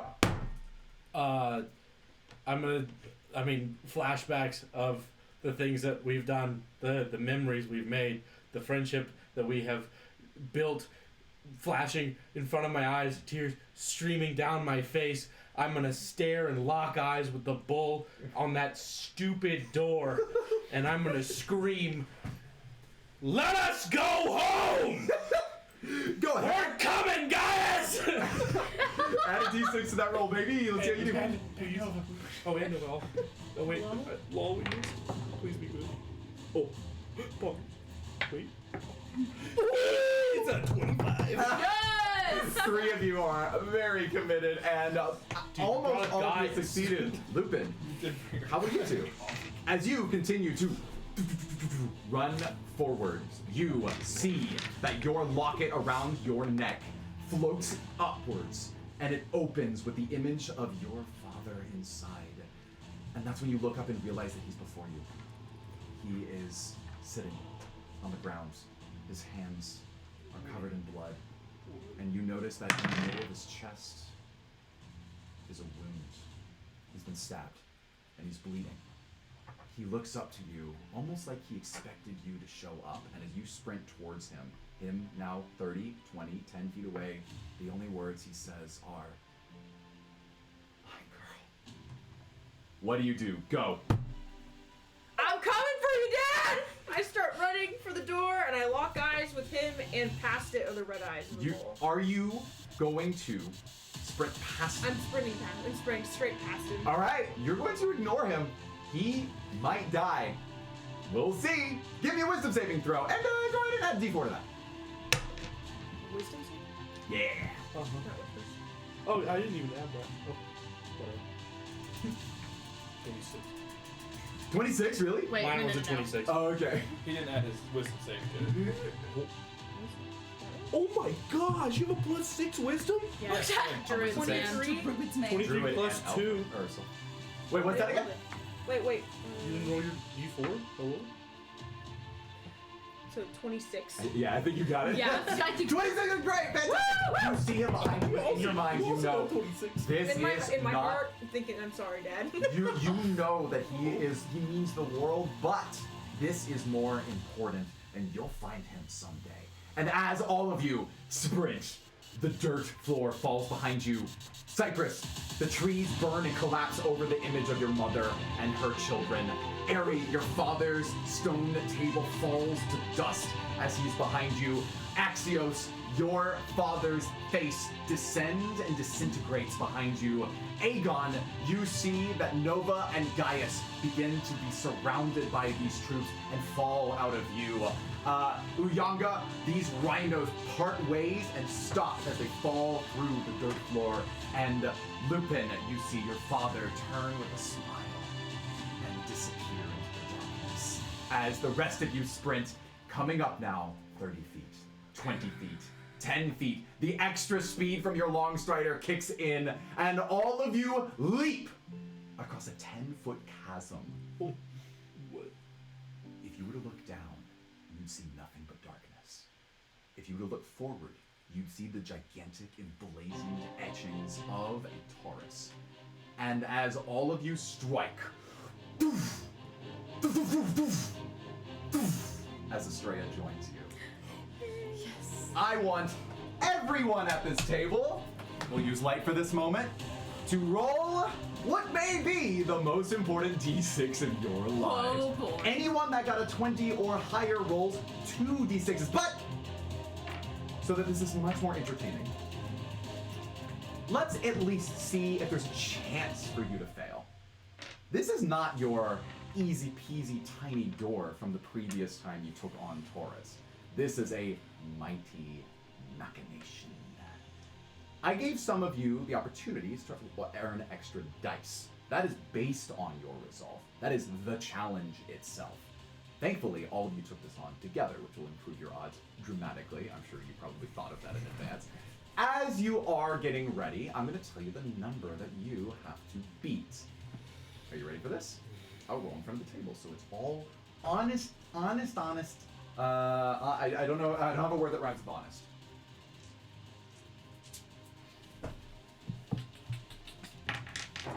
Boop. I'll give him back. You have to tie or beat this number. Are there 7 in there? There's 6 in here. What about It's just a number. It Australia? doesn't have to do with the number of people. 66. Yeah.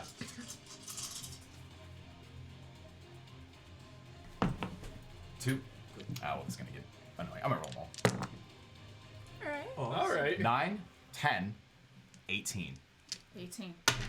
18 beats it, and I think you have the dice to do it. So let's do them just in order. We'll add it up around the table. So Uyanga, why don't you roll your 2d6s first? 6 All right. and 4. 10 already. Goodness. We have to roll. 3. 13. 7. 20 does it. But let's see how well you smash this thing. Keep rolling. 4. I've 24. already forgot where we were. 24. 24. Great. Go ahead. 29. 29. 34. 34. 36. 36. Well, It's impossible for me to explain That's that. double. wait, that's that's double the double. number. It's double the number. Add Oh, that's Australia. true. I didn't roll hers. Did she rolled. get 2? Ah! We done 42. So you want to see this? Well, how about put on this for size? You all jump, and there's this breath as you hover through the air, looking downward, knowing that this could be the last choice you ever make. Just together, united. Any of you could have turned back. Any of you could have turned back. United to take on this final challenge. And as the bull's horns breathe fire, it's like you don't even see it.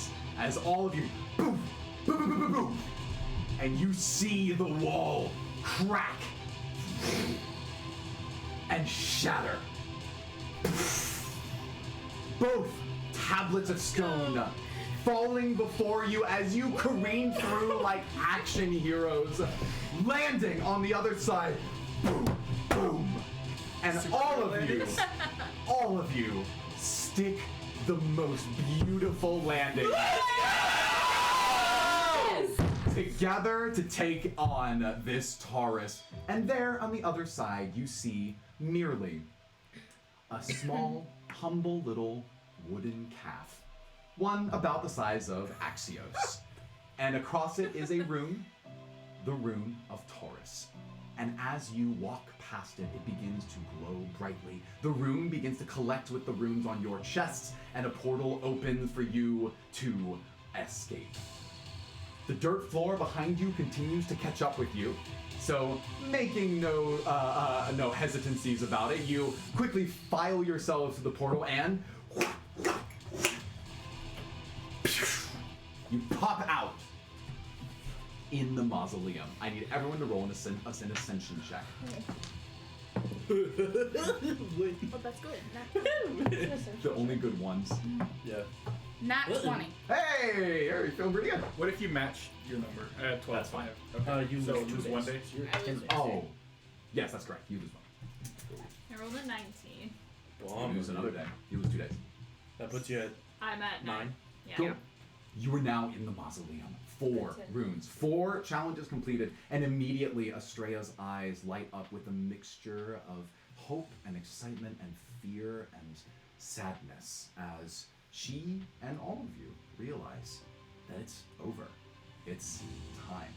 And you see that the tomb, the mausoleum tomb that was originally intended for her ascension, just like the other 11, is now glowing with a golden light. And she stands in front of you as all of these symbols echo, and she says, actually, we'll pause music here. I am so proud of all of you. To know that there are people that walk on Chrysalis that can still find justice to create and imagine, to change. That's what this world needs. I have to confess that it is hard for me to think of leaving at this point. But if I can leave behind people like you to keep it in this stead, then it might be time for me to leave too. And at this moment, all of you are standing there, and you hear a voice, or sorry, a sound. You hear a sound. You hear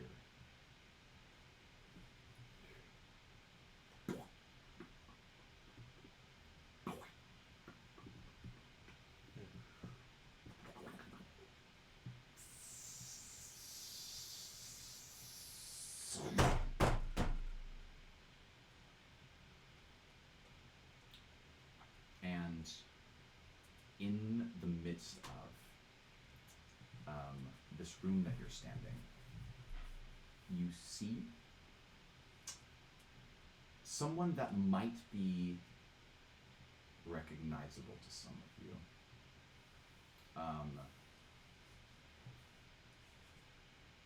It's a ghostly visage. Careening, like bouncing off the walls from here to there. You see that there is the ghost of an older man walking with a cane. He has balded, sort of scraggly hair. He's got relatively low class clothing, tattered, got a little vest, sort of frilly shirt that's bound by a rope. And he comes before you and he says, Estrella, sweetheart,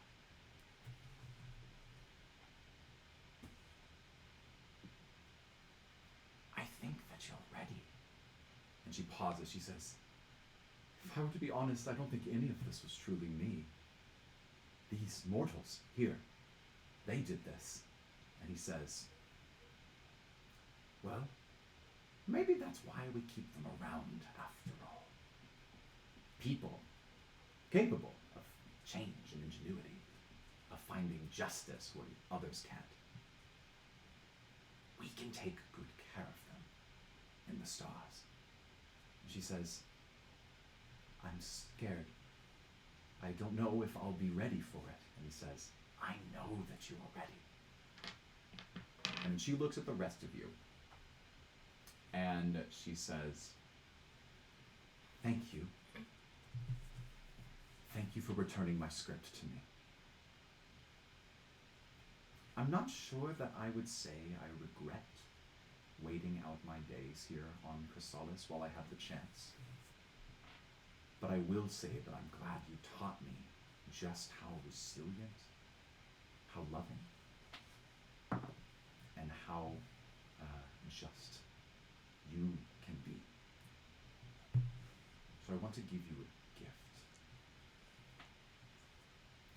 She holds out her hand, and in it is a very small, condensed, multicolored, shimmering, like shaking ball of light.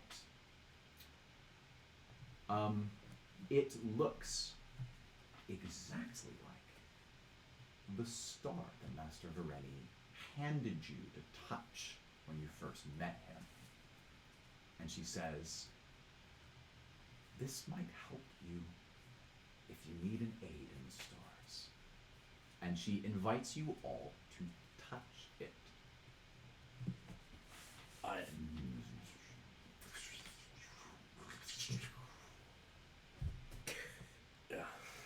You all put forth your hands as you touch them together, and on top, why don't you do it over there? Hey! Suddenly, in an explosion of light, you feel sparking energy shoot through your arm and into your body, and in an effect that is not that dissimilar to what you remember, you see several things to each other happen all at once. Number one, you see the runes that have been across your chests disappear. You see each person's eyes glow white like you've seen multiple times in this campaign. But then the energy pulls from the eyes, transfers back down the arms, and shoots out the fingertip that you touched the star with. and they collect together. And as it hovers, this energy from all of you combined hovers, this radiant energy in the air around you. She reaches out and she grabs it with both hands and she breathes it in.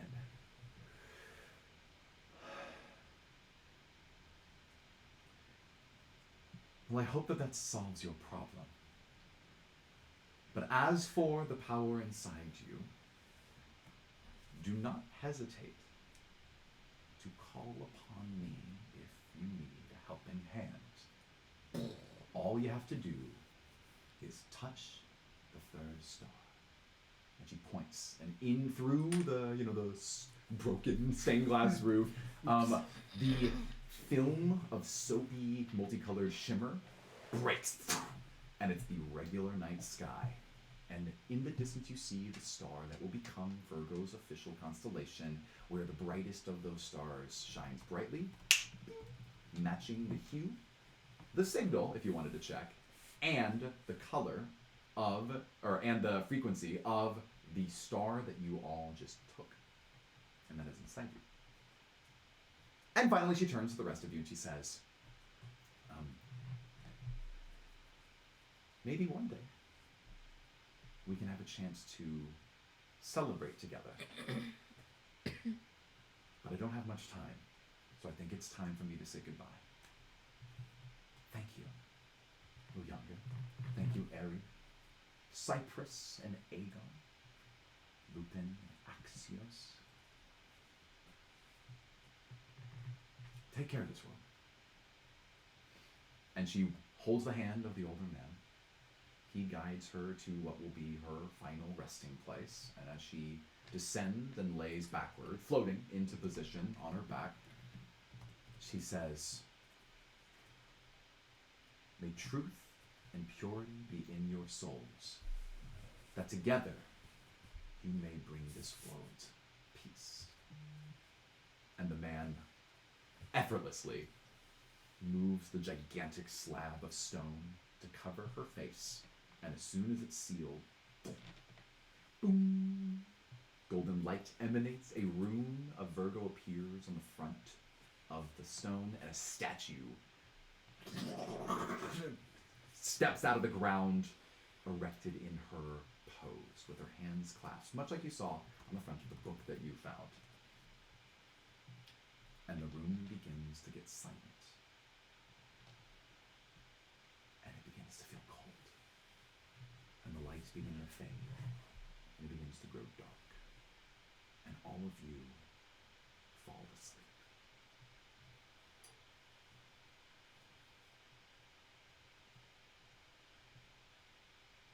You wake up on top of a stone slab in the middle of an eel-infested pond. There's only two. Was that a long rest? Nice. And you notice that it was winter when you got there. It is summer. Hello? Oh, we missed the tournament. What about your martial archery? I missed the martial bow class.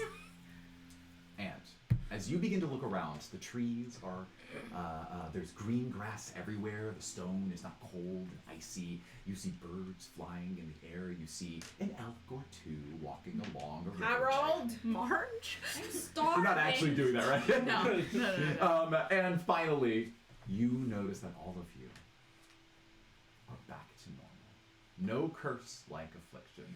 No wild magic surges.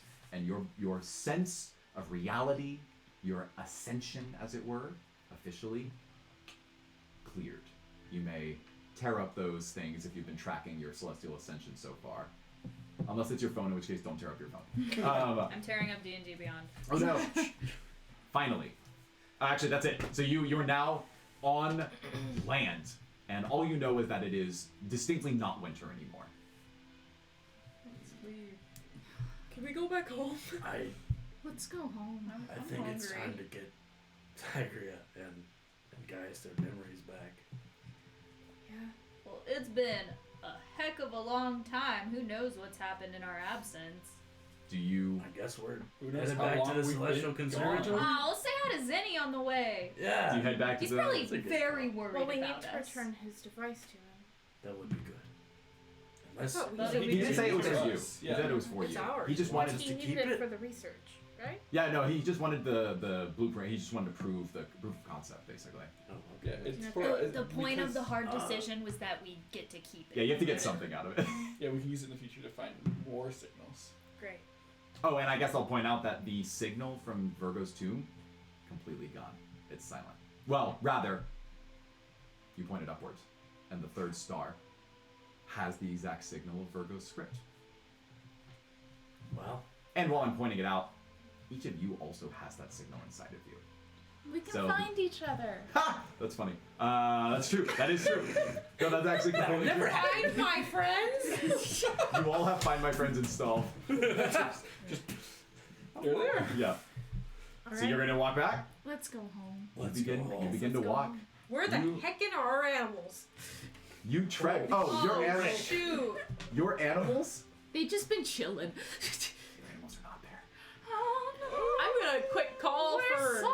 I I'm pull gonna out my howl. whistle. I pull out my Both whistle of you and do I'm that, like, and they do not come. oh, did they go home? Maybe they went back to Star Step. They could have gone back Maybe, to our cabin. Maybe like Montaigne and Zenny Zenny are have- taking care of them. Where's Sar? That's possible. You freaking took my horse. I'm gonna You be took so my upset. werebear. Can we go back Where to do you go? Star Step? Yeah, Okay, let's go back to so the- you begin Star walking along the roads, and about a day later, you notice that there are blue robed officials that are doing the toll along the roads of Star Step. Some of them have armor, others look like they might be casters of some kind, and they stop you as you travel, and they look at you and they say, "Oh, hello? Yes, that'll be a toll for the Truthkeeper Prionis to help maintain the standard of these roads. That'll be 4 gold pieces, please." Do we still have Yanga, our do you gold? have any cookies? Yeah. You have everything that was in your possession when you went in. Okay. Let's just pay it. Here you go. Alright. One of the robed individuals looks at you as you're handing it. He goes, "Wait a second." I'm gonna go up to him and be like, no. I'm gonna intimidate him.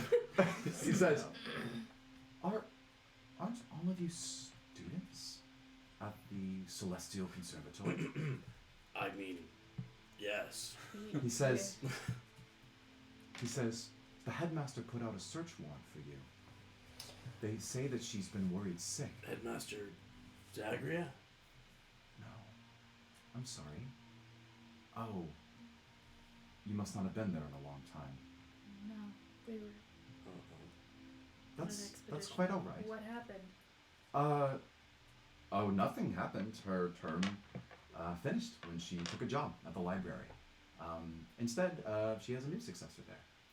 What's their name? What's her name? I forget his name. He's new. It started with a G. It was Gaius? That's right. Wait. Headmaster Gaius is now in charge of the Celestial Conservatory. When did he? Oh, when did he take Succeed into her. Wait, her? what when year was is he this? Yeah, what year is it? Why would she have was left a student. mid-term? Also, Gaius is... How old is Gaius? Do you know?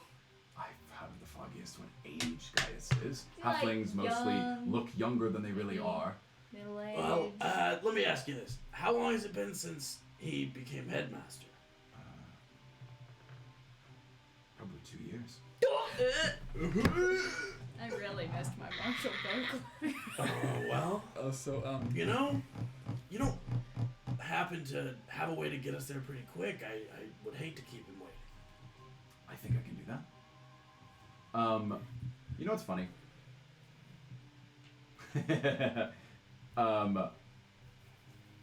I just realized 2 out of this campaign things that become really, really interesting with the 2-year gap.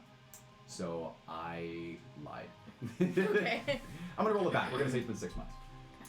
Boom, 6 months since you went in. Still. I just- Okay, I so just it's told like you. the winter of our like semester or whatever is when it happened, and then it really is the next summer. Yeah. Okay. Okay. Cool. Locked in. But Gaius is still Established. Yes, yeah. he is Cool, the cool, headmaster. cool, So, cool. so you all go back, bop, boom. You walk through Star Step. Was there anything else you were gonna ask? I suppose. I mean, like you're gonna get there. To see Zinni, but Cool. You walk through Star Step, and there, absolutely shocked, he falls off his chair at the top of his tower when he sees you walking down the path from the eastern side of Star Step. He's literally not heard from us. It is Zinni, and he sprints up to you, gives you the closest of hugs, Cute. and is Sweet boy. thrilled. He asks 1,000 questions. What happened? What did you Does see? he? What did you learn? You spend the night there. Yes. You want me to roleplay 1,000 questions? No. I No. didn't know. I didn't hear an Australian accent. I didn't sound like Zenny. He's probably an imposter. Montaigne makes you some fake Zinni. Oh my god. Chaplo makes you some wonderful tea, and the rest of you continue on your way, walking back. The most interesting thing is really that when you arrive at the Celestial Conservatory, you notice that there are lots of students that are walking around. I guess I'll skip to this. The most interesting thing that you notice is that the banners that used to be over the main courtyard and over the entrance and the main study halls used to have the symbol of the Council of Scholars. It was an icon of 4 heads that were together over a book. But instead, all you see is a Coptic. This is like a special design of characters. It's a Coptic P that has been emblazoned over these blue banners as you enter, and also in the various halls. You walk in, and where do you go first? Headmaster Gaius' office, yeah. Okay, so you go to where you think the headmaster's office will be. You turn in, and you walk down the hallway, and Professor Molnor is there in his office. He's looking at documents, and as of now, he doesn't actually notice you there. I'm gonna knock on his door. Be like, hey, Professor Molnor. Sorry, we're in a bit of a hurry. We very briefly spoke 6 months ago. Can you point us to the new headmaster's office? His jaw drops. Oh, he does remember. The administrator from Star Step said you were dead. Said you Well- were killed by an elemental construct. We almost were. Depends on how you define Killed? dead. I am so relieved to see you alive here. Yes. If you wish to see the headmaster, he's down the hallway, same as the other headmasters. It's good to have you back. What happened to Zachria? She accepted a position on the Council of Scholars. She is undertaking a very special mission, but she wouldn't explain what it was. I'm sorry. Gaius is the interim headmaster in her stead. Do you happen to know anything else about what happened to the administratress?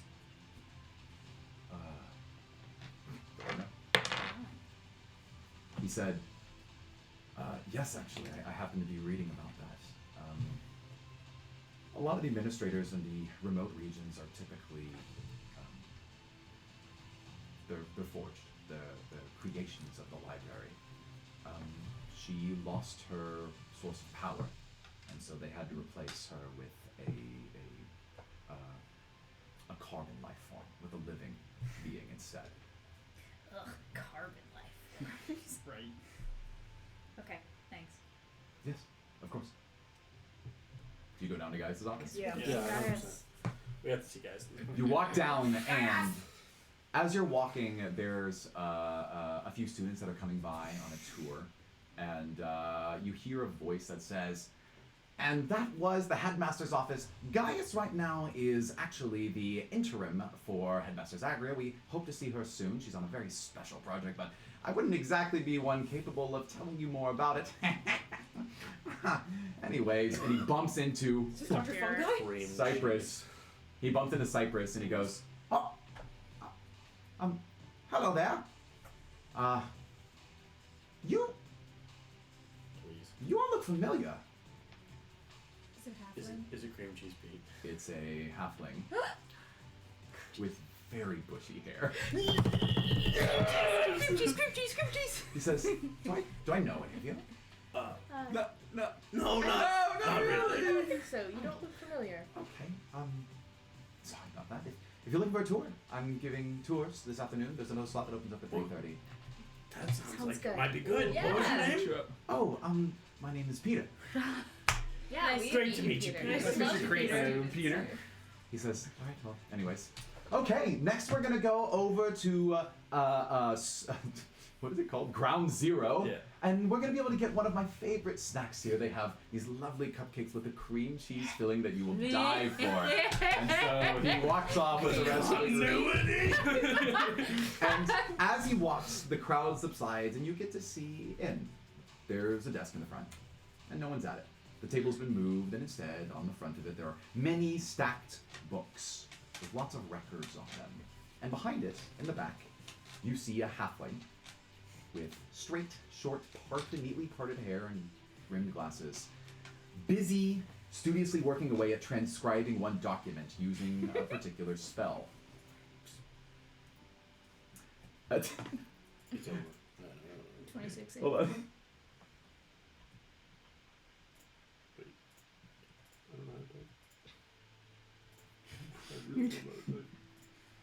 We're doing this. I'm typing it correctly. Yep. Yes. Yeah. That's what I put. You had a 4. That was a 4. Yeah. I don't know. I really am blind and deaf. Well, excuse us for a moment while we get this character art here. Mm-hmm. I mean, I didn't prepare my Victory Lap artwork for every character. Okay, I got him. There he is. There's Gaius!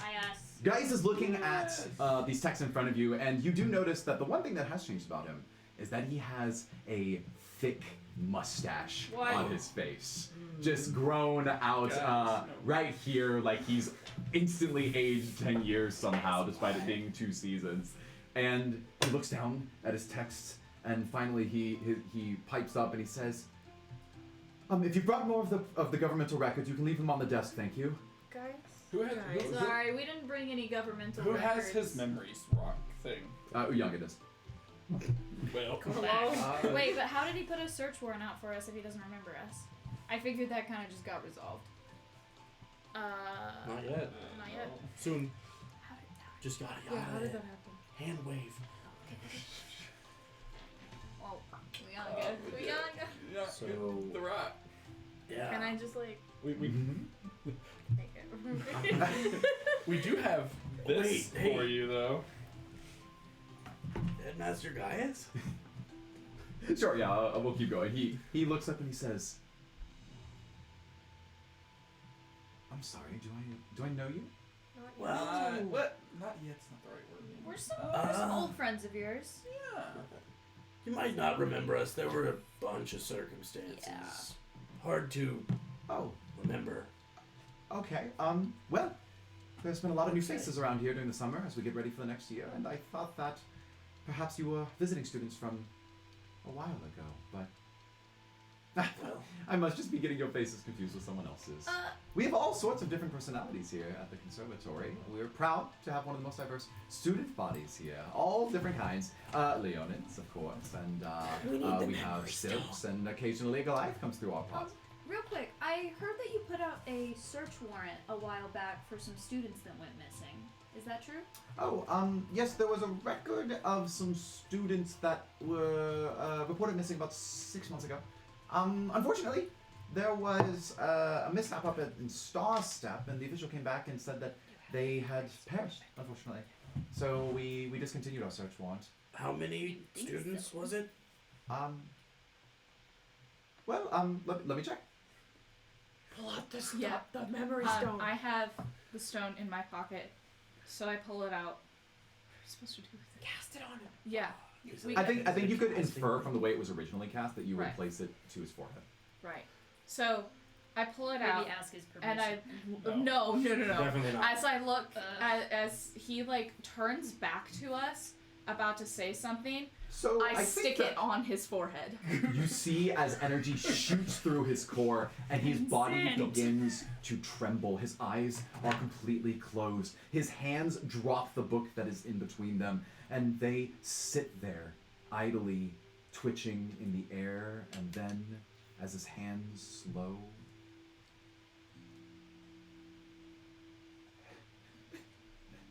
Oh, guys. tears begin to fall from his closed eyes. I'm like around the desk and already holding him. Group hug. Told you we'd make it back, little buddy. Bring it in. It's like, you can tell that he really doesn't want to open his eyes. I'll just tell you right now, for fear that the thing he knows to be true might actually be an illusion. So he hears your voice and he says, Hey, is it really you? Hey guys, you, we never gave you that dinner we promised. yeah, He you want to come over? opens his eyes. Oh, my friends! My friends, you're here! And he takes you all as you complete the group hug. Tears down his face. And he says, the memories. You were given the memories from Zagria. I knew that there was something missing in my life. I knew it. I was trying. He gestures to the table. He was like, I was trying to figure out what it was all this time. I accessed the archives and the student records, and I Headmaster Zagria.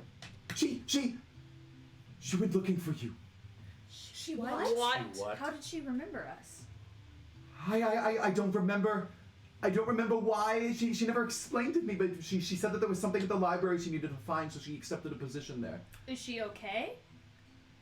I haven't seen her in months.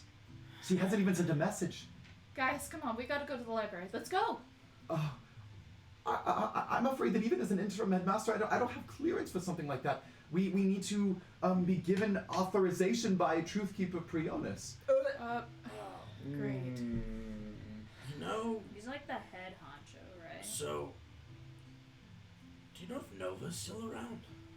He says, oh, I remember the night she left as well, now that you mention it. She was to be the deep for all of you.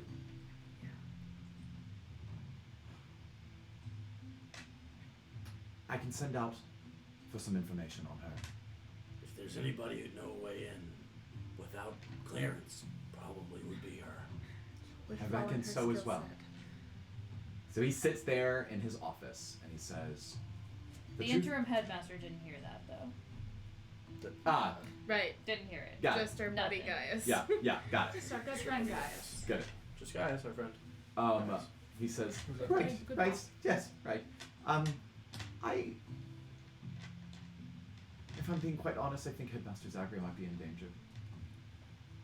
But now that you're back, and now that it's clear that you are no longer in danger, then maybe she can call off her mission and return to being the headmaster here. I wish I knew her way to contact her. And suddenly, not that suddenly, he turns to the rest of you and he says, all right, so it's resolved then. We can find a way to contact her, let her know that you're right, and maybe, if there's no longer a curse for you to suffer, then the Truthkeeper will have no need for you. One can hope, I think. I think those That's our are goal, lofty hopes, but maybe so. We can hope. But we'll do our best. Well, additionally, everyone does think we're dead. That's true. So That could be how works in our favor. Doesn't could hurt be us. silver lining. So let's keep He- it that way. He turns and he I wonder says, if my dad thinks that. don't worry, I have things that might be helpful for us. Probably not. I have official documents. We keep very detailed records of our students and where they come from and their relationships, and we submit these to the library. And it just so happens that I have been holding on to some of these for some time. And he pulls open a drawer, and in it is a very short document. It's a page that's been torn from a book that he's transcribed onto just a while ago, as all of you first arrived on campus. house. And he goes, well, I don't think we'll be needing this anymore, shall we? Maybe I can... He begins to tear it up and then he just throws it into the air. He says, I cast flame and all When the we pieces signed just up go as a poof. party, and he says, okay, and it's resolved. We find a way to free Headmaster Zagria. Meanwhile, he turns to you, Uyanga, and he says, however, now that I remember all of you, I have a letter here. It says it's from your father. Here. You open it. It is 2 months old. And the message is short, but it's in a very specific script. Always handwritten, always with very level lines, but pretty scruffy strokes on it. You see a letter from your father that reads, Dearest Uyanga, I pray you've learned much in your time. We will need you here as soon as the wind pulls you. Our resources are scarce, and Captain Gregnock continues to push us to our survival's limit. I know you will be a great leader here, and so I am welcoming you home as the next chief of this tribe. Yours truly, Tamula. It's already faded because of how much time it's spent since it was sent. I'm staring at it. And What is it? everything okay? They need me home.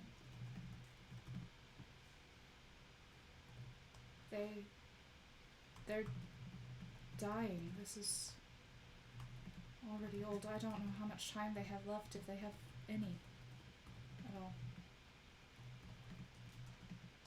I don't... How can I choose between two families? I've never struggled with this before. I always knew where home was, where my place was, what was most important, but now?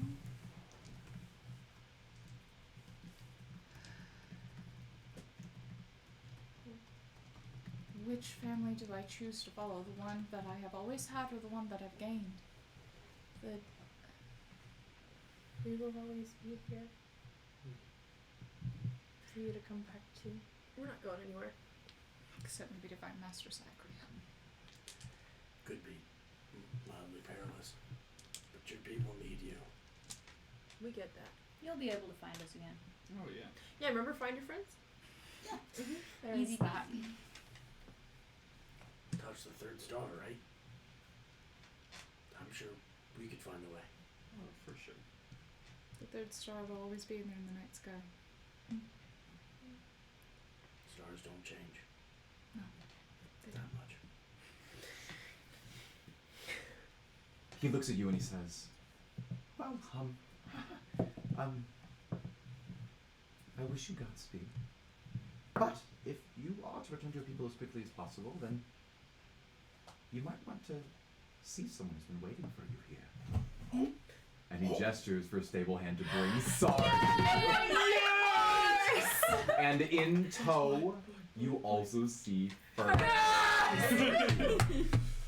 It turns out that while the 6 of you were stuck in a temporal rift that lasted months, Sar and Fern were on the outskirts of a frozen forest with giant eels, trying to make sense of what to do next. And eventually, they believed that they were to travel home. And so the 2 of them went on a weeks-long adventure together, trying to find their way, which we will get to experience ourselves as part of a special one-shot I plan on hosting in the future. Yay! The Homeward Bound Journey. And Fern. So put that in your back pocket so we can prepare for That's it. lovely. Okay. The 2 of them are now in your respective stead, and you, I imagine, mount your horse and prepare to immediately depart. So, when I'm about to mount. Sorry, imagine we've all moved outside. I don't imagine my horse is Yep. in Gaius' office. So I'm out, and I know that they're going to be staying together for a while as they go to find Zagria. So I hesitate for a moment, and then my fiddle has been strung on my back, and I sling it off of my back, and I hold it for a moment, and I give it to Eric. And I say, this has been with my family for generations. And now it will stay with my new family until I come back to claim it again. Tell my story, tell your own, and tell other people's. And tell me about them when I get back. And so, I'm out to Sara, and I move out. You take off riding in the forest, and you are on your way back to your people to see if you can take what this mess has become and turn it into a saving story for your own people. And as the 5 of you, plus Fern, plus Gaius, Headmaster Gaius, stand there, Gaius says, it's so funny how much can happen in just a few months. I feel like I was just getting to know you, and yet we have so much more in front of us. So, my new friends, are you ready for another adventure? After dinner. Haven't eaten in 6 months. And he says, well then I would like to try some of that mushroom stew you've been talking about. Dinner. Coming back to the Purple Hearth with us. And so, the rest of you begin to walk as the friends sun with is setting on this chapter. You walk across the quad into the forest to an absolute shack that has been decorated in your absence with flowers. Planted at the base where stone tombs have been made, little tombstones, little heads, with your names on them. And as you walk in, you see that at the foot, buried underneath the floorboards where you originally laid in your fire, you see not just a few gemstones here and there and some donations, some tributes to you as a group, but you also see a very recognizable pair of daggers belonging to Nova. You step into the hearth, you shut the door, you make some dinner, you prepare to rest for whatever adventure may come next. And what will it be? I suppose that we'll just have to find out next time. And that, ladies and gentlemen, is where we were going to end the final session of this arc for Weave of the Ninestone. Woo! It has been a fantastic journey. Let's go ahead and let's just give it up for this fantastic cast. I want to name them off one by one so you can enjoy all of them going around the table. Let's give it up for Hannah as Uyanga. The wonderful, the tragic Ayla as Aries. The absolute wild man known as Cypress, played by Justin. The mystical, the starry-eyed, the love-struck Aegon, played by Logan. Yay! The daughter in a world full of chaos finding peace with her werebear in tow. It's Claire as Lupin. And the youngest born of a pride of lions with his grandfather's mystic war pick in tow. It is Annie as Axio.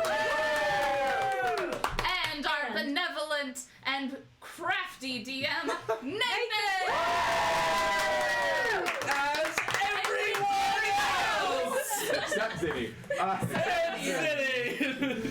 Thank you so much for watching. Obviously, we're going to have a playlist of all of these up on our YouTube and on this Twitch channel for you to watch back as many times as you like.